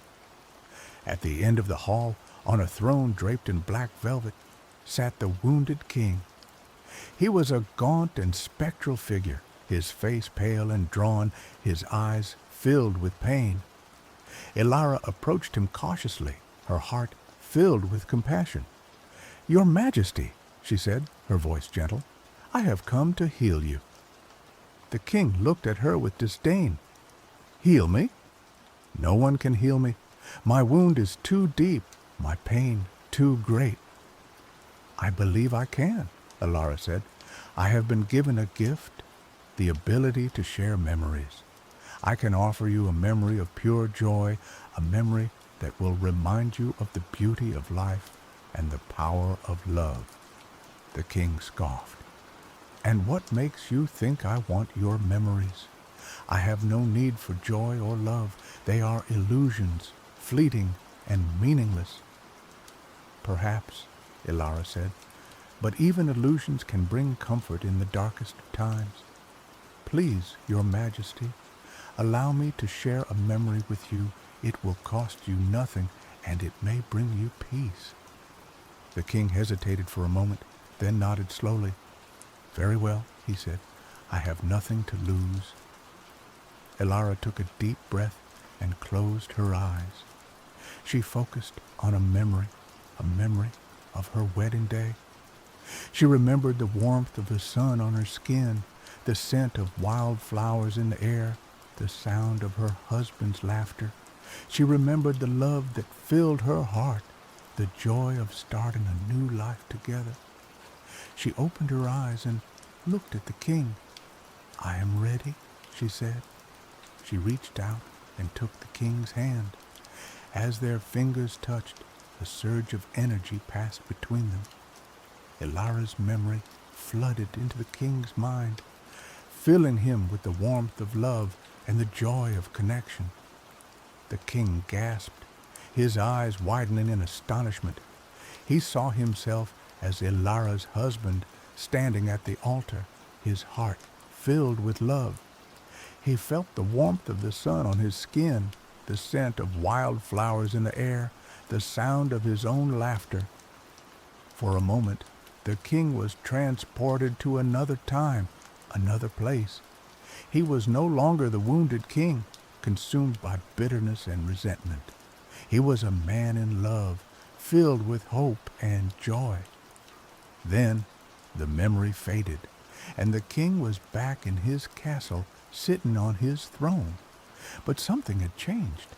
The darkness in his eyes had diminished, and a faint smile played on his lips. "That was beautiful," he said, his voice barely a whisper. "Thank you." Elara smiled, her heart filled with joy. She had healed the wounded king. As the king's sorrow faded, his castle began to transform. The crumbling walls were repaired, the tattered tapestries were restored, and the air filled with the sound of music and laughter. The king rose from his throne, his face radiant with joy. "You have saved me," he said to Elara. "You have saved this realm. I am forever in your debt." Elara bowed her head. "I am glad I could help," she said. The king then summoned the Fae and commanded them to return Elara's bees. The Fae obeyed immediately, bringing forth the golden bees from their hidden sanctuary. Elara watched with tears in her eyes as her bees were released, their golden bodies filling the air with their familiar hum.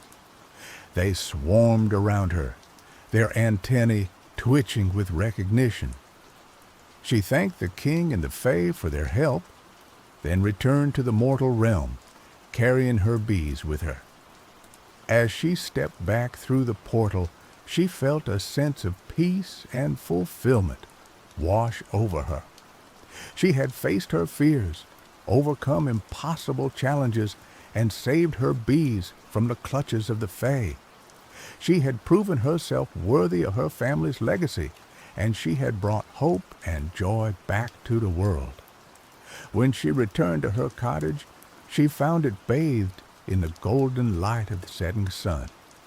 The remaining bees greeted her with ecstatic dances, their buzzing a symphony of welcome. Elara wept with joy, her heart overflowing with gratitude. She knew that the journey into the realm of the Fae had changed her. She was no longer just a beekeeper. She was a guardian of hope, a protector of memories, and a bridge between worlds.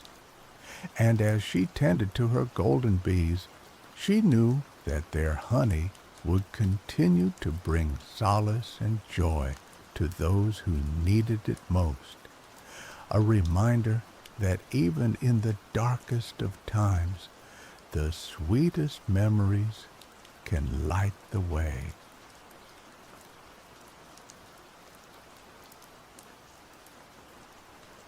Posterdam clung to the mountainside like a forgotten memory.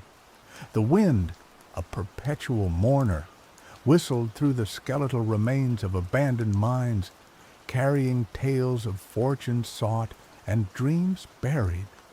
Houses, built from gray stone that seemed to absorb the meager sunlight, huddled together as if seeking warmth from a cold that seeped into the very bones of the town.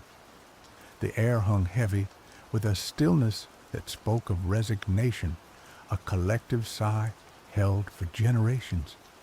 Brian, a man etched with the harsh lines of the high altitude and the anxieties of his dwindling livelihood, walked the main street. The cobblestones under his worn boots were slick with a perpetual dampness, reflecting the overcast sky like a distorted mirror. Once, Posterdom had throbbed with life, the rhythmic clang of pickaxes and the boisterous laughter of miners echoing through the valley. Now, silence reigned, broken only by the mournful cry of a hawk circling overhead and the creak of dilapidated signs promising long-gone pleasures. He was on his way to Edith's General Store, the last bastion of commerce in Posterdom. The store was a cluttered sanctuary smelling of dust, dried herbs, and the faint sweetness of forgotten candies. Edith, a woman whose face was a road map of wrinkles earned through hardship and resilience, stood behind the counter, her eyes the color of faded denim, watching him with an unnerving knowingness. "Brian," she greeted him, her voice a low rumble that seemed to echo the mountains themselves. "What brings you out on a day like this, expecting miracles?" Brian managed a weary smile. Just need some flour, Edith, and some candles. The nights are getting longer. Edith shuffled behind the counter, her movements slow but deliberate. Longer nights, shorter days. Time marches on, Brian, whether we like it or not. Some say time is marching us towards something terrible, Brian murmured, thinking of the whispers that had been circulating in posterdom for years. Whispers of an ancient prophecy predicting a doom that would swallow the town whole. Edith paused, her gaze sharpening. You've been listening to Luca again, haven't you? Luca was posterdom's resident eccentric, a recluse who lived in a crumbling observatory on the outskirts of town. He was a scholar of forgotten lore, obsessed with ancient texts and astronomical charts, and the self-proclaimed prophet of posterdom's imminent demise. Most dismissed him as a harmless madman, but Brian couldn't shake the feeling that there was a kernel of truth in Luca's frantic pronouncements. He says the signs are all there, Edith, Brian said, accepting the flour and candles. The tremors, the strange weather. He says it's all leading to the end. Edith sighed, her wrinkles deepening. Luca's been saying that for 20 years, Brian. Posterdom's been dying a slow death for longer than that, but the end hasn't come yet. Maybe he's right this time, Brian insisted. Maybe we should be listening. Edith shook her head. Listening to Luca won't put food on the table or warm our houses. We need to focus on the present, Brian, not on some far-off doom. Brian paid for his supplies and left the store, the weight of his worries heavier than the flour sack he carried. As he walked home, he couldn't help but glance towards the observatory perched high on the hill, a dark silhouette against the gray sky. He wondered what Luca was seeing up there, what horrors he was divining from the stars. That night, Brian dreamt of clocks, giant, monstrous clocks with gears that ground and gnashed, their hands spinning wildly out of control. He woke up in a cold sweat. The image of the distorted clock faces burned into his mind. He knew then that he couldn't ignore Luca's warnings any longer. He had to find out what the old man knew, even if it meant confronting the darkness that lurked in the heart of Posterdom's despair. Luca's observatory was a testament to both brilliance and decay. The building, once a proud beacon of scientific observation, now sagged under the weight of neglect. The dome was cracked and rusted, the telescope within seemingly frozen in a perpetual search for answers that remained elusive. Brian hesitated before knocking on the heavy oak door, its surface scarred and weathered. He hadn't spoken to Luca in years, not since his youthful fascination with astronomy had been replaced by the harsh realities of survival. The door creaked open, revealing a figure shrouded in shadow. Luca stood before him, his eyes magnified by thick spectacles, burning with an unsettling intensity. His white hair, long and unkempt, framed a face etched with 1,000 sleepless nights. "Brian," Luca rasped, his voice like the rustling of ancient parchment. "I knew you would come." Brian swallowed, unnerved by Luca's seemingly prescient greeting. "I need to know what you've seen, Luca. What you've been saying about the end." Luca stepped aside, gesturing for Brian to enter. The air inside the observatory was thick with the scent of dust, old books, and something else. Something metallic and faintly ozone-like. Stacks of books lined the walls, their spines faded and cracked.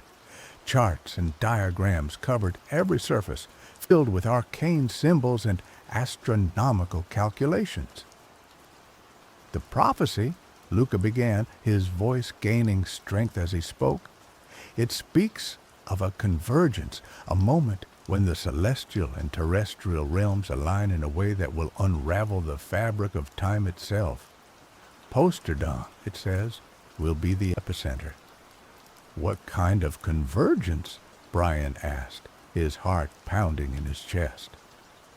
Luca led him to a large table in the center of the room, upon which lay a complex mechanism of gears, springs, and levers.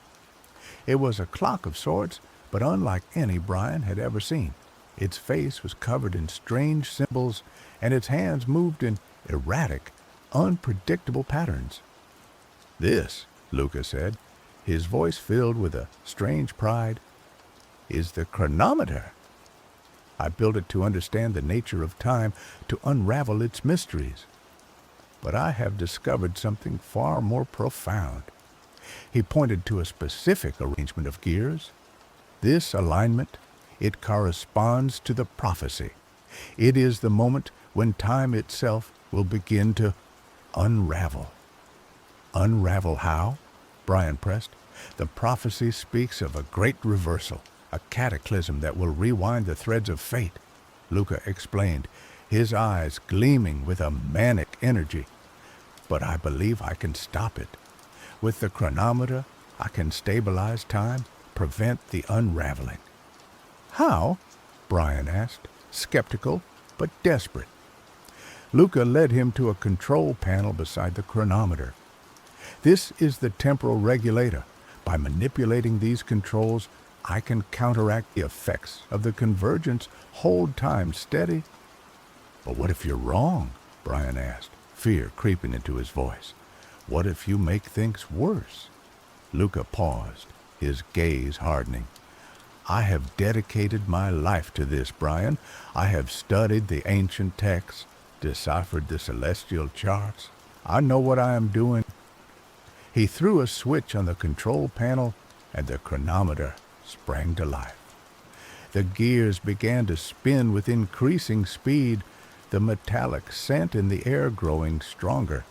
The strange symbols on the clock face glowed with an eerie luminescence. The process has begun, Luca announced, his voice trembling with excitement. Time is being stabilized. Brian watched in horrified fascination as the chronometer whirred and clicked, its intricate mechanism humming with power. He couldn't shake the feeling that Luca was playing with forces he didn't understand, that he was about to unleash something terrible upon Posterdom. The first sign was subtle, a flicker in the gaslights that illuminated the town square. Then a tremor, stronger than any that had shaken Posterdom in recent memory. People rushed out of their homes, fear etched on their faces. Brian, standing beside Luca in the observatory, felt a strange tingling sensation run through his body. The air seemed to vibrate, and the colors around him intensified, then faded, then intensified again.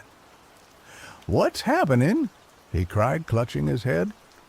Luca, his eyes fixed on the chronometer, didn't respond. The gears were spinning faster and faster, the clock face glowing with an almost blinding light. Suddenly, the tremors stopped. The flickering lights steadied. The air became still, almost unnaturally so. Then, things began to change. A delivery wagon heading towards Edith's general store began to roll backward, uphill. A flock of birds flew in reverse, their wings beating against the wind as they retreated towards the horizon. A conversation Brian had overheard between two miners earlier that day replayed itself in his mind, word for word, but in reverse order. He looked at Luca, his face a mask of horror. "You didn't stabilize time, Luca. You reversed it." Luca stared at the chronometer in disbelief, his hands trembling. "It can't be. The calculations were precise." Look around you, Brian shouted. Everything is going backwards. They rushed outside the observatory. The town was in chaos. People were walking backward, their movements jerky and unnatural. Buildings were crumbling in reverse, stones reassembling themselves in mid-air. The river that flowed through Posterdom was flowing upstream, its waters churning and frothing as they defied gravity. Brian saw Edith standing in front of her store, her face a picture of bewilderment. He ran towards her, dodging people who were moving in reverse. "Edith, get inside," he yelled. "It's not safe." But Edith didn't seem to hear him. She was staring at something behind him, her eyes wide with shock. Brian turned around. He saw a younger version of himself, a boy of 10, walking towards him. The boy was carrying a fishing rod and whistling a carefree tune. Brian staggered backward, his mind reeling. He was seeing his past self walking towards his present. "What have you done, Luca?" he whispered, his voice filled with despair. "What have you unleashed?" The chronometer's influence spread like a virus, infecting every aspect of Posterdom's existence. Time wasn't just flowing backward. It was unraveling, fragmenting, replaying itself in disjointed, chaotic loops. People encountered younger versions of themselves, reliving past traumas and joys, forced to confront the echoes of their former selves. The dead walked again, resurrected from their graves, only to fade back into oblivion as the temporal currents shifted. Brian found himself trapped in a nightmare of his own making. He relived the death of his parents in a mining accident, experiencing the grief and despair of his childhood all over again. He watched his younger self make choices he now regretted, powerless to intervene. Luca, consumed by guilt and terror, retreated into the observatory, desperately trying to recalibrate the chronometer. But the machine was beyond his control, its gears spinning wildly, its power surging unchecked. Brian knew that if he didn't do something, Posterdom would be lost, trapped in an endless loop of temporal chaos. He had to find a way to stop the chronometer, even if it meant sacrificing himself. He sought out Nova, a young woman who had always possessed a sharp intellect and a keen understanding of mechanics. Nova had worked in the mines, tinkering with the machines, and she possessed a natural aptitude for understanding complex systems. He found her in her workshop, surrounded by tools and discarded parts. She was trying to repair a broken clock, her brow furrowed in concentration. "Nova," Brian said, his voice urgent, "I need your help." Nova looked up, her eyes filled with apprehension. "I know what's happening, Brian. Everyone does. It's like something out of a nightmare." "Luca's chronometer is responsible," Brian explained. "It's reversing time, unraveling everything. We have to stop it." Nova hesitated. "The chronometer is incredibly complex, Brian. I don't know if I can fix it." "You're the only one who can," Brian insisted. "You're the only one who understands machines like that. Posterdom is counting on you." Nova looked at him, her expression determined. "All right," she said, "I'll help you, but we need a plan." Together, they devised a plan to infiltrate the observatory and disable the chronometer. They knew it would be dangerous. Luca, in his desperation, might be irrational, even violent, but they had no choice. That night, under the flickering light of the reversed stars, they set out towards the observatory, determined to save Posterdom from its temporal doom. The observatory loomed before them, a dark and ominous silhouette against the chaotic sky. The chronometer's power pulsed from within, casting strange shadows that danced and writhed like living things. Brian and Nova approached the observatory cautiously, their hearts pounding in their chests. They knew that Luca was inside, and they had no idea what to expect. They slipped through a back window, the glass shattering in reverse as they entered. The interior of the observatory was even more chaotic than they remembered. Books were flying through the air, pages tearing themselves apart and reassembling in nonsensical patterns. Charts peeled themselves off the walls, their ink running backward across the parchment. They found Luca in the main chamber, standing before the chronometer, his eyes wild and unfocused. He was frantically adjusting the controls, his movements jerky and erratic. "Luca," Brian said, his voice firm but gentle, "we need to stop this. The chronometer is out of control." Luca spun around, his face contorted with rage.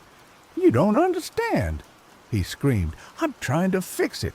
I'm trying to save us all." "You're making things worse, Luca," Nova said, stepping forward. "Let us help you." Luca waved his hand dismissively. "Stay away from me. You'll ruin everything." He lunged towards the control panel, his fingers flying across the switches. The chronometer's gears spun faster and faster, the clock face glowing with an almost blinding light. Suddenly, a surge of temporal energy erupted from the chronometer, throwing Brian and Nova backward. They crashed against the wall, dazed and disoriented. Luca, caught in the full force of the blast, screamed in agony. His body flickered and shimmered, his form dissolving and reforming in rapid succession. Brian and Nova scrambled to their feet, horrified by what they were witnessing.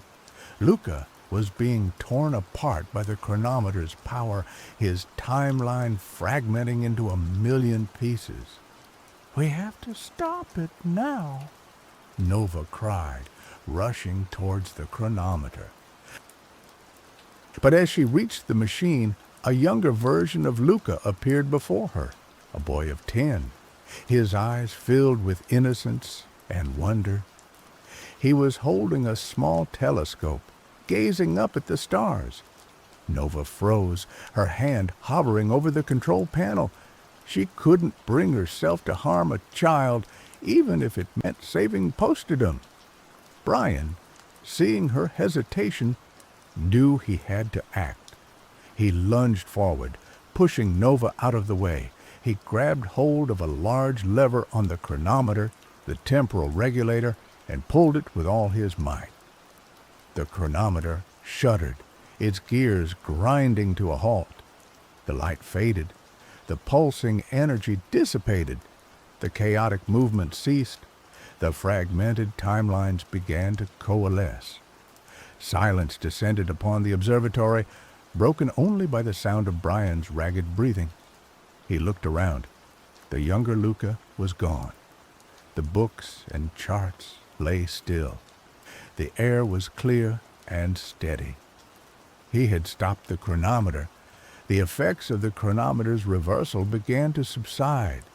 The river flowed in its proper direction. The buildings stopped crumbling in reverse. The people of Posterdom returned to their normal states, their memories returning to them in a jumbled, fragmented mess. Luca was gone, his fate uncertain. Some said he had been erased from existence, his timeline collapsing upon itself. Others claimed that he had been cast adrift in the temporal currents, lost in the eddies of time. Brian and Nova emerged from the observatory, exhausted but triumphant. They looked out over Posterdom, which was slowly returning to its former state. The town was scarred, changed by the temporal chaos. The buildings were damaged, the landscape altered, but the people of Posterdom were alive, and they had been given a second chance. What now? Nova asked, her voice barely above a whisper. Brian looked at her, his eyes filled with hope. Now, he said, we rebuild. We learn from our mistakes. We create a new future for Posterdom.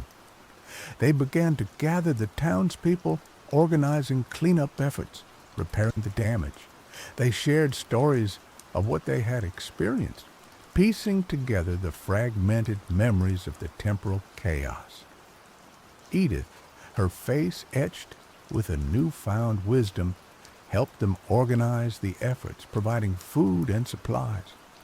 She had seen the past, the present, and the future, and she understood the importance of cherishing each moment. Slowly but surely, Posterdom began to heal. The people rediscovered their sense of community, their resilience, their hope. They learned to appreciate the simple things in life, the beauty of the mountains, the warmth of a shared meal, the comfort of friendship. Brian and Nova worked together, using their skills and knowledge to create new technologies for Posterdom, technologies that harnessed the power of the mountains and the knowledge of the stars. They built new systems for generating electricity, for purifying water, for communicating with the outside world. They also created a museum, a place where they could preserve the memories of the temporal chaos, a reminder of the dangers of tampering with forces beyond their understanding. Years passed. Posterdom thrived, transformed from a dying town into a vibrant community. The people had learned from their past, and they were building a future filled with hope and promise. Brian and Nova stood on the hill overlooking Posterdom, watching the sun rise over the mountains. They had faced the end of time, and they had emerged victorious. They had saved their town, and in doing so, they had saved themselves. "We did it," Nova said, her voice filled with pride. Brian smiled. "We did," he agreed, "and we'll do it again if we have to." They looked at each other, their eyes filled with love and admiration. They had faced the impossible, and they had overcome it together. They had forged a bond that would last a lifetime. As the sun bathed Posterdom in its golden light, Brian and Nova knew that the future was uncertain. But they were ready for whatever challenges lay ahead, for they had learned the most important lesson of all, that even in the face of unimaginable chaos, hope can still prevail. The chronometer was silent, but the echoes of its temporal disruption served as a constant reminder. Time, like life, was precious and not to be trifled with. The doom that Luca had foreseen had been averted, not by stopping time, but by understanding its flow and embracing the possibilities of a future built not on fear, but on resilience and hope. The town of Posterdom, once a desolate echo of the past, was now a testament to the enduring power of the human spirit.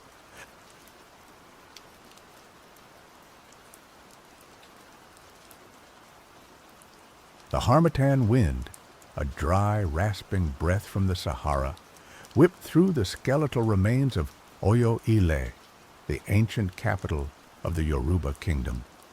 Once, smoke from the sacred fire had billowed here, a visible connection to the heavens, a promise of prosperity and the watchful gaze of the Orishas, the deities.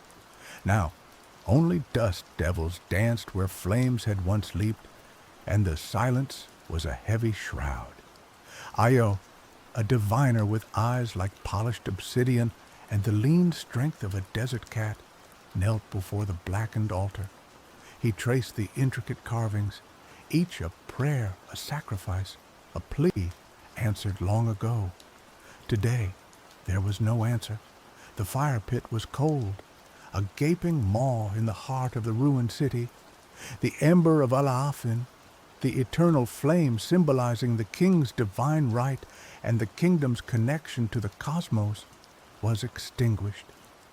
Io closed his eyes, and the wind seemed to whisper secrets in his ear, not secrets of the living, but echoes of the dead, the lamentations of ancestors, and the distant murmurs of the Orishas.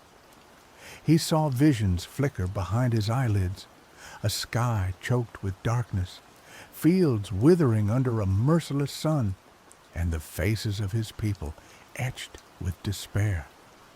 He opened his eyes with a jolt. The vision was clear. The extinguishing of the ember was not merely a tragedy for Oyo'ile, but a disruption in the cosmic balance. The realms of the living and the spirit world were blurring, chaos was brewing, and if the fire wasn't relit, the consequences would be catastrophic. Io was no ordinary diviner. He was a babalawo, a master of Ifa divination, chosen by the Orishas themselves. He could commune with the spirits, interpret the will of the deities, and navigate the treacherous paths between worlds. It was a gift and a burden, a responsibility he had never sought but could not ignore. He rose, his worn leather sandals crunching on the cracked earth. He clutched the tools of his trade, his opal, a divination chain made of sacred seeds, his iroka, an ivory tapper used to invoke the Orishas, and his ace, a small gourd filled with powerful herbs and potent words. His journey had begun. Io knew he couldn't simply relight the fire. The circumstances of its extinguishing were shrouded in mystery, and the reasons he suspected were rooted in the spirit world. He needed guidance, and for that he turned to Eshu, the trickster god, the gatekeeper between realms, the master of crossroads and chaos. He traveled for days, guided by the sun and the stars, his path leading him through sun-baked savannas, lush forests teeming with unseen creatures, and villages clinging to life in the shadow of the ancient kingdom. He listened to the whispers of the wind, the rustling of leaves, and the songs of the birds, seeking clues, deciphering the subtle language of the natural world. Finally, he reached a sacred grove, a place where ancient trees clawed at the sky and the air hummed with an unseen energy. In the center stood a towering iroko tree, its roots thick and gnarled, disappearing into the earth like grasping fingers. This was Eshu's domain. Io approached the iroko tree with reverence, prostrating himself before its immense presence. He scattered kola nuts at its base, a traditional offering, and began to chant, his voice weaving a tapestry of ancient words, invoking the name of Eshu Elegbara. The air crackled with energy, and the shadows around the iroko tree deepened.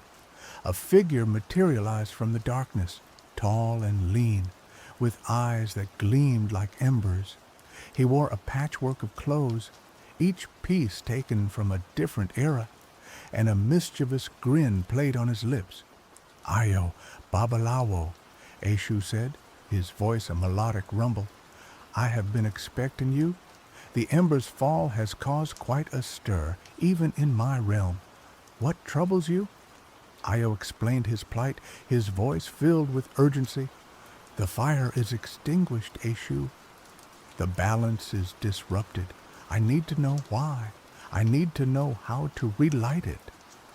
Eshu chuckled, a sound that echoed through the grove.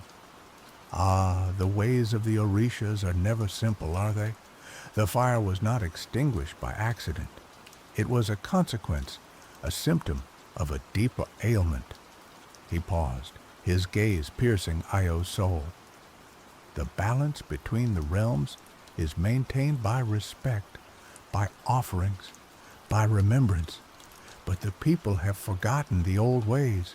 They have turned their backs on the Orishas, chasing after fleeting pleasures and empty promises. Their neglect has weakened the veil between worlds, allowing darkness to seep through. And who benefits from this darkness? Io asked, his hand instinctively reaching for his eroke. That, Babalawo, is what you must discover, Eshu replied, his grin widening. The path to the embers relighting lies through the spirit world.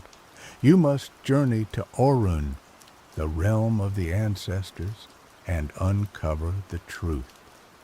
But be warned, the journey is fraught with peril. You will face trials that will test your courage, your wisdom, and your soul. The journey to Ile-Ife, the realm of the Orishas, was even more perilous than the descent into Orun. Io had to navigate treacherous landscapes, overcome formidable obstacles, and face trials that tested his very sanity. He had to climb mountains that pierced the clouds, cross rivers of molten lava, and traverse deserts where mirages danced like mocking spirits. He was tested by Ogun, the Orisha of iron and war, who challenged his courage and his strength. He was seduced by Oshun, the Orisha of beauty and love, who tempted him with earthly pleasures. He was confronted by Shango, the Orisha of thunder and lightning, who demanded his unwavering loyalty. With each challenge, Io grew stronger, wiser, and more determined. He learned to harness his inner strength, to resist temptation, and to remain true to his purpose. He realized that the journey was not just about relighting the ember, but about transforming himself into the person he needed to be to save his people. Finally, after what seemed like an eternity, he reached Ile-Ife, a city of shimmering gold and radiant light. The air was filled with the scent of flowers and incense, and the sounds of music and laughter echoed through the streets. It was a place of unparalleled beauty and serenity, a refuge from the chaos and darkness of the other world. He was greeted by Obatala, the Orisha of purity and light, who welcomed him with open arms. "Ayo Babalawo," Obatala said, his voice filled with compassion. "We have been waiting for you. You have proven yourself worthy to stand before the Orishas." Obatala led Io to a grand palace, where all the Orishas were gathered. They sat on thrones of gold and ivory, their faces radiating divine power. Io prostrated himself before them, his heart filled with awe and reverence. The Orishas listened intently as Io recounted his journey, his voice filled with passion and urgency. They knew the danger that Iku posed, and they understood the importance of relighting the sacred fire. After he finished, Shango, the Orisha of thunder and lightning, rose from his throne, his eyes blazing with righteous anger. "This Iku must be destroyed," he thundered. "It threatens the very fabric of existence." Oshun, the Orisha of beauty and love, spoke next, her voice soft but firm. "We cannot simply destroy Iku," she said. "It is a part of ourselves, a reflection of our own darkness. We must find a way to heal the wounds that gave rise to it, to transform the despair into hope, the hatred into love."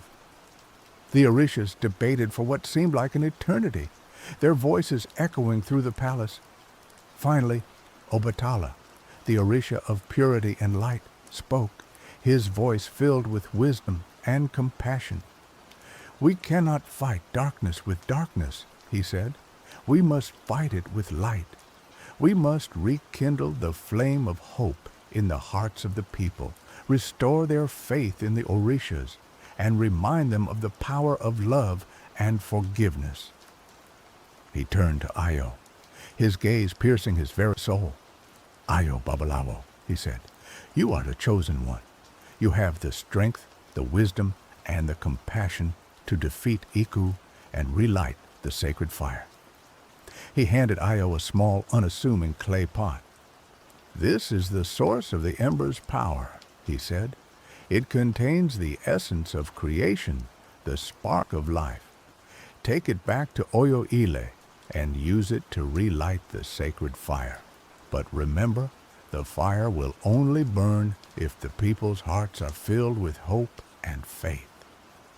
Io returned to the mortal world, his heart filled with a renewed sense of purpose. He knew that his journey was far from over. He still had to confront Iku, the spirit of death and destruction, and he still had to convince the people to embrace hope and faith.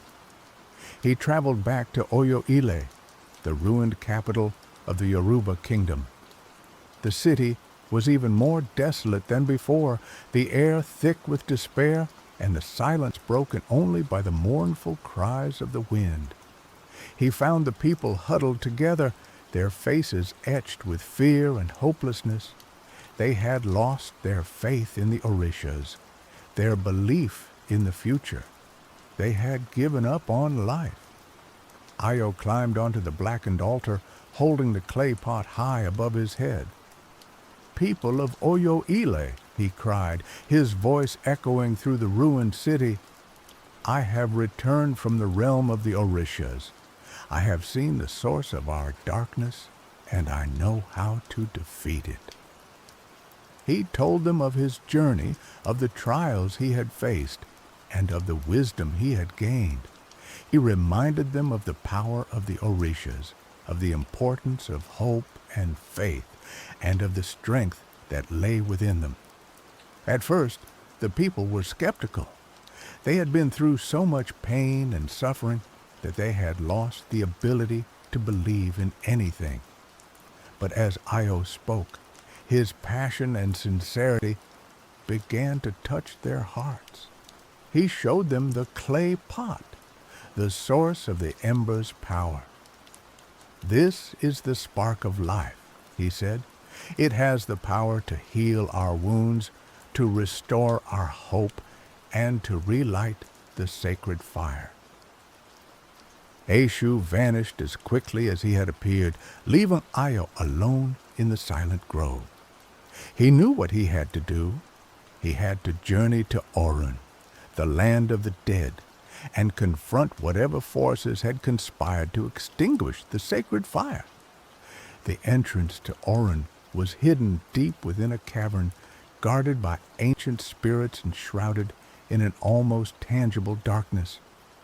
Io prepared himself with potent herbs and incantations, fortifying his spirit against the dangers that awaited him. He drew a protective circle around himself with white chalk, invoking the protection of Obatala, the Orisha of purity and light. He stepped into the darkness, and the world dissolved around him. He felt a disorienting sensation of falling, of being pulled through a vortex of swirling energy. Then suddenly, he was standing on solid ground, but the world around him was unlike anything he had ever seen. Orun was a land of shadows and whispers, a mirror image of the living world, yet distorted and faded. The trees were gnarled and leafless. The rivers flowed with a viscous black fluid, and the air was heavy with the scent of decay and regret. Lost souls wandered aimlessly, their faces etched with sorrow and longing. They were the spirits of those who had died without fulfilling their purpose, trapped between worlds, unable to find peace. Io avoided them, knowing that their despair could easily overwhelm him. He followed the path laid out for him by Ifa divination, using his opale to guide him through the labyrinthine landscape. He encountered mischievous spirits who tried to mislead him, vengeful spirits who sought to drag him into their torment, and ancient guardians who tested his worthiness. He used his knowledge of herbs and incantations to ward off the malevolent spirits, his wisdom to outwit the tricksters, and his unwavering faith in the Orishas to overcome the trials. He learned that Orun was not a place of eternal damnation, but a place of transition, where souls could find redemption or be consumed by their own darkness.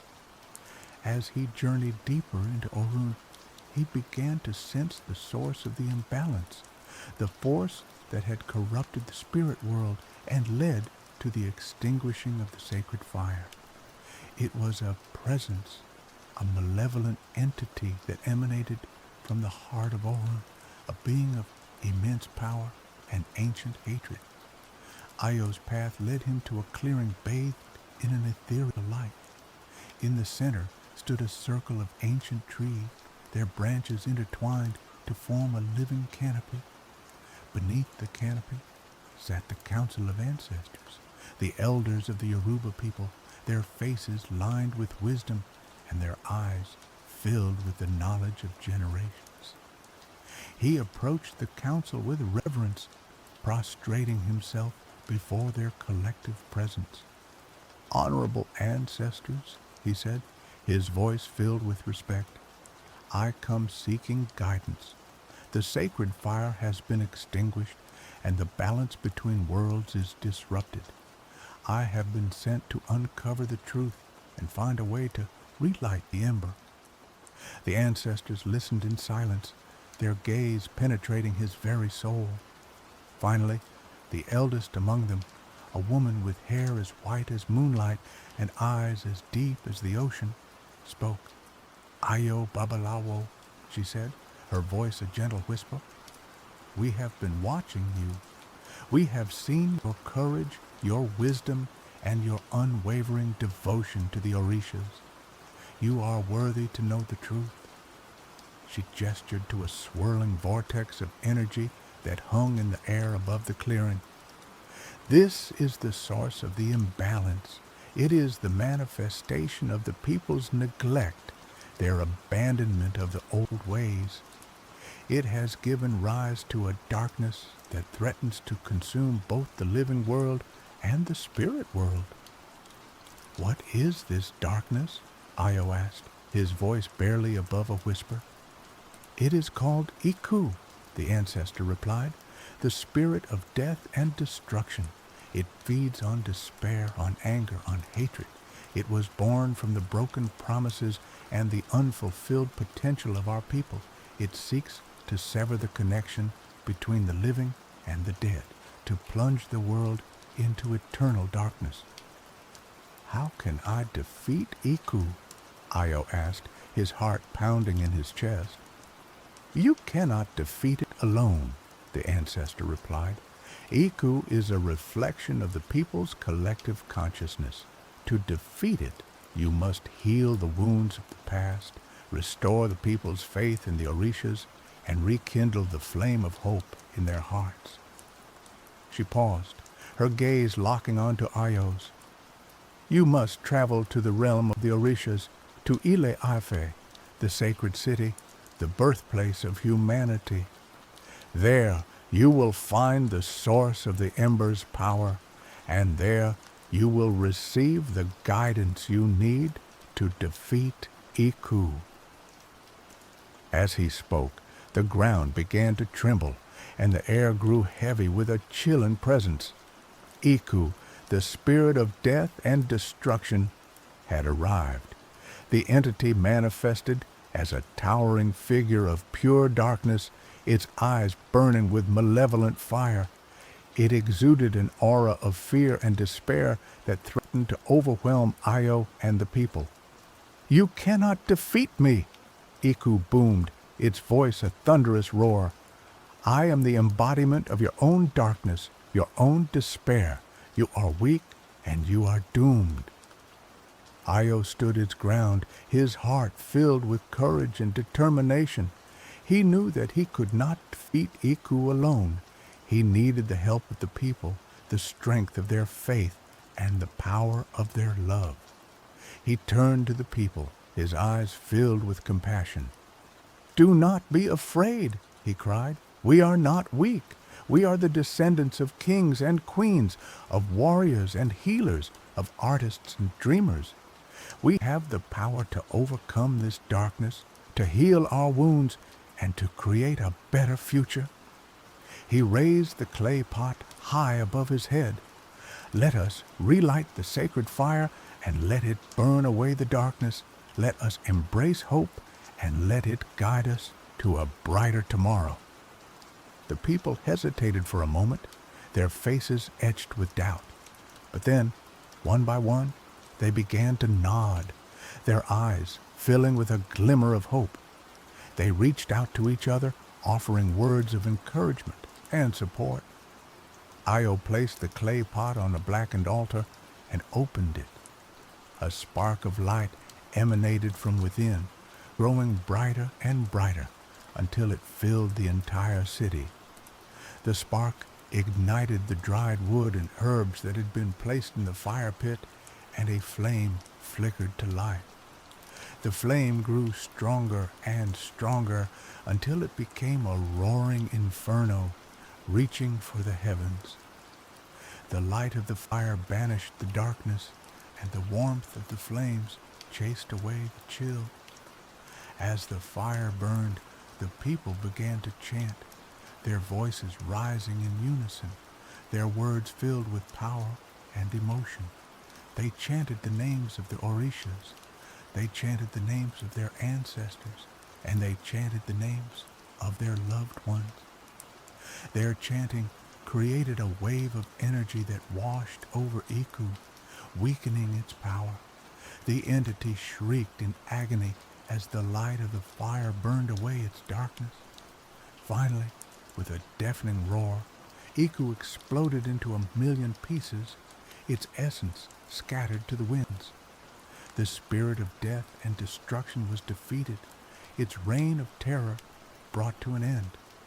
As the flames of the sacred fire danced in the sky, the people of Oyo Ile rejoiced.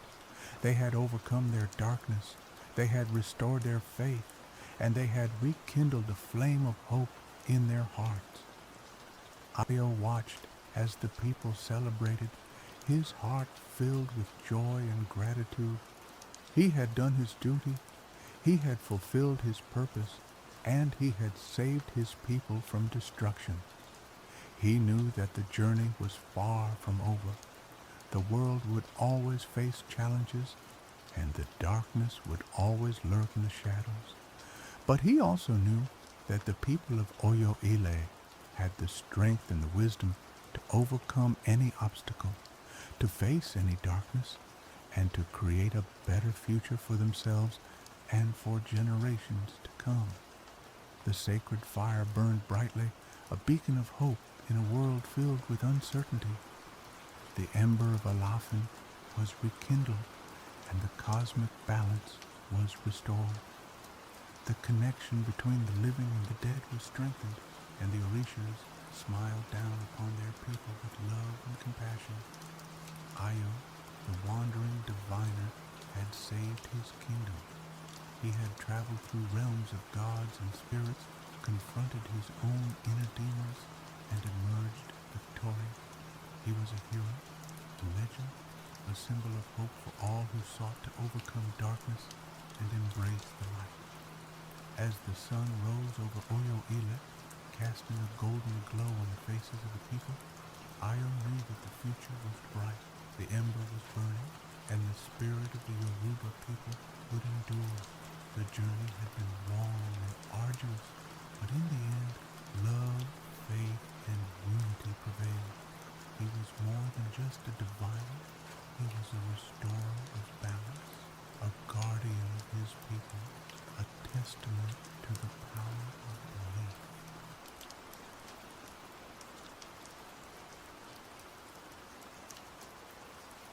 My name is Samantha, though some whisper the salt bride behind gloved hands.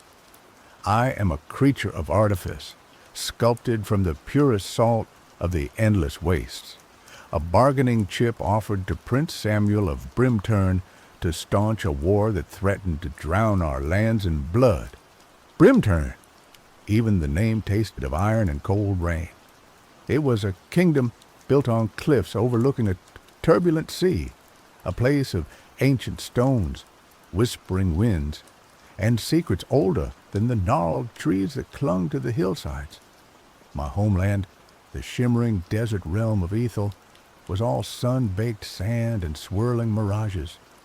We were a people of quiet strength, but our wells had run dry, and King Oberon, in his desperation, had offered me as a peace offering. I remember the sculpting, Mistress Alara, her hands as dry and cracked as the desert floor, worked for weeks, layering salt upon salt, binding it with ancient magic and whispered incantations.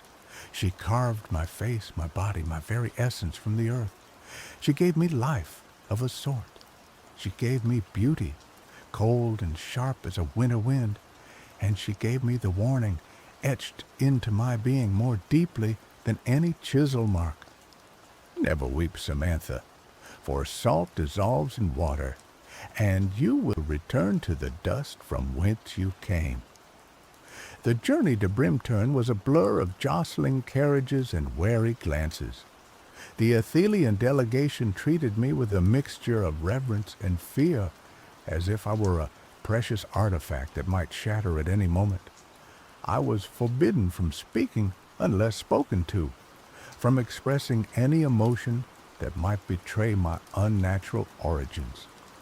I was a statue, a symbol, a fragile hope for peace. The first time I saw Prince Samuel, I confess, I felt a flicker of something akin to disappointment. I had expected a warrior, a man forged in the fires of war, a grim figure wielding a sword and a heart of stone. Instead, I found a young man, barely a man at all, with kind eyes, a hesitant smile, and an air of melancholy that seemed to cling to him like the sea mist. He was handsome undeniably with his dark hair and the strong lines of his jaw, but he looked weary. The wedding was a grand affair held in the great hall of Brimturn Castle. The hall was vast, echoing with the murmur of courtiers and the clang of goblets. Banners depicting the crests of Brimturn and Ethel hung side by side, symbols of a fragile alliance. I wore a gown of shimmering white silk, embroidered with silver threads that caught the light like captured stars. It was beautiful, but heavy, constricting. I felt like a doll dressed up for a macabre performance. Samuel took my hand, his touch surprisingly warm. His eyes met mine, and for a fleeting moment I thought I saw a question there, a flicker of understanding. But then the ceremony began. The priest's droning voice filled the hall, and the moment was lost. "Do you, Prince Samuel, take Samantha to be your lawfully wedded wife?" "I do," he said, his voice clear and resonant. "Do you, Samantha, take Prince Samuel to be your lawfully wedded husband?" I had been instructed, of course. I had rehearsed the words countless times. But as I looked at Samuel, standing before me, his face etched with a quiet solemnity, the words felt wrong. They tasted like ash in my mouth. I began, then hesitated. A collective gasp rippled through the hall. King Theron, Samuel's father, a man with a face like granite and eyes like chips of ice, fixed me with a withering stare. The Athelian delegation shifted nervously. The fate of two kingdoms hung in the balance. "I do," I forced out, the words a hollow echo. The ceremony continued. The rings were exchanged, and the marriage was sealed. I was now the Princess of Brimturn, bound to a man I barely knew, trapped in a kingdom of stone and shadows. That night, in the royal chambers, the reality of my situation crashed down upon me like a tidal wave. The room was opulent, filled with heavy furniture and tapestries depicting scenes of heroic battles. A fire roared in the hearth, casting dancing shadows on the walls. I stood by the window, staring out at the churning sea, feeling utterly alone. Samuel entered the room, his footsteps soft on the thick carpet. He looked at me, his expression unreadable. "Are you all right, Samantha?" he asked, his voice gentle. "I am as I am sculpted to be, Your Highness," I replied, reciting the phrase I had been taught. He sighed. "Please, call me Samuel, and you needn't speak in riddles. I know why you are here." I turned to face him, surprised. "You do?" "My father believes that marrying you will secure peace between Brimturn and Ethel. He believes that your unique nature will make you a compliant wife, a symbol of our alliance." "And you?" I asked, my voice barely a whisper. "What do you believe?" He hesitated, then walked to the window, standing beside me. "I believe that peace is worth fighting for. But I also believe that no one should be forced into a life they do not choose." His words struck a chord within me, a flicker of warmth in the cold salt of my heart. "I had no choice," I said, the bitterness creeping into my voice. "I know," he said softly, "and I am sorry." We stood in silence for a long moment, watching the storm rage outside. The wind howled, the waves crashed against the cliffs, and the rain lashed against the windows. I felt a strange kinship with the storm, a shared sense of wild, untamed power. "Tell me about Ethel," Samuel said, breaking the silence. "Tell me about the land where you were born." And so I did. I told him about the endless sands, the shimmering mirages, the scorching sun, and the cool desert nights. I told him about the resilient people of Ethel, their quiet strength, and their deep connection to the land. I told him about Mistress Elara, the sculptor who had given me life. As I spoke, I saw a change in Samuel's eyes. The weariness seemed to lift, replaced by a spark of curiosity, of genuine interest. He listened intently, asking questions, drawing me out. For the first time since arriving in Brimturn, I felt like I was being seen, not as a symbol, not as a bargaining chip, but as a person. The days that followed settled into a strange routine. I attended courtly functions, performed my duties as princess, and smiled politely at the endless stream of dignitaries and nobles. But in the evenings, Samuel and I would retreat to the royal chambers where we would talk for hours. He told me about Brimturn, about its history, its people, its struggles. He told me about his dreams, his fears, his hopes for the future. I learned that he was a scholar at heart, more comfortable with books than with swords. He longed to travel, to explore the world beyond Brimturn, but his duty to his kingdom kept him bound. He was a good man, I realized, a kind and compassionate man, trapped by the weight of his responsibilities. As we talked, I found myself growing increasingly comfortable in his presence. The cold, brittle shell that Mistress Elara had crafted began to soften, to thaw. I found myself laughing at his jokes, sharing my own thoughts and feelings, expressing emotions that I had been forbidden to feel. It was dangerous, I knew. Every laugh, every shared moment brought me closer to the precipice. But I couldn't help myself. My heart, it seemed, was beginning to awaken. One evening, as we sat by the fire, Samuel reached out and took my hand. His touch sent a jolt of electricity through me. I looked at him, my heart pounding in my chest. "Samantha," he said, his voice husky. He hesitated, then leaned closer, his eyes searching mine. I knew what was coming. I knew I should pull away, should remind him of who I was, of the danger I represented. But I couldn't. I was drawn to him like a moth to a flame. His lips met mine, and the world dissolved. It was a gentle kiss, tentative at first, then growing bolder, more insistent. I closed my eyes, surrendering to the moment. It was the most alive I had ever felt. But then a single tear escaped my eye. I gasped, pulling away from Samuel. My hand flew to my cheek, touching the wetness. Panic seized me. I stumbled back, away from him, away from the fire, away from everything. "Samantha, what's wrong?" Samuel cried, his face etched with concern. I couldn't speak. I could only stare at him, my eyes wide with terror.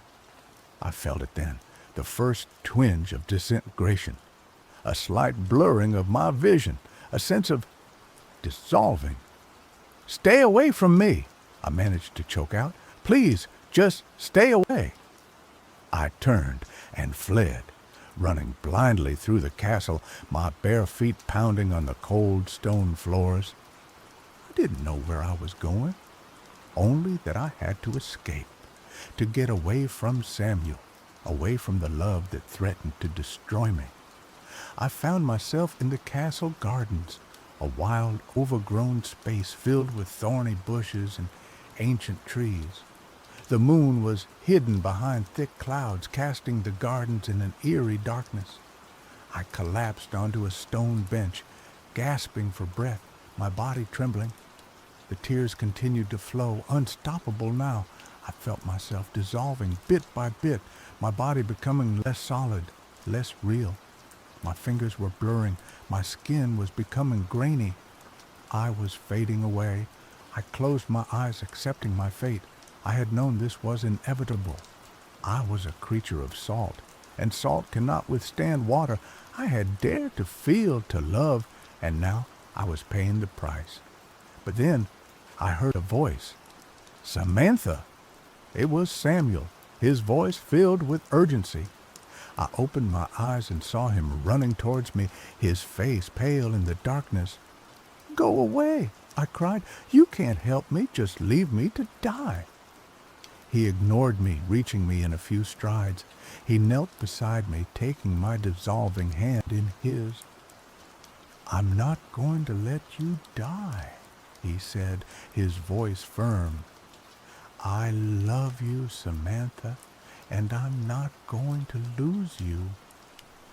"But I'm dissolving," I cried, my voice choked with sobs. "There's nothing you can do." He looked at me, his eyes filled with a fierce determination.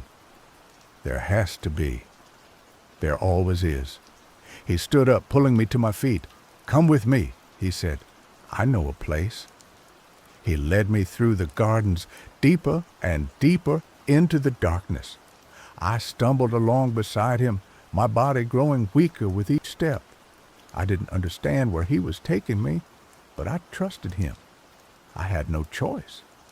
Finally, we reached a hidden grotto, tucked away behind a waterfall. The waterfall cascaded down into a small pool, the water shimmering in the moonlight that managed to penetrate the clouds. "What is this place?" I asked, my voice barely audible. "This is the source," Samuel said. "It's a natural spring, fed by the heart of the mountain. The water is said to have healing properties." He led me to the edge of the pool. "Get in," he said. I hesitated, "but I'll dissolve even faster." "Trust me," he said. "Please, Samantha, just trust me." I looked at him, into his eyes, and saw nothing but love and hope. I took a deep breath and stepped into the pool. The water was cold, shockingly cold. It stung my dissolving skin, sending shivers through my body. I gasped, my heart pounding in my chest. But then something strange began to happen. Instead of dissolving faster, I felt myself solidifying. The blurring in my vision began to clear, the grainy texture of my skin smoothed out. The pain subsided, replaced by a feeling of renewal. I looked at my hands, and they were whole again. I looked at my body, and it was solid, real. I was no longer dissolving. I was being restored. I looked at Samuel, my eyes filled with wonder. "What's happening?" I whispered. He smiled. "The water is drawing out the salt," he said. "It's purifying you." I stayed in the pool for what felt like hours, the cold water slowly but surely restoring me to my former self. Samuel stayed by my side, offering words of encouragement, holding my hand when the pain became too intense. Finally, when I felt completely whole again, I stepped out of the pool. I was naked, dripping wet, but I had never felt more alive. Samuel wrapped me in a warm cloak, his eyes filled with love and relief. He pulled me close, holding me tight. "I thought I was going to lose you," he whispered, his voice choked with emotion. "I was afraid I was going to lose myself," I replied. We sound of the waterfall filling the air. I knew then that I was truly loved, that I was no longer just a symbol, a bargaining chip, a creature of artifice. I was Samantha, and I was loved for who I was, salt and all. But our troubles were not over. The next morning, King Theron summoned us to the great hall. He had learned of my near dissolution, and he was furious. "You have jeopardized the alliance between Brimturn and Ethel," he roared, his face red with anger. "Your weakness, your unnatural nature has put our kingdom at risk." He turned to Samuel. "I should have known. You have always been too soft, too sentimental. You have chosen a creature of salt over the good of your people." Samuel stood tall, his eyes blazing with defiance. "Samantha is my wife," he said, his voice clear and strong, "and I will not allow you to speak to her in that manner." "You dare defy me?" King Theron thundered. "I dare to stand up for what I believe in," Samuel replied. "I believe in Samantha. I believe in love. And I believe in peace, a peace that is built on respect and understanding, not on fear and manipulation." He turned to me, taking my hand. "We are leaving, Samantha," he said. "We are leaving Brimturn." "Where will we go?" I asked, my heart pounding. "I don't know," he said, "but we will go together. We will find a place where we can be ourselves, where we can be happy." And so we did. We left Brimturn that very day, riding away on horseback, leaving behind the kingdom of stone and shadows. We traveled for weeks, through forests and mountains, across rivers and plains. We faced hardship and danger, but we faced it together. Along the way, we learned to rely on each other, to trust each other, to love each other even more deeply. I learned to embrace my emotions, to laugh and cry without fear, to be true to myself. Samuel learned to stand up for what he believed in, to be a leader, to be a king in his own right. Finally, we reached a small hidden valley, a place of lush green meadows, sparkling streams, and towering trees. It was a place of peace and tranquility, a place where we could finally build a home. We built a small cottage with our own hands. We planted a garden filled with flowers and herbs. We befriended the local villagers who welcomed us with open arms. And there, in that hidden valley, we lived happily ever after. I never forgot my origins. I was still a creature of salt, still vulnerable to water. But I had learned that love was stronger than any element, that true strength came not from suppressing emotions, but from embracing them. And so, the salt bride of Brimturn found her happily ever after, not in a castle, but in a cottage, not as a symbol, but as a wife, not as a creature of artifice, but as a woman of love. But the whispers of Brimturn followed me, as did the weight of my origins. Years passed in our hidden valley, filled with the simple joys of tending our garden and the quiet comfort of Samuel's love. I learned to bake bread that didn't crumble too easily in the humid air, and Samuel, with his scholarly bent, documented the local flora and fauna, his eyes sparkling with a joy I'd never seen in the shadowed halls of Brimturn. One day, a rider arrived, cloaked and weary, bearing the crest of Ethel. He carried a message from King Oberon, my father. Ethel was in dire straits once more. A sandstorm, unlike any in living memory, had choked the life out of the land, burying wells and leaving the people desperate for water. The king, weakened and ill, pleaded for my return, for my salt magic, as they now called it, to somehow save our dying kingdom. My heart clenched. I hadn't seen my homeland since my wedding, hadn't spoken to my family. A part of me, the salt-carved part, felt a pang of guilt, a duty to return. But the thought of leaving Samuel, of returning to the arid despair of Ethel, filled me with dread. I turned to Samuel, his face etched with worry. "I have to go," I said, my voice barely a whisper. "Ethel needs me." He nodded, his eyes filled with understanding. "Then we will go. We go together to Ethel." The journey back was arduous. The once familiar landscape of Ethel was now alien, choked with swirling sand that stung our eyes and filled our lungs. The vibrant colors I remembered were muted and gray, the air heavy with the scent of dust and despair. The welcome was muted too. My father, withered and weak, greeted me with a mixture of relief and suspicion. The people, once proud and strong, were gaunt and listless, their hope buried beneath the relentless sand. They looked at me, the salt bride, the one who had been sent away to buy peace, with a mixture of awe and resentment. I tried to help. I used the knowledge Mistress Ilara had instilled in me, knowledge of the properties of salt, of the way it could draw moisture from the air, of its power to bind the shifting sands. But the storm was too powerful, the land too parched. My salt magic was a mere drop in the ocean of desolation. Days turned into weeks, and the situation grew more desperate. The sandstorm raged on, relentless and unforgiving. The people were starving, their spirits broken. Even Samuel, with his unwavering optimism, began to look defeated.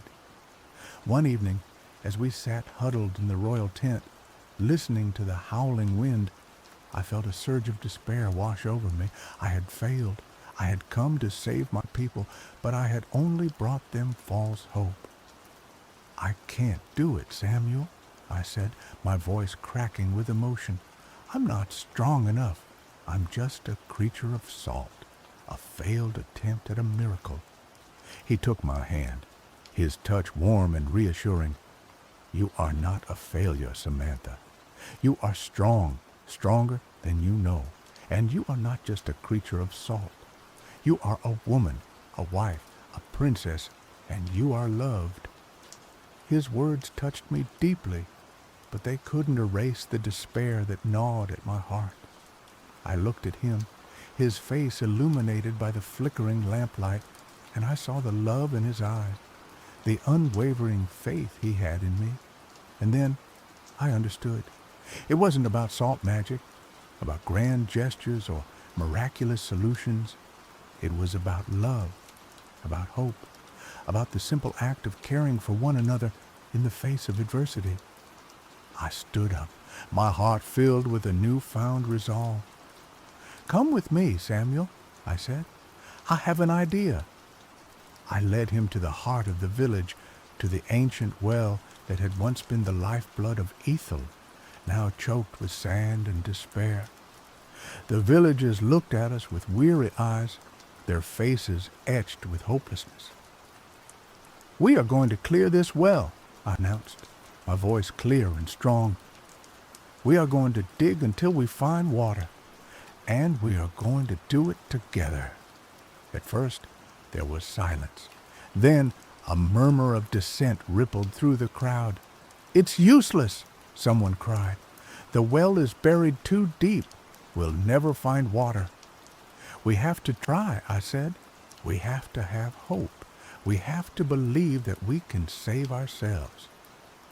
I picked up a shovel and began to dig. Samuel joined me, his strong arms working tirelessly beside me. And then, one by one, the villagers began to join us.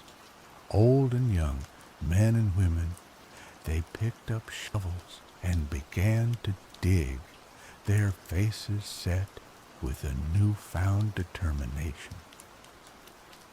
We dug for days, the sandstorm raging around us, the sun beating down on our backs.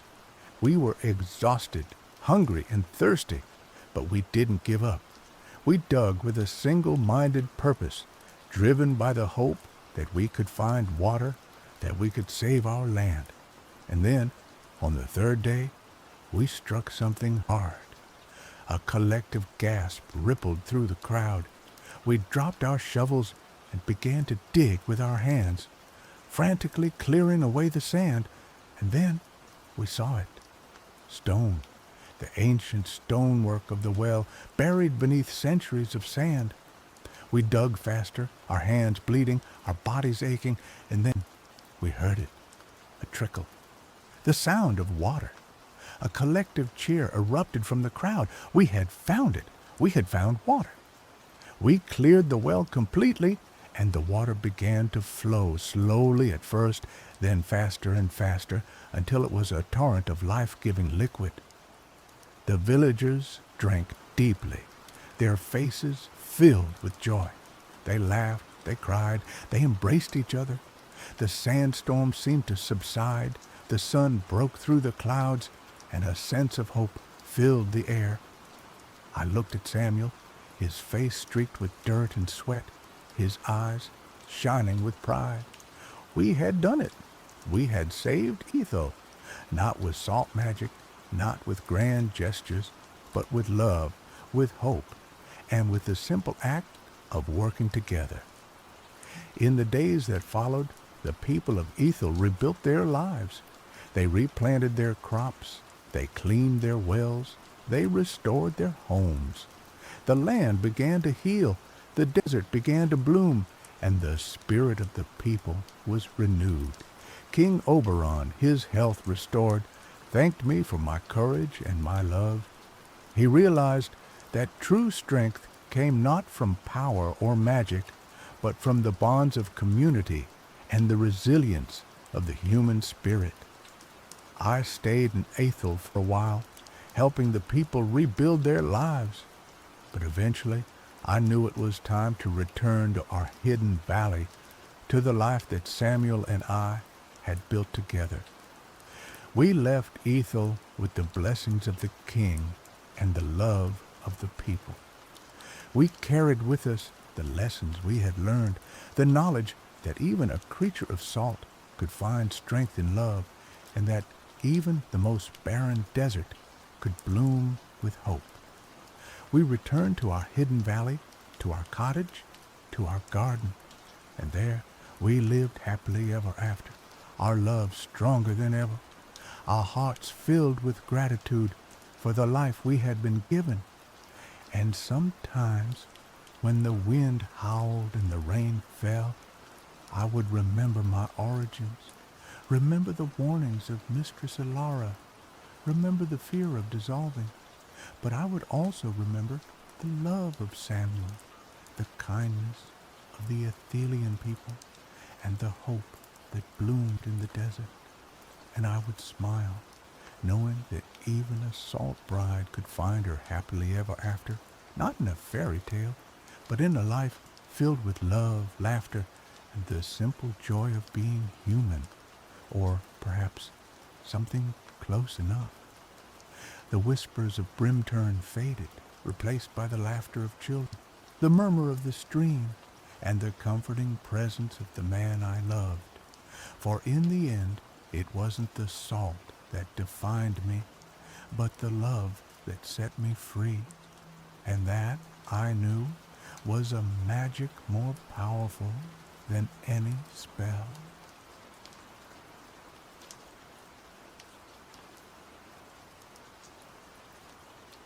The first sensation was the grit, a constant, abrasive presence coating my tongue, clinging to my skin, filling every crevice.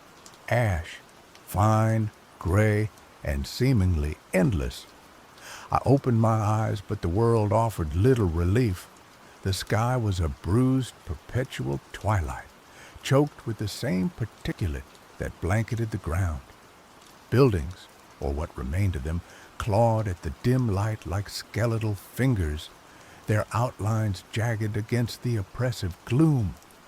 I sat up, a wave of nausea washing over me. My head throbbed, a dull, insistent drumbeat. Memory flickered, fragmented and elusive like moths drawn to a dying flame. Names, faces, they danced just out of reach, leaving me with a profound sense of loss and disorientation. I was alone. My hand instinctively went to my side, finding the familiar weight of a sword. It was long, well balanced, the hilt cool and smooth beneath my fingers, but there was something wrong, something profoundly unsettling about it. The metal, usually gleaming, was dull and stained, as if it had been quenched in something foul. And then I saw it, the weeping. From the fuller, a thin, viscous fluid trickled, black as pitch and smelling faintly of decay.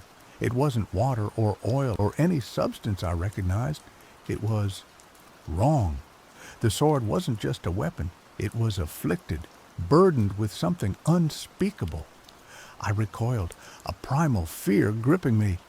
What was this thing I held, and why did it feel so intrinsically linked to me? As I pushed myself to my feet, the world swam back into focus. I was in a city, or rather, what had been a city. The scale of the destruction was breathtaking. Buildings were collapsed, reduced to smoldering ruins. Streets were choked with debris, the remnants of a life that had been violently extinguished. This was Ashfold. The name surfaced, unbidden, along with a chilling understanding. Ashfold had burned, but not just burned. Something far more deliberate, far more terrifying had occurred here. The air itself felt heavy, laden with a palpable sense of dread. It was a silence unlike any I had ever experienced, a silence that screamed of absence, of a life force eradicated. It was a silence that pressed down on me, threatening to suffocate me. I began to walk, my boots crunching on the ash-covered ground. Each step was a struggle, my muscles stiff and unresponsive. I followed what was once a main thoroughfare, navigating around collapsed structures and piles of rubble. The devastation was everywhere, a constant reminder of the horror that had unfolded. As I moved deeper into the city, I began to see things, whispers of movement in the periphery, fleeting shadows that darted between the ruins. Sometimes I thought I saw figures, human-like in form, standing motionless in the distance, their faces obscured by the gloom. But whenever I tried to get closer, they vanished, leaving me questioning my sanity. Were they ghosts, illusions born of the oppressive atmosphere, or something else entirely? The sword, still weeping black tears, felt heavier with each passing moment. It was a constant drain, a physical and emotional burden. I considered discarding it, abandoning it to the ashes, but something held me back. A sense of obligation, or perhaps just morbid curiosity. It was a key, I suspected, to understanding what had happened here, to understanding who I was. Days blurred into nights, marked only by the gradual shift in the quality of the twilight. I scavenged for food and water, finding meager supplies in the ruins of what were once homes and shops. Most of it was spoiled or contaminated, but I ate anyway, driven by a primal need to survive. I slept in the hollowed-out shells of buildings, always alert, always listening for any sign of danger. The silence was my constant companion, broken only by the occasional groan of collapsing masonry or the whisper of the wind through the ruins. During one of these meager meals, I found a shield. It was almost completely burned, but some of the metal was still holding it together. I used some of the leather from the sheath of my sword to make a grip handle to hold the shield. The dreams started soon after. Visions of fire, of screams, of faces contorted in terror. I saw Ashfold in its glory, a vibrant city filled with life and laughter. Then the rot came, a creeping darkness that consumed everything in its path. And then the fire, a cleansing inferno that erased the rot, but also the city itself. And in the heart of the fire, I saw him, a figure cloaked in shadow, wearing a crown of burning embers. He sat on a throne of scorched bone, his face hidden from view. But I knew, with a certainty that chilled me to the bone, that he was the one who had ordered the burning. He was the King of Ashfold. The dreams left me shaken and disoriented, blurring the line between reality and nightmare. Were they memories, or just figments of my imagination? One day, while exploring the ruins of what appeared to be a temple, I found something that offered a glimmer of hope. A mural, partially intact, depicting scenes of Ashfold's history. I recognized some of the events from my dreams, the city's founding, its rise to power, its prosperity. Then the mural depicted something new, something I hadn't seen before, a ritual, a group of figures, cloaked and hooded, performing some kind of dark ceremony. In the center of the circle stood a towering, grotesque creature, its form shrouded in shadow. The mural showed a creature corrupting the land, spreading the rot that would eventually consume Ashfold. And then the mural showed a single figure, a warrior, wielding a sword that wept black tears. He was depicted as the savior of Ashfold, the one who would vanquish the rot and restore the city to its former glory. I stared at the mural, my heart pounding in my chest. The warrior, he looked like me. The sword, it was the same one I held in my hand. Could it be true? Was I destined to save Ashfold? Or was it already too late? Driven by a newfound sense of purpose, I continued my journey through the ruins. I sought out any clues, any remnants of the past that could help me understand the rot and how to defeat it. I found fragments of ancient texts detailing the history of the rot and its origins.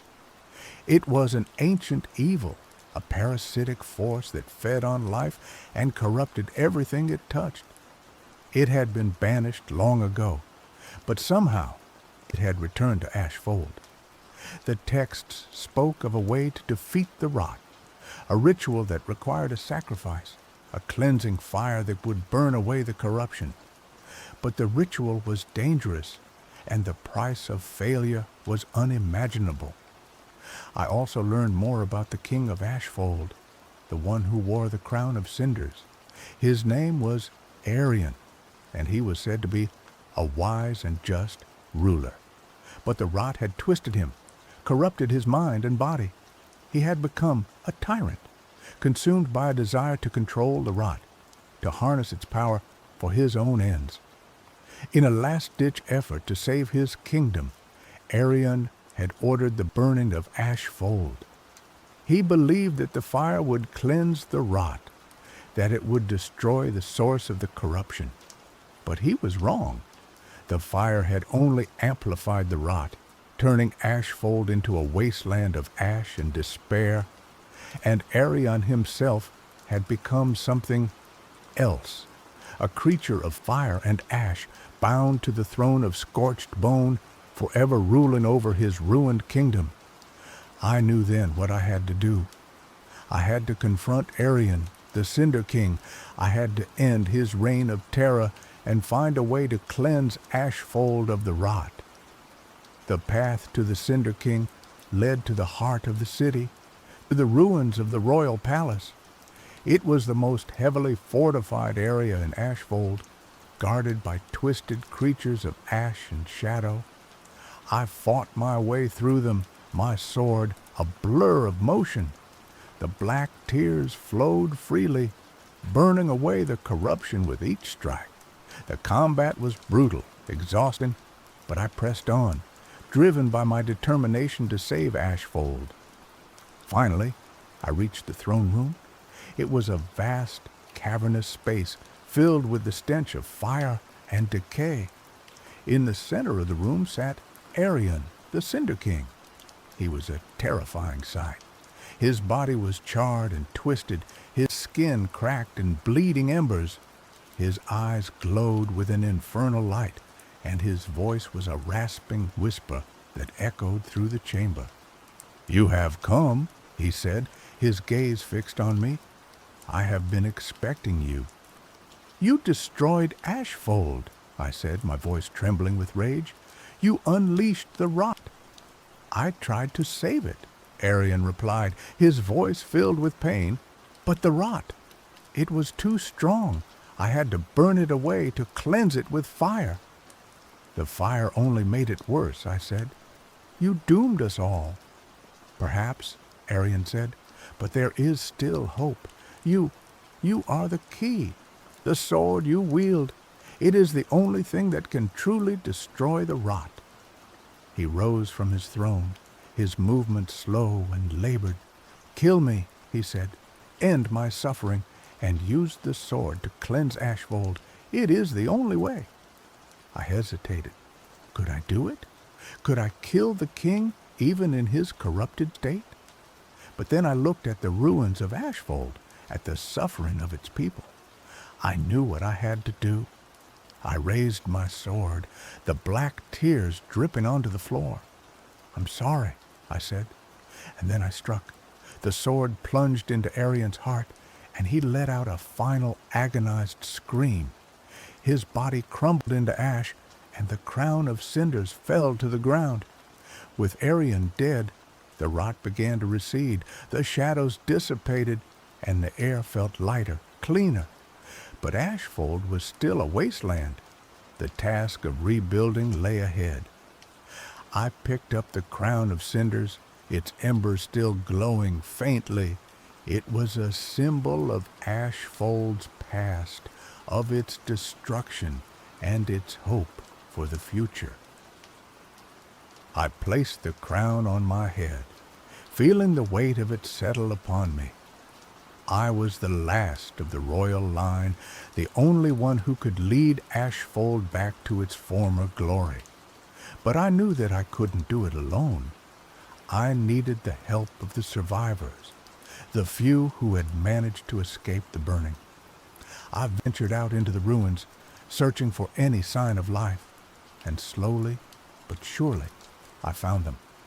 People who had lost everything, but who still clung to hope. Together, we began to rebuild Ashfold. It was a long and arduous process, but we were determined to succeed. We cleared the rubble, replanted the fields, and rebuilt the homes. And as we worked, the land began to heal. The ash receded, and the first signs of green began to emerge. Hope bloomed in the wasteland. The sword continued to weep, but the tears were no longer black. They were clear, pure like water. The rot was gone, cleansed by the fire and the sacrifice of the Cinder King. Ashfold would never be the same, but it would rise again. A new city built on the ashes of the old. A city of hope, resilience, and the enduring strength of the human spirit. And I, the one who had awakened in the ashes, would be its ruler, not a king, but a protector, a guardian of the flame, ensuring that the rot never returned. The cinder crown, once a symbol of destruction, had become a symbol of hope. and I would wear it with pride, knowing that I had played my part in saving Ashfold. The weeping sword, no longer a burden, was now a symbol of sacrifice and cleansing. But the story doesn't end there. Years passed. Ashfold slowly healed, the scars of the burning fading with each passing season. The city was rebuilt, stronger and more resilient than before. The people prospered and the land flourished. I ruled wisely and justly, guiding Ashfold towards a new era of peace and prosperity. The cinder crown, once a symbol of destruction, had become a symbol of hope and renewal. But the memories of the burning never faded. The faces of those who had perished haunted my dreams. The fear of the rot returning lingered in the back of my mind. I knew that I could never truly rest, that I had to remain vigilant, always ready to defend Ashfold from any threat. One day, a traveler arrived in Ashfold, bearing news of a growing darkness in the east. A new form of rot was spreading, consuming everything in its path. It was more powerful, more insidious than the rot that had destroyed Ashfold. The traveler warned that this new rot was heading towards Ashfold and that the city would be defenseless against it. Fear gripped the hearts of the people. The memories of a burning were still fresh in their minds. They knew what the rot was capable of, and they were terrified. I gathered my advisors and discussed the situation. Some argued that we should flee, abandon Ashfold, and seek refuge elsewhere. Others argued that we should fight, defend our city to the last man. I listened to their arguments, but I knew what I had to do. I couldn't run. I couldn't abandon Ashfold. I had a duty to protect my people, to defend them from the rot. I ordered the city to be fortified. The walls were reinforced, and the defenses were strengthened. The people were armed and trained, ready to fight for their lives. And then I set out to find the source of the new rot. I knew that if I could destroy it at its source, I could save Ashfold from destruction. I traveled east, following the trail of the rot. I passed through ruined villages and desolate landscapes, witnessing the devastation it had wrought. The rot was unlike anything I had ever seen before. It was a living, breathing entity, a parasitic force that consumed everything in its path. It twisted and corrupted the land, turning it into a grotesque mockery of life. I encountered creatures that had been infected by the rot. They were twisted and deformed, their minds consumed by madness. They attacked me without mercy, driven by a primal hunger. I fought them off, my sword weeping the black tears. The tears burned away the rot, but they were no match for the sheer number of creatures. I pressed on, determined to reach the source of the rot. I knew that time was running out and that Ashfold was in grave danger. Finally, I reached my destination, a dark and forbidding forest, shrouded in mist and choked with the stench of decay. This was the heart of the rot, the place where it had originated. I entered the forest, my sword drawn. The air was thick with the stench of corruption, and the trees were twisted and grotesque. The ground was covered in a thick layer of slime, and the silence was broken only by the sound of dripping water. I moved deeper into the forest, my senses on high alert. I knew that I was not alone, that the rot was watching me, waiting for me to make a mistake. And then I saw it, a towering, grotesque creature, its form shrouded in shadow. It was the source of the rot, the embodiment of all that was evil and corrupt. The creature turned its gaze upon me, its eyes glowing with an infernal light. It let out a deafening roar, and the ground began to tremble, I knew that this was it. The final battle. The fate of Ashfold rested on my shoulders. I charged towards the creature, my sword raised high. The black tears flowed freely, burning away the rot that surrounded it. The creature attacked, its claws tearing through the air. I dodged its attacks, my movement swift and precise. I struck back, my sword plunging into the creature's flesh. It roared in pain, and the rot began to recede. But the creature was too powerful. It shrugged off my attacks and retaliated with a vengeance. I was knocked to the ground, my body bruised and battered. The creature loomed over me, its claws dripping with rot. I knew that I was beaten, that I couldn't win, but I refused to give up. I had to protect Ashfold, even if it meant sacrificing my life. I closed my eyes and prepared for the end, but then something unexpected happened. A blinding light filled the forest, and a wave of energy washed over me. The creature screamed in agony, and its body began to disintegrate. I opened my eyes and saw a figure standing before me. It was a woman, her face radiant with light. She wore a suit of armor that gleamed like silver, and she wielded a sword that burned with holy fire. She was an angel, a celestial being sent to aid me in my fight against the rot. The angel raised her sword and struck the creature, obliterating it in a single blow. The rot vanished, and the forest began to heal. The angel turned to me, her eyes filled with compassion. "You have fought bravely," she said. "You have saved Ashfold, but your journey is not yet over." She told me that the rot was not truly defeated, that it would return again and again, but she also told me that I was not alone, that there were others who would fight alongside me. She gave me a gift, a small seed that contained the essence of life.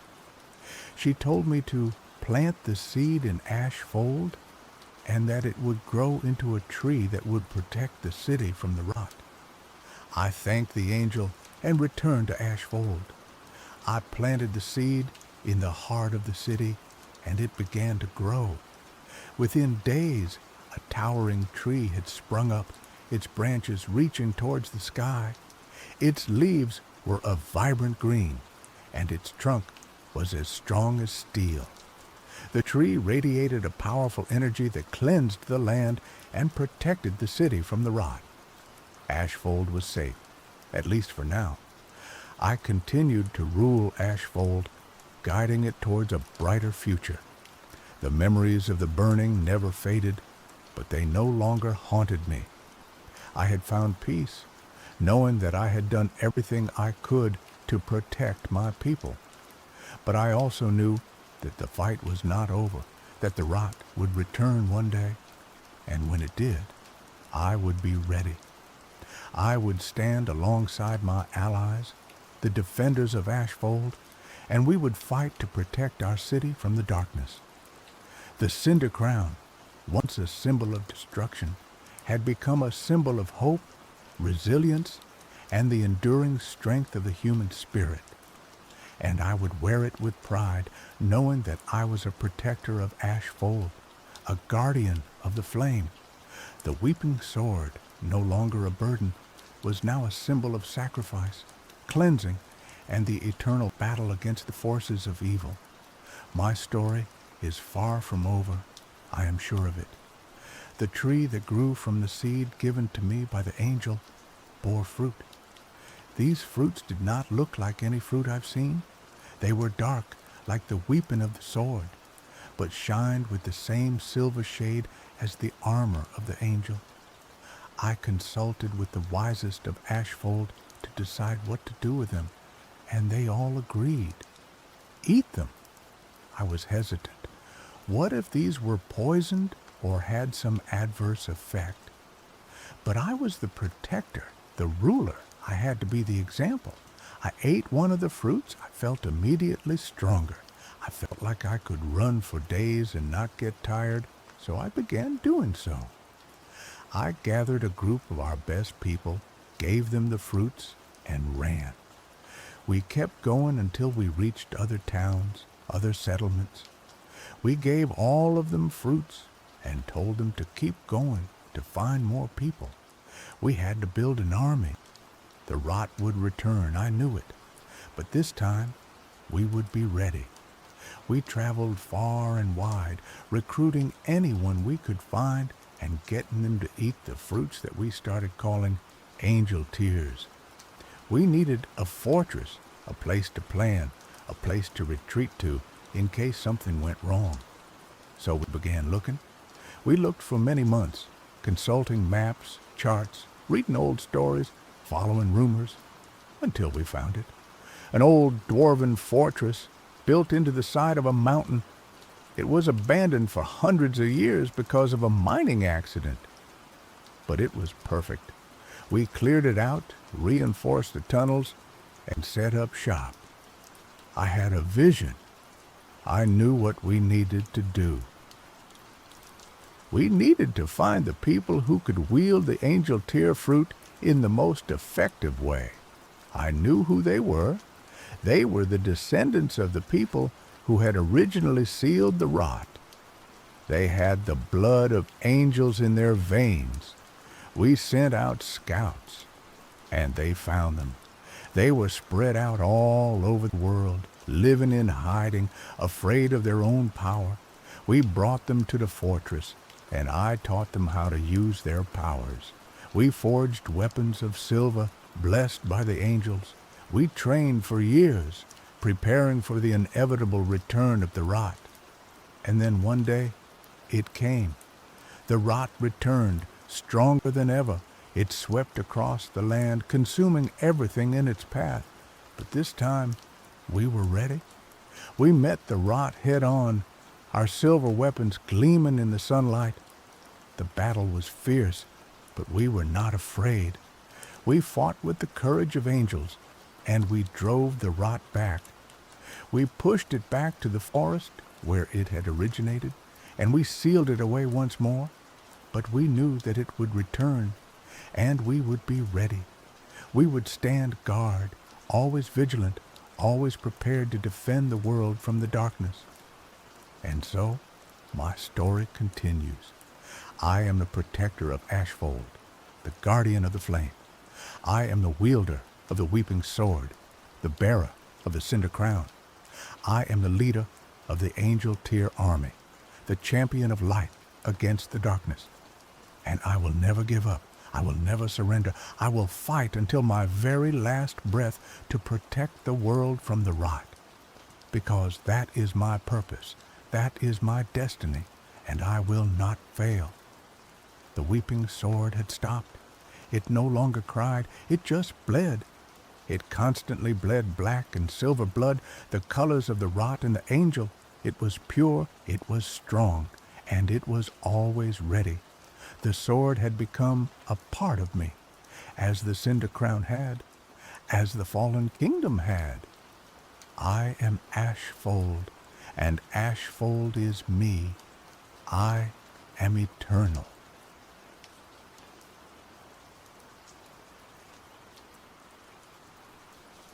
The village of Oak Haven had always been defined by its cycles, the riotous green of spring, the sun-drenched gold of summer, the fiery hues of autumn, and finally, the pristine, silencing blanket of winter snow.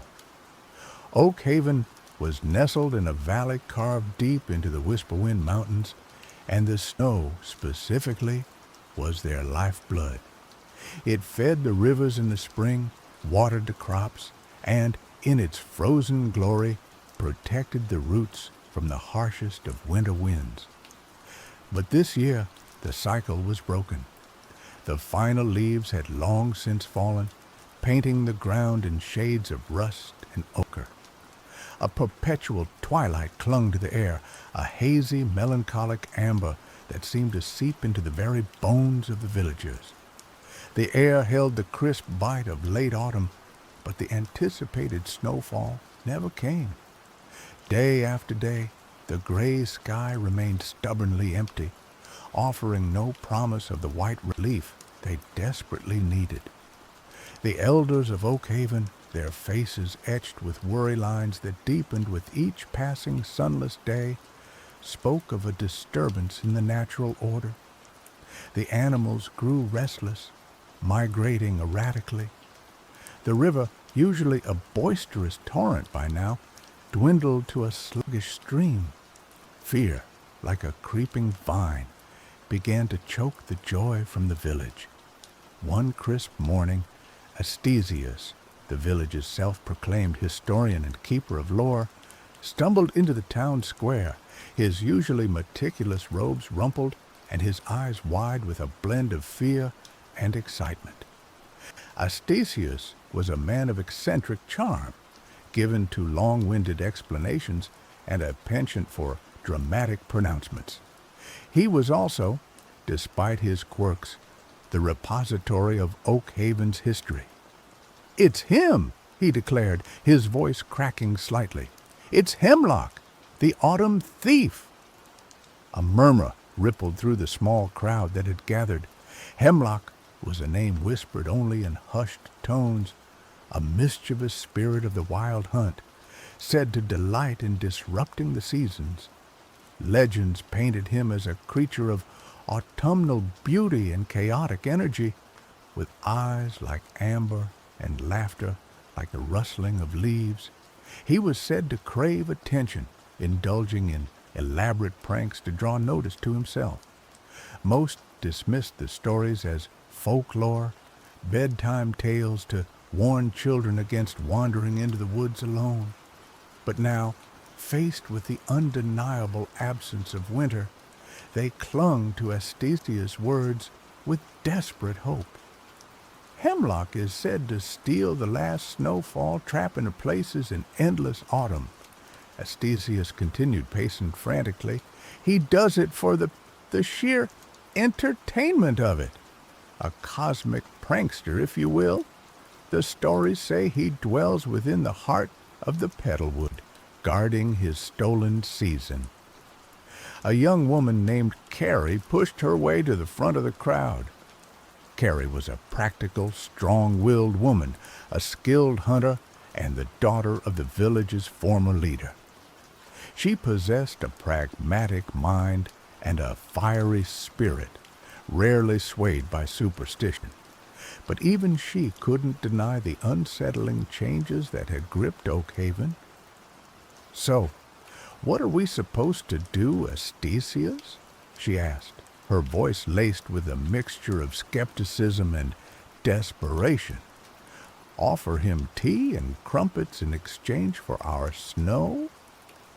Astesius wrung his hands. No, it's not that simple. Hemlock is capricious. Bribes won't work.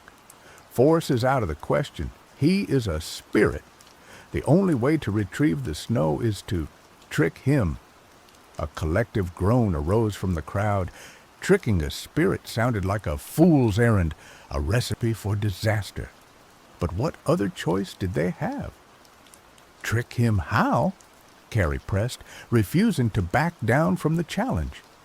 Astesius paused, his eyes darting around as if searching for inspiration from the very air itself. "Hemlock craves attention, yes, but he also has an immense sense of pride. He believes himself to be unmatchable. We need to find a way to appeal to that arrogance, to make him believe he's winning, when in reality he's being led into a trap." The idea was vague, but it was all they had. Carrie, despite her doubts, knew that inaction was not an option. "All right," she said, squaring her shoulders. "I'll go to the Petalwood." A gasp rippled through the crowd. The Petalwood was a place of ancient, gnarled trees and perpetual twilight, a place where reality seemed to thin and the veil between worlds grew fragile. Few dared to venture into its depths. "Carrie, no!" An older woman cried out, her voice filled with concern. "It's too dangerous. The petalwood is unpredictable." "Someone has to go," Carrie retorted, her gaze unwavering. "We can't just sit here and watch our village wither away." She looked at Astesius. "You'll come with me.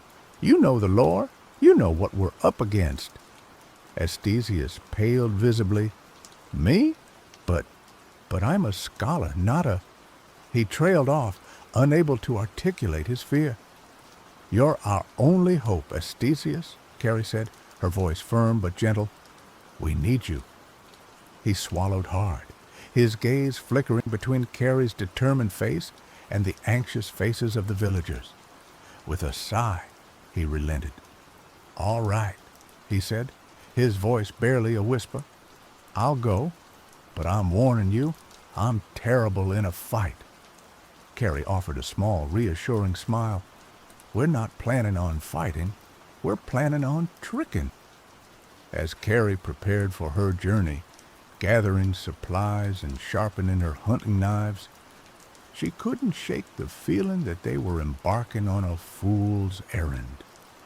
The legends of Hemlock were unsettling, and the Petalwood was a place steeped in mystery and danger.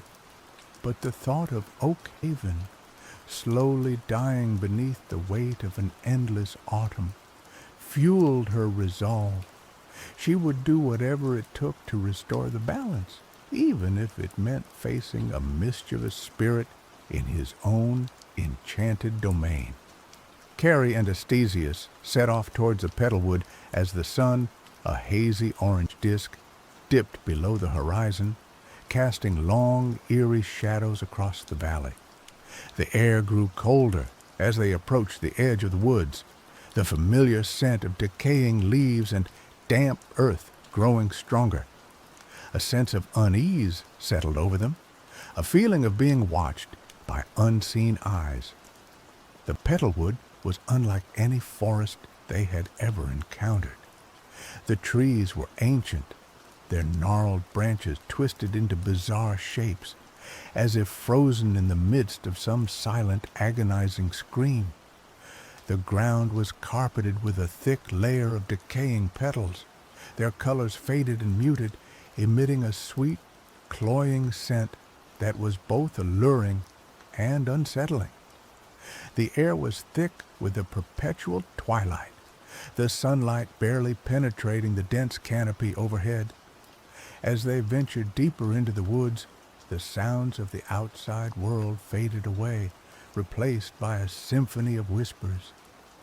The wind rustled through the leaves, carrying voices that seemed to speak in riddles and half-forgotten memories. The trees themselves seemed to watch them, their branches like skeletal fingers pointing accusingly. Astesius, despite his initial fear, seemed to find a strange sort of comfort in the Petalwood. The atmosphere of ancient magic seemed to invigorate him, and he began to recite passages from forgotten texts, his voice echoing through the silent woods. "The Petalwood is a place where the veil between worlds is thin," he explained, his eyes gleaming with excitement. "It's a place where the past, present, and future intertwine. Be careful what you think, Carrie. Your thoughts can become real here." Carrie, however, remained skeptical. She trusted her senses, and her senses were telling her that they were not alone. She kept her hand on the hilt of her knife, her eyes scanning the shadows for any sign of movement. After hours of walking, they came to a clearing. In the center of the clearing stood a towering oak tree, its branches reaching up towards the sky like supplicating arms. The tree was adorned with hundreds of small, intricately carved wooden masks, each one depicting a different emotion: joy, sorrow, anger, fear. "This is the Whispering Oak," Astesius said, his voice hushed with reverence. "It's said to be a gateway to the spirit world. Hemlock often uses it to communicate with mortals." As he spoke, a voice echoed from the tree, a melodious, lilting voice that seemed to weave itself into the very fabric of the forest. "Welcome, mortals," the voice said. "I have been expecting you." Carrie stepped forward, her voice clear and strong. "We seek Hemlock, the autumn thief." The voice chuckled, a sound like the rustling of leaves in a gentle breeze. "Hemlock is a busy spirit. What business do you have with him?" "He stole our winter," Carrie said, her voice laced with anger. "He trapped Oak Haven in an endless autumn. We want it back." The voice sighed. "Hemlock does what he does for amusement. He doesn't take requests." "Then tell him this," Carrie said, her eyes fixed on the whispering oak. We challenge him to a contest. If he wins, he can keep our winter. But if we win, he must return it to us." A long silence followed, broken only by the whisper of the wind through the leaves. Then the voice chuckled again, a sound that sent a shiver down Carrie's spine. "Very well," the voice said. "Hemlock accepts your challenge. Meet him at the sunken glade at dawn. But be warned, mortals. Hemlock is not easily defeated." The voice faded away, leaving Carrie and Astesius alone in the silent clearing. The wooden masks on the whispering oak seemed to stare at them with mocking eyes. "What have you done, Carrie?" Astesius whispered, his face pale with fear. "We're going to face a spirit in his own domain. We don't stand a chance." "We have to try," Carrie said, her voice firm. "Oak Haven is counting on us." She looked at Astesius, her eyes filled with determination. "We need a plan. We need to figure out how to trick Hemlock." Astesius wrung his hands, his mind racing. "He's vain," he said, his voice barely audible. "He's arrogant. He believes himself to be unbeatable." "Then we need to exploit that," Carrie said, a spark of hope igniting in her eyes. "We need to make him believe he's winning until it's too late." As the night wore on, Carrie and Astesius huddled beneath the whispering oak, devising a plan to outwit the autumn thief. The whispers of the petalwood seemed to mock them, but they refused to give up. They knew that the fate of Oak Haven rested on their shoulders.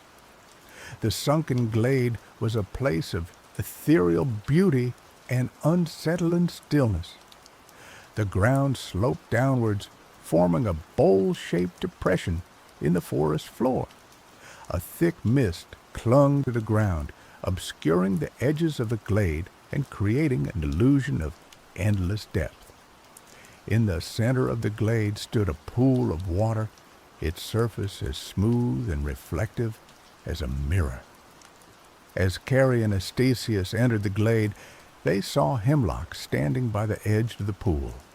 He was everything the legends described, a creature of autumnal beauty, with eyes like amber and hair like the rustling of leaves. He wore a cloak woven from fallen leaves, and his presence radiated an aura of chaotic energy. "Welcome, mortals," Hemlock said, his voice melodious and mocking. "I see you dare to challenge me. I admire your courage, even if it is foolish." "We're not afraid of you, Hemlock," Carrie said, her voice clear and strong. "We're here to reclaim what you stole." Hemlock laughed, a sound like the rustling of leaves in a whirlwind. "You think you can defeat me? I am a spirit of the wild hunt. I have existed since the dawn of time." "We're not trying to defeat you," Carrie said, a sly smile playing on her lips. "We're simply proposing a contest, a game, a test of skill."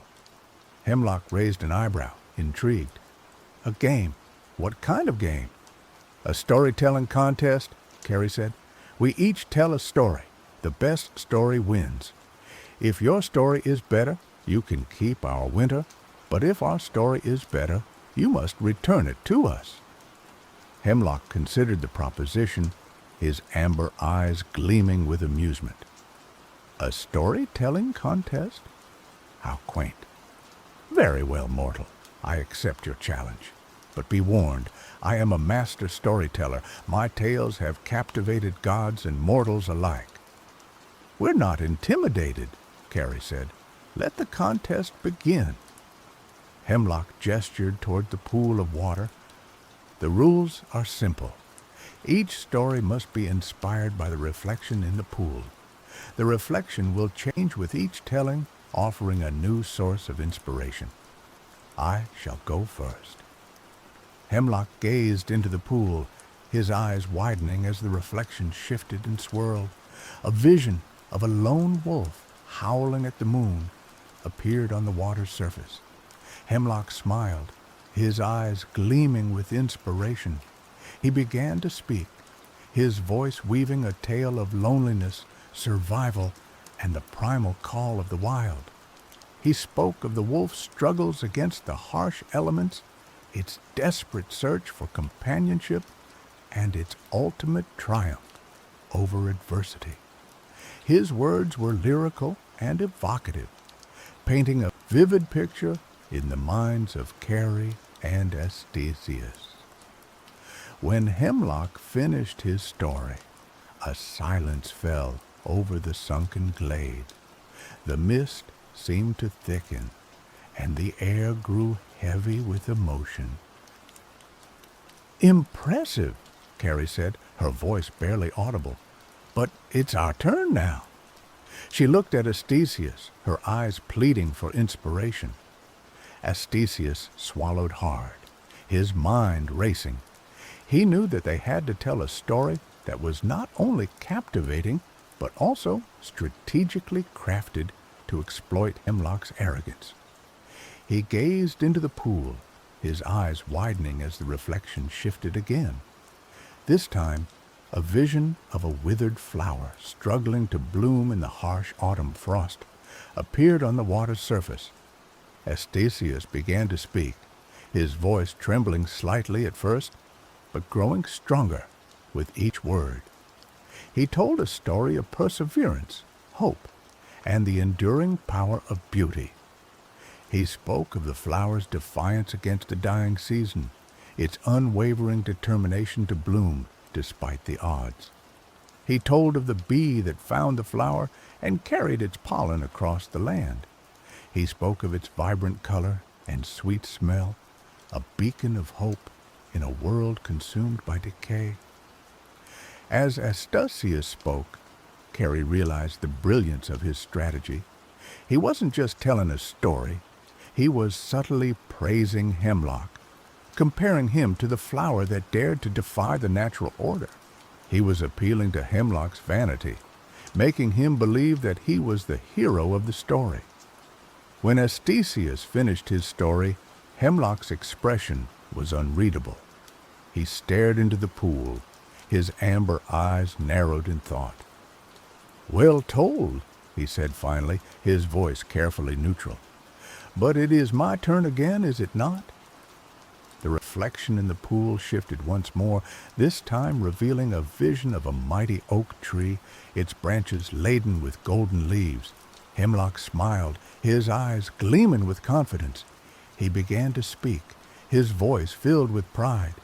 He told a story of strength, resilience, and the unwavering power of tradition.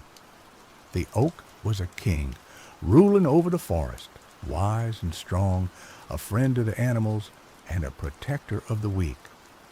But as the story went on, the oak's leaves started to fall, one by one, until the mighty tree was bare and withered, a symbol of decaying pompousness. Carrie and Astesius exchanged glances. They knew that they had to deliver the final blow, the final twist that would secure their victory. The reflection shifted again, revealing a vision of a single snowflake falling from the sky. Carrie took a deep breath and began to speak, her voice filled with genuine emotion. She told a story of renewal, change, and the beauty of letting go. She spoke of the snowflake's journey from the heavens to the earth, its fleeting existence a symbol of the ephemeral nature of life. The snowflake falls gently, melting as it touches the ground, feeding the earth with life, preparing it for the next cycle, a small, insignificant droplet of water that ultimately becomes a gushing river once again. As Carrie spoke, she wove a subtle message into her story. She wasn't directly criticizing hemlock, but instead explained how spring always follows winter, how autumn gives way to snow, how one tiny change can have a dramatic and wonderful effect on the world. It's all connected, and it's all a cycle. When Carrie finished her story, a long silence fell over the sunken glade. Hemlock stared into the pool, his expression a mask of fury, as he realizes he was tricked. He has been played. He could almost feel the village of Oakhaven as the air around him grew several degrees colder. "You think you've won?" he said finally, his voice laced with suppressed anger. "You think you've outsmarted me? I am Hemlock. I cannot be defeated."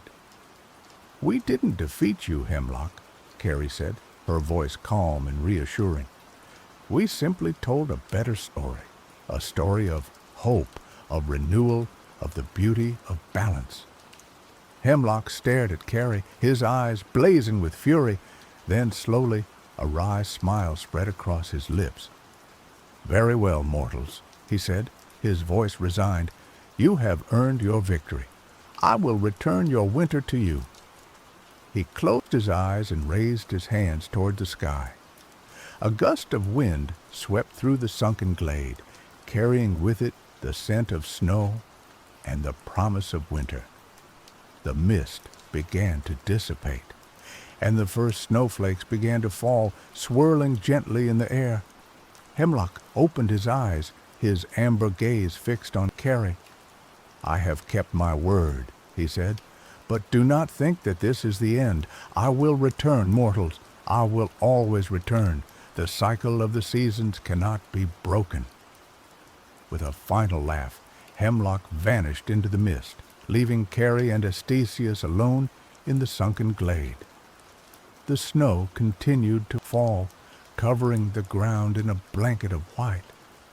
As Carrie and Astesius emerged from the petalwood, they were greeted by a sight that made their hearts leap with joy.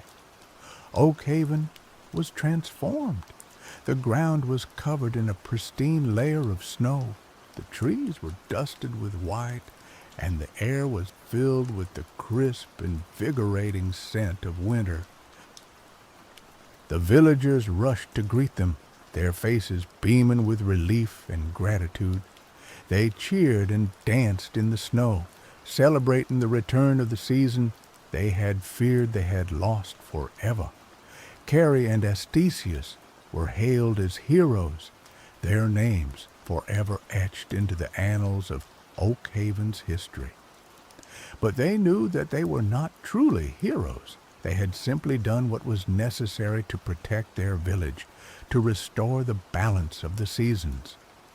As the days turned into weeks, Oakhaven gradually returned to normal. The river began to flow again. The animals returned to their natural migration patterns, and the villagers resumed their winter routines. But something had changed. They had learned a valuable lesson about the importance of respecting the natural world and the power of stories to shape their reality. Carrie, no longer just a hunter, but a respected leader, continued to serve her village with wisdom and compassion. She often ventured into the petalwood not out of fear or obligation, but out of a newfound appreciation for its mysteries. She learned to listen to the whispers of the woods, to understand the language of the spirits, and to respect the delicate balance between the mortal and the magical. Astesius, emboldened by his experience, embraced his role as the village's historian and lore keeper with renewed vigor. He spent his days poring over ancient texts, seeking to expand his knowledge of the spirit world and the secrets of the seasons. He became a mentor to the younger generation, sharing his wisdom and instilling in them a sense of reverence for the natural world. And as the years passed, the legend of the autumn thief and the frozen bloom lived on, a reminder of the day when a mischievous spirit threatened to plunge Oak Haven into eternal autumn, and two unlikely heroes rose to the challenge, using their wits and their words to restore the balance and bring back the beauty of winter. Years later, on a crisp autumn evening, a young girl named Luma sat by the fire, listening intently as Astesius, now an old man with a twinkle in his eye, recounted the tale of Hemlock and the stolen snow. "So, what happened to Hemlock?" Luma asked, her eyes wide with curiosity. "Did he ever come back?" Astesius smiled, a knowing glint in his eye. "Oh, he came back, Luma. He always comes back. He is the spirit of autumn, after all. But he never bothered Oak Haven again. He learned that sometimes the best pranks are the ones that aren't played at all." Luma snuggled closer to the fire, her imagination ignited by the tale. She knew that the story of Hemlock was more than just a legend. It was a lesson about the importance of respecting the seasons, the power of stories, and the enduring strength of community. And as she drifted off to sleep, she dreamed of a world where the balance of nature was always protected, and the spirit of mischief was kept in check by the wisdom and courage of those who dared to challenge him. Carrie, now the village elder, watched from the doorway, a smile playing on her lips. She knew that the cycle would continue, that the seasons would always change, and that new challenges would always arise. But she also knew that the spirit of Oak Haven would endure, passed down from generation to generation, a beacon of hope and resilience in a world filled with both beauty and peril. And somewhere in the depths of the petalwood, Hemlock stirred, a mischievous glint in his amber eyes. He knew that his game was far from over. The world was full of stories waiting to be told, and he was always ready to play his part, to challenge the status quo, and to remind mortals that even in the darkest of times, there is always room for a little bit of mischief. After all, what is a life without a bit of chaos? He let out a soft chuckle that sounded like the rustling of leaves, and the petalwood whispered in response. The cycle would continue.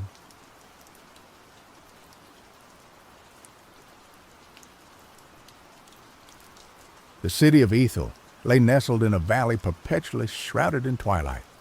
Above, the moon, a cold, lifeless disk, cast a pallid glow upon the cobblestone streets and towering structures.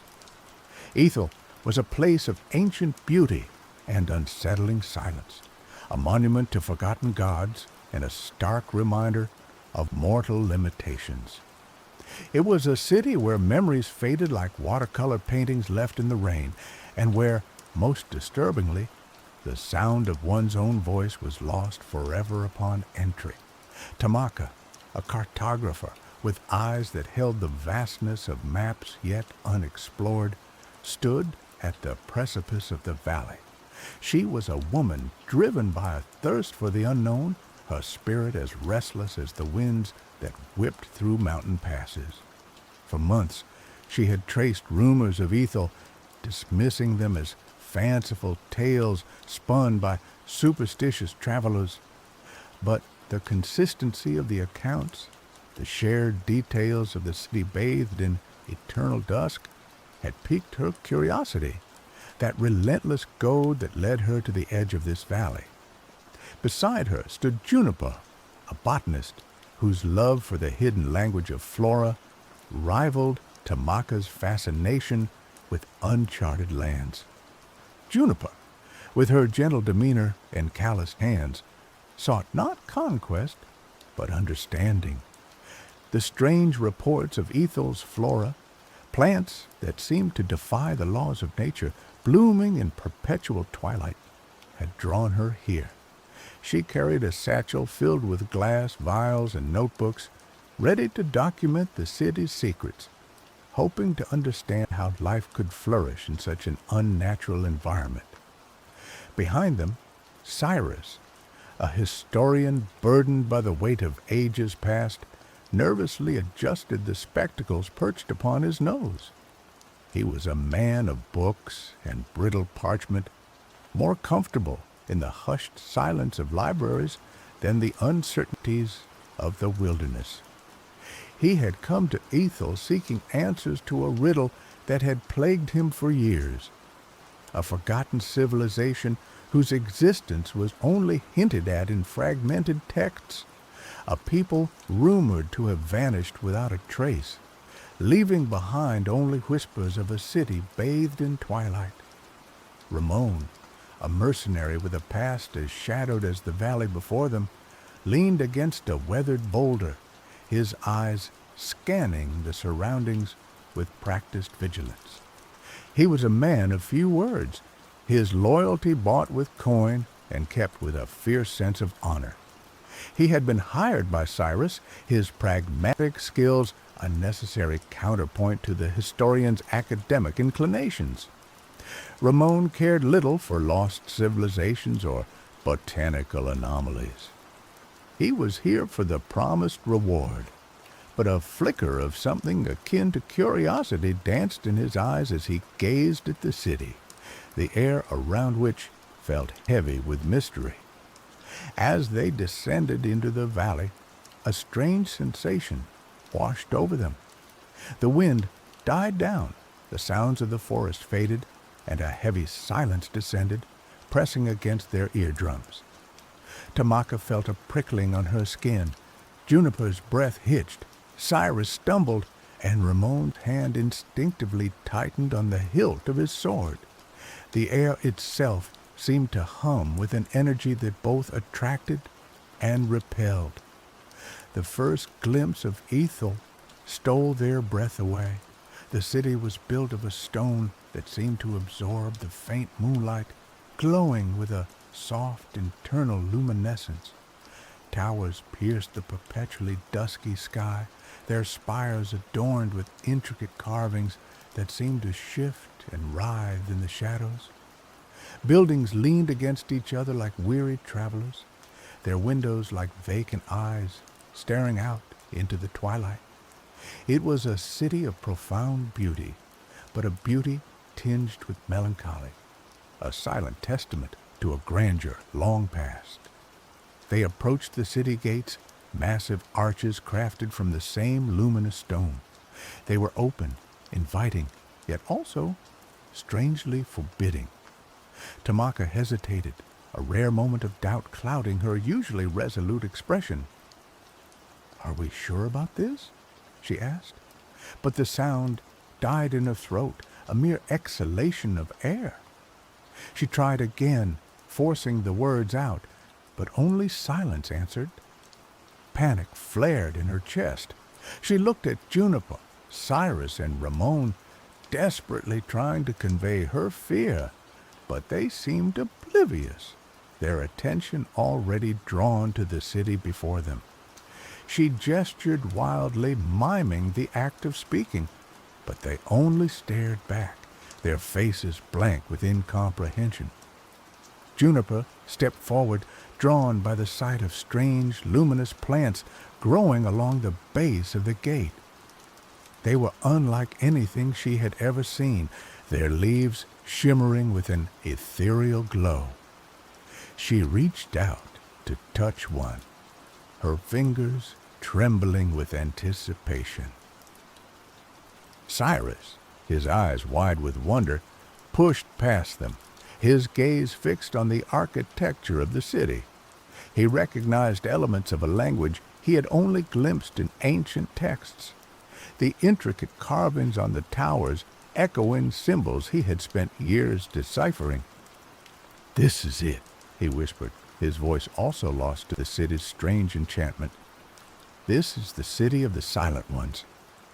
Ramon, ever pragmatic, drew his sword, his eyes darting from shadow to shadow. He didn't trust this silence, this eerie perfection. He knew that danger often lurked beneath the surface of beauty, and Ethel radiated unsettling aura. He signed to the others, pointing to the rooftops, then to the darkened alleyways, warning them to be vigilant. They stepped through the gates entering the city of Ethel.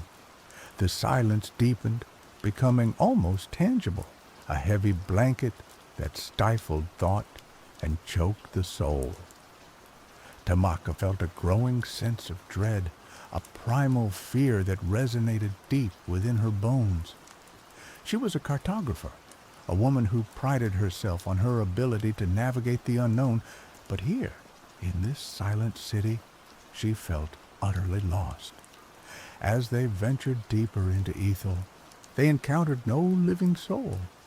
The streets were deserted, the buildings empty. The only signs of habitation were the remnants of a life frozen in time.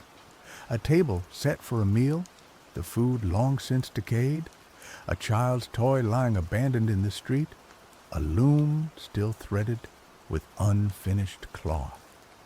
It was as if the inhabitants of Ethel had simply vanished, leaving behind only the echoes of their existence. Juniper, despite the unsettling atmosphere, was enthralled by the city's flora. The plants of Ethel were unlike anything she had ever encountered, their forms twisted and alien, their colors shifting and shimmering in the twilight. She collected samples, carefully documenting their properties in her notebook, her mind racing to understand how these plants could thrive in such a lifeless environment. She discovered a grove of trees whose leaves glowed with an inner light, illuminating the surrounding area with an ethereal radiance. She felt drawn to them, as if they held a key to the city's secrets. Cyrus, meanwhile, was lost in his research. He explored the city's libraries, poring over ancient texts, his fingers tracing the faded inscriptions on crumbling tablets. He discovered accounts of the Silent Ones, a people who had possessed a profound understanding of the natural world, a civilization that had mastered the art of manipulating energy and harnessing the power of the earth. He learned of their downfall, a cataclysm that had plunged the city into perpetual twilight and stolen their voices. He believed that the secret to restoring Ethel lay hidden within these texts, that if he could decipher the ancient language, he could unlock the city's secrets and break the curse that held it captive. Ramon remained vigilant, his senses on high alert.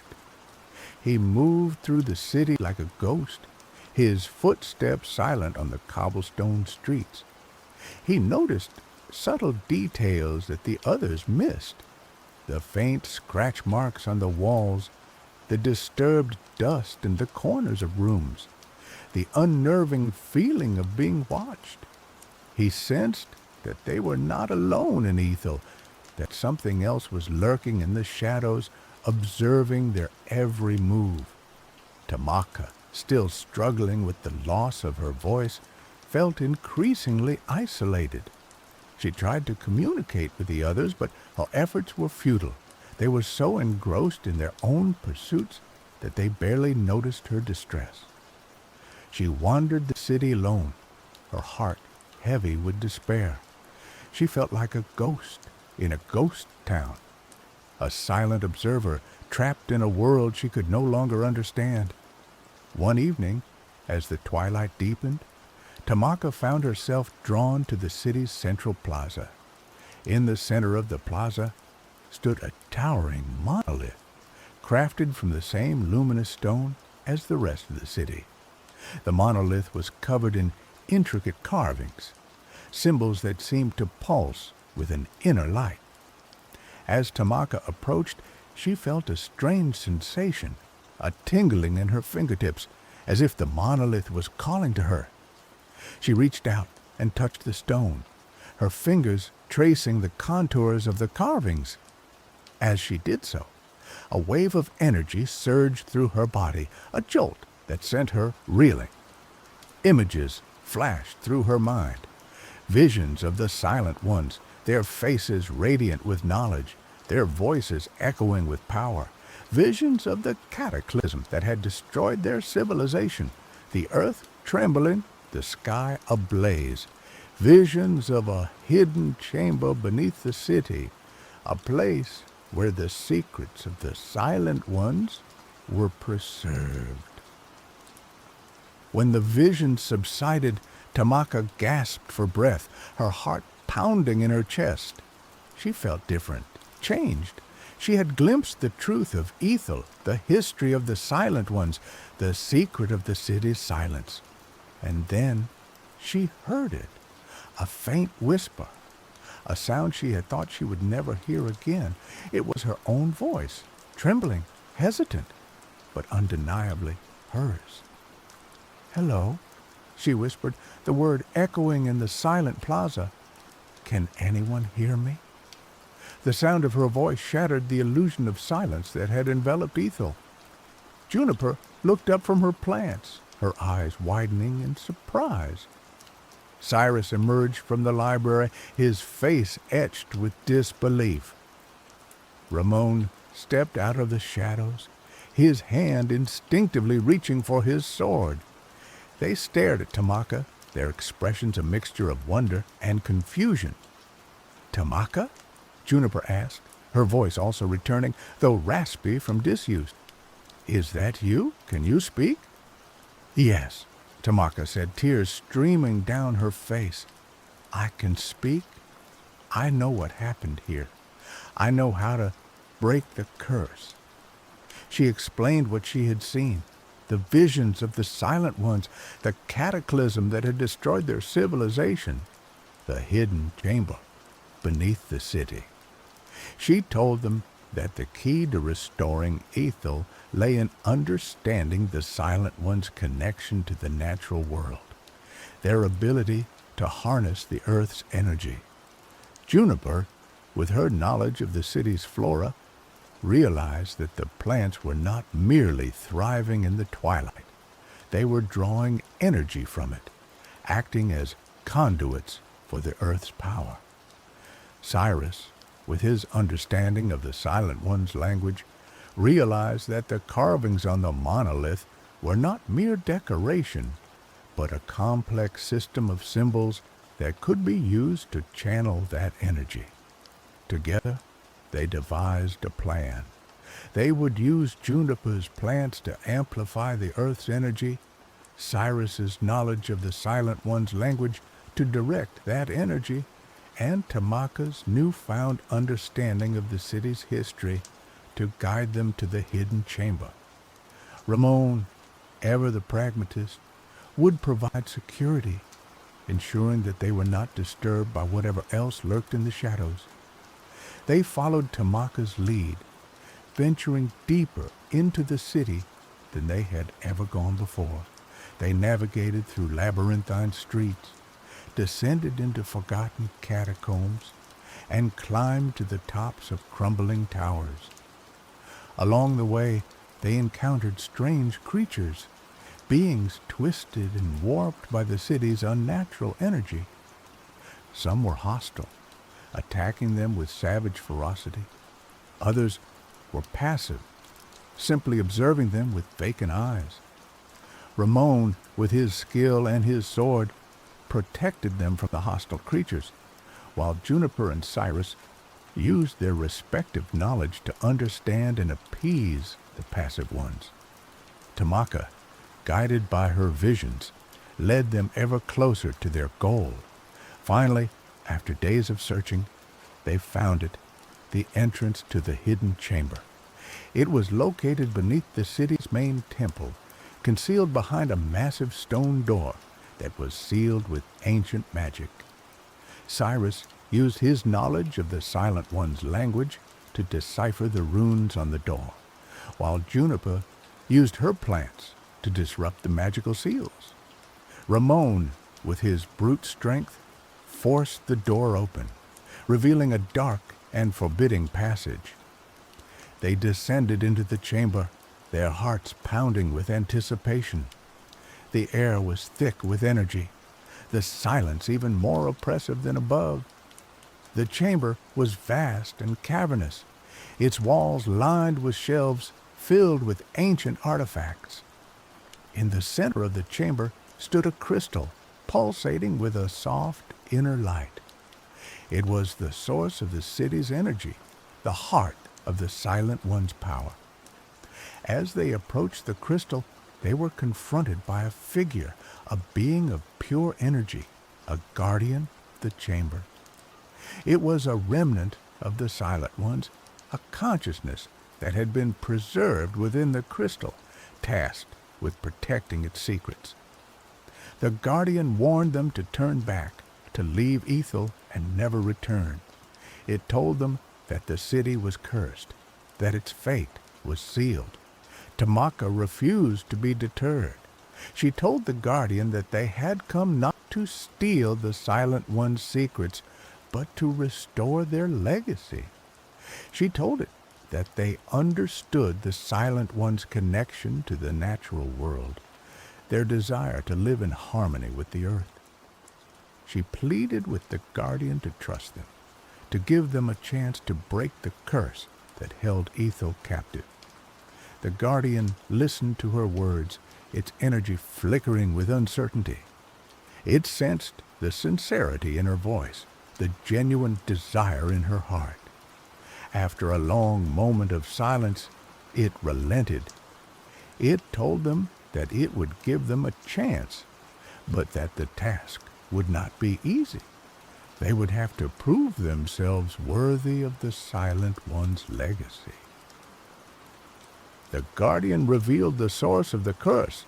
It was not a malevolent force, but an imbalance in the earth's energy, a wound that had been inflicted upon the land during the cataclysm. The Silent Ones had tried to heal the wound, but they had failed, and their efforts had only worsened the situation, trapping the city in perpetual twilight and silencing its inhabitants. To break the curse, they would have to restore the balance of energy, to heal the wound in the earth. The guardian showed them how to do it, teaching them the ancient techniques of the Silent Ones, guiding them through a complex ritual that would channel the earth's energy and redirect it to the point of imbalance. Together, Tamaka, Juniper, Cyrus, and Ramon performed the ritual. Juniper used her plants to create a network of energy conduits. Cyrus used his knowledge of the Silent One's language to chant the ancient incantations. Ramon used his strength to maintain the flow of energy. Tamaka, guided by the guardian, acted as the focal point, channeling the energy through her body and directing it to the crystal. As they performed the ritual, the chamber began to tremble. The crystal pulsed with increasing intensity, the air crackling with energy. The guardian watched with bated breath, its energy shimmering with hope. Finally, after what seemed like an eternity, the ritual reached its climax. A surge of energy erupted from the crystal, flooding the chamber with light. The wound in the earth began to heal, the imbalance of energy began to dissipate. The twilight that had enveloped Ethel began to fade, replaced by the soft glow of dawn. The silence that had haunted the city was broken by the sound of birds singing, the rustling of leaves, the murmur of voices. The inhabitants of Ethel, who had been trapped in a state of limbo, began to awaken, their memories returning, their voices restored. Ethel was reborn. The city of Whispering Stone was no more. Ethel was now a city of light and sound, a beacon of hope in a world shrouded in darkness. The Silent One's legacy was restored, their wisdom preserved for future generations. Tamaka, Juniper, Cyrus, and Ramon had accomplished the impossible. They had broken the curse of Ethel, restoring balance to the earth and bringing life back to a dying city. They had proven themselves worthy of the Silent One's legacy. As the sun rose over Ethel, casting its golden rays upon the city's luminous stone, Tamaka looked at her companions, her heart filled with gratitude. They had faced adversity, overcome obstacles, and emerged victorious. They had learned the true meaning of courage, the power of knowledge, and the importance of friendship. They had found their voices in the city of silence, and in doing so, they had found themselves. They stayed in Ethel for a time, helping the city rebuild and sharing their knowledge with its inhabitants. But eventually, the call of the unknown beckoned them once more. Tamaka yearned to explore new lands. Juniper sought to discover new species of plants. Cyrus longed to decipher new ancient texts, and Ramon craved the thrill of adventure. They knew that their journey was far from over, that there were still countless mysteries to be solved, countless challenges to be overcome. But they also knew that they were ready for whatever lay ahead, that they had the strength, the knowledge, and the friendship to face any obstacle. As they left Ethel behind, they carried with them the memory of the city of silence, a reminder of the power of hope, the importance of balance, and the enduring legacy of the Silent Ones. They knew that they would never forget their time in Ethel, that it would forever shape their lives and guide their destinies. And so they ventured forth into the unknown, their voices echoing in the wind, their hearts filled with the promise of adventure. The world awaited them, and they were ready to meet it together. Years later, the story of Ethel became a legend, a tale told around campfires and whispered in hushed tones. It was a story of courage and sacrifice, of knowledge and friendship, of the triumph of hope over despair. It was a story that inspired countless others to seek out the unknown, to challenge the impossible, and to never give up on their dreams. And somewhere, in a hidden corner of the world, the city of Ethel continued to shine, a beacon of light in the darkness, a testament to the enduring power of the human spirit.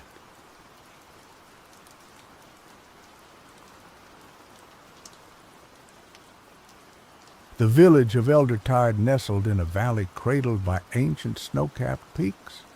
Life flowed with the rhythm of the seasons, dictated by the ebb and flow of the river, the migration of the caribou, and most importantly, the solemn beat of the ancestor drum. Carved from the heartwood of a 1,000-year-old cedar and stretched with the hide of the great elk, the drum was more than just an instrument. It was the voice of the ancestors, a conduit to the spirit world, a living memory of the tribe's history, wisdom, and traditions. For generations, the Eldertide people had relied on the drum's resonant call. Its beat guided their ceremonies, celebrated their harvests, mourned their losses, and connected them to the spirits of those who came before. The drum's rhythm was the heartbeat of their culture, a constant reminder of their place in the intricate tapestry of existence. But the drum had fallen silent, not a gradual fading, but a sudden, unsettling cessation. One day, its vibrant voice simply ceased, leaving behind an unnerving void in the village's soul. The elders tried everything, reciting ancient chants, offering sacrifices to the forest spirits, even meticulously re-examining the drum itself for any physical flaw. Yet, the drum remained stubbornly mute. Fear began to creep into Eldertide. The crops withered, the hunts grew barren, and a sense of unease settled over the village. The elders whispered of forgotten transgressions, of a disconnect with the spirit world, of a looming darkness that threatened to consume them. They feared the ancestors had abandoned them, that the lifeline connecting them to their past had been severed. Amidst this despair, there was Ayla. Born into the world of sound, Ayla was tragically robbed of it by a childhood illness. The world, for her, was a silent movie, a realm of vibrations and visual cues. Yet Ella possessed a unique gift, a sensitivity to energies beyond the grasp of ordinary hearing. She could feel the vibrations of the earth, sense the emotions of others, and perceive the subtle currents of the spirit world.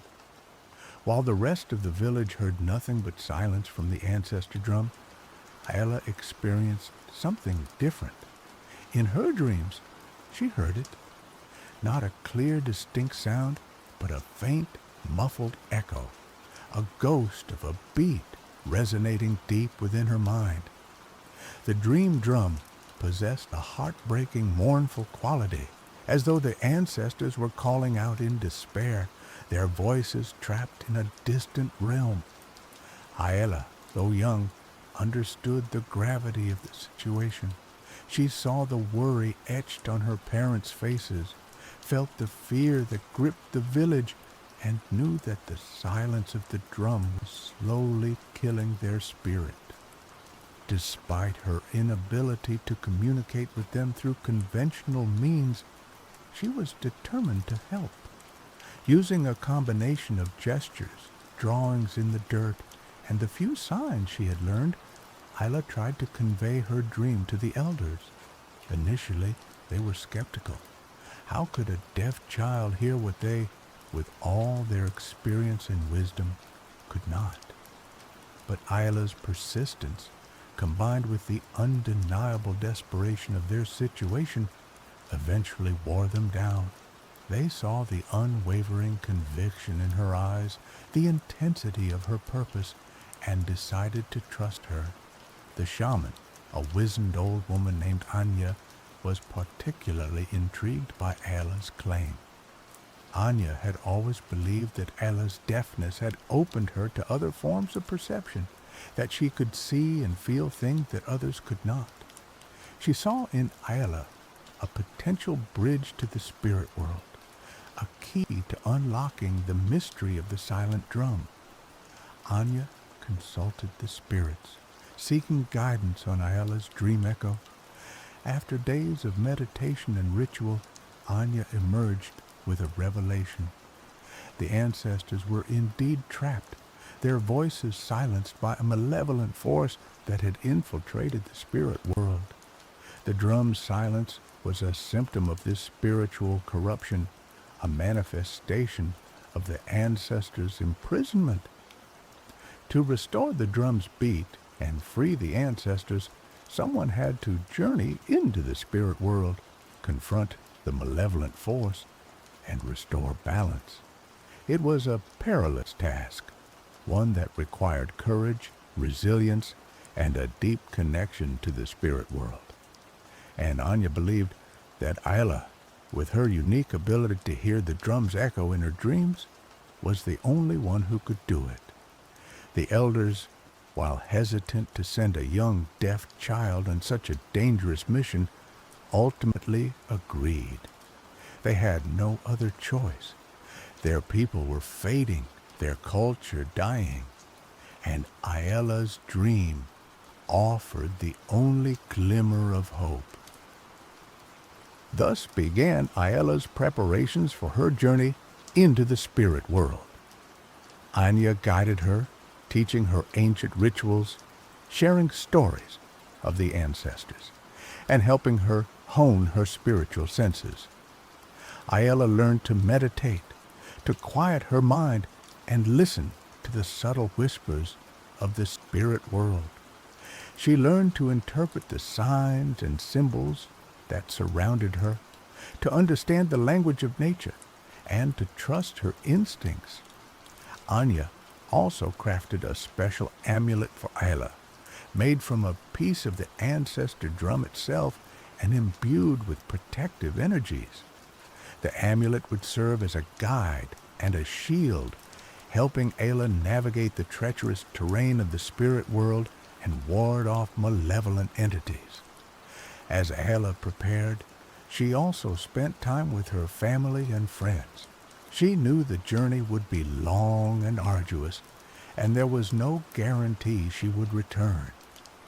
She wanted to leave them with memories of her love and gratitude, to reassure them that she was doing this for them, for their people, for their future.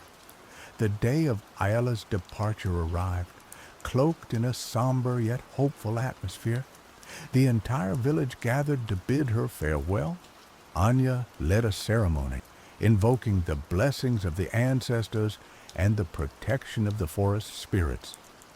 Ayla, dressed in traditional garb and wearing the amulet, stood tall and resolute, her eyes fixed on the distant mountains, her heart filled with determination. With a final embrace from her parents and a nod of encouragement from Anya, Ayla stepped into the swirling mists that separated the mortal world from the spirit realm. As she disappeared from sight, a collective prayer rose from the village, a plea for her safety and success, a hope that she would return with the drum's beat restored and their ancestors freed. The spirit world was a realm of shifting forms and ethereal landscapes, a place where thoughts manifested as reality and the boundaries between the living and the dead blurred. Ayla found herself in a forest of towering luminescent trees, their branches intertwined to form a canopy that blotted out the sky. The air hummed with an energy that both invigorated and intimidated her. Using the amulet as her guide, Ayla began her journey deeper into the spirit world. She encountered strange and wondrous creatures, spirits of animals, guardians of the forest, and echoes of long-dead ancestors. Some were helpful, offering guidance and protection, while others were mischievous or even malevolent, testing her resolve and trying to lead her astray. Ayla relied on her instincts and her connection to the amulet to navigate these encounters. She treated every spirit with respect, offering them gifts of gratitude and listening to their stories.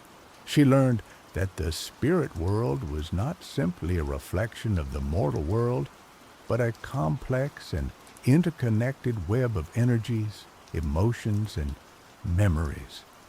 As Ayla ventured further, she began to sense the presence of the malevolent force that had silenced the drum. It felt like a dark, suffocating cloud, a vortex of negativity that corrupted everything it touched. The once vibrant landscapes around her began to wither and decay.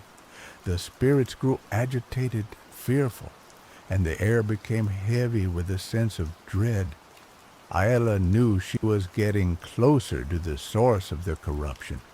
She pressed on, her determination fueled by the echo of the drum that grew stronger in her dreams, by the memory of her people's faces, and by the unwavering belief that she could restore balance to the spirit world. After days of traversing the treacherous terrain, Ayla finally reached the heart of the corruption. It was a desolate wasteland, devoid of life and light.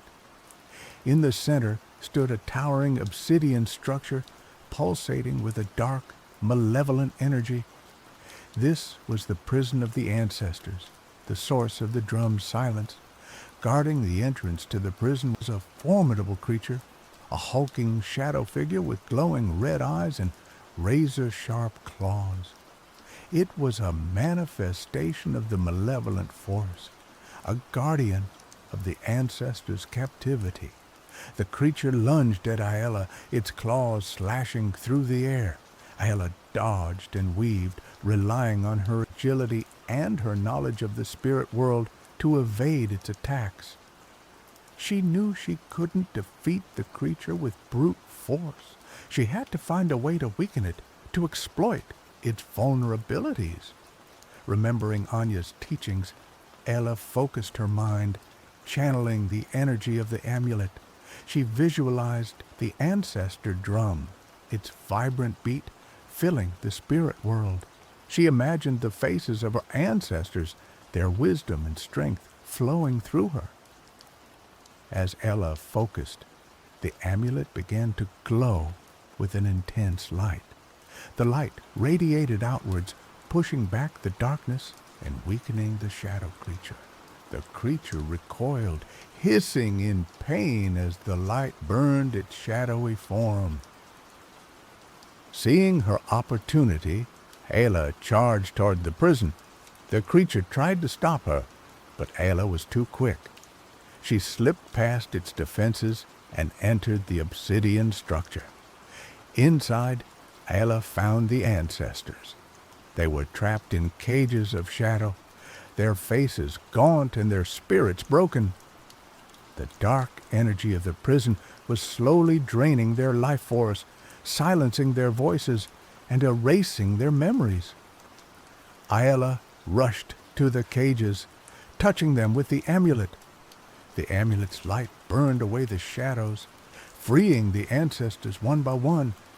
As each ancestor was freed, their spirit regained its strength and their voice returned. With the ancestors freed, Ayala turned her attention to the source of the prison's power. At the center of the structure was a dark crystal, pulsating with the malevolent energy that corrupted the spirit world. This crystal was the heart of the darkness, the source of the drum's silence. Ayla knew she had to destroy the crystal to restore balance to the spirit world and return the ancestors' voices to the ancestor drum. But the crystal was protected by a powerful barrier of shadow energy, a barrier that seemed impenetrable. Ayla closed her eyes, focusing all her energy and faith.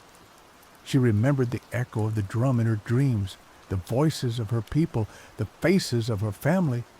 She drew strength from their love and support, from their belief in her. With a surge of energy, Ayla raised the amulet above her head. The amulet glowed brighter than ever before, its light piercing the darkness and shattering the shadow barrier. Ayla lunged forward, smashing the amulet against the dark crystal. The crystal shattered into 1,000,000 pieces, releasing a wave of pure cleansing energy. The prison began to crumble. The darkness receded, and the spirit world was flooded with light. As the light washed over her, Ayla felt a profound sense of peace and fulfillment. She had done it. She had freed the ancestors, destroyed the malevolent force, and restored balance to the spirit world.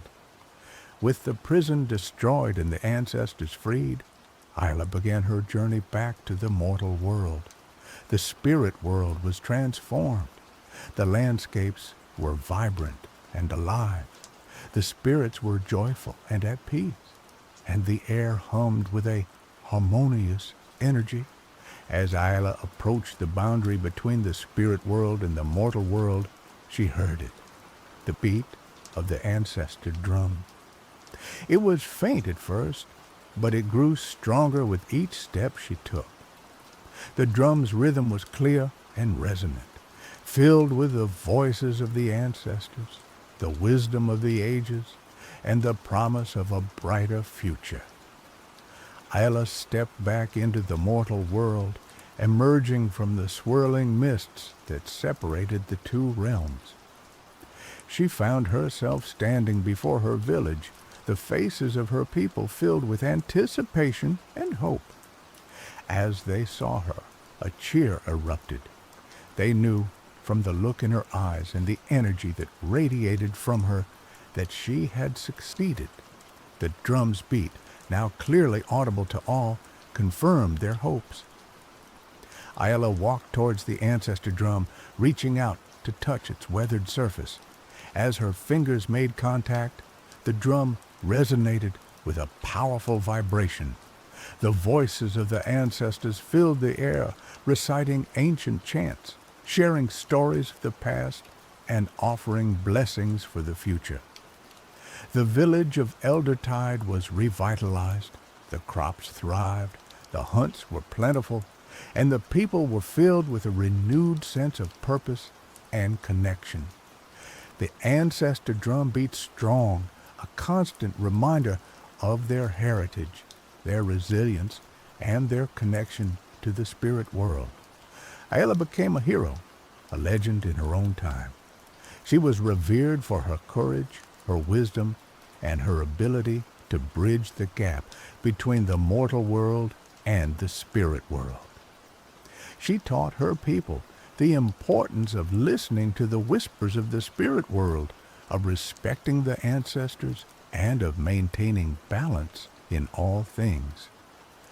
And though she remained deaf to the sounds of the mortal world, Ayala continued to hear the beat of the ancestor drum in her dreams, a constant reminder of her journey, her sacrifice, and her enduring connection to the spirit world. The drum's beat was her voice, her song, her legacy. It was a testament to the power of courage, the strength of belief, and the enduring spirit of the Eldertide people. Years passed, and Ayala grew into a wise and respected leader, guiding her people with compassion and understanding. She never forgot her journey into the spirit world, and she continued to honor the ancestors and maintain the balance between the mortal and spiritual realms. One day, as she sat by the ancestor drum, meditating on its beat, she felt a familiar presence. It was Anya, the shaman, who had guided her on her journey so many years ago. Anya was old and frail, but her eyes still sparkled with wisdom and kindness.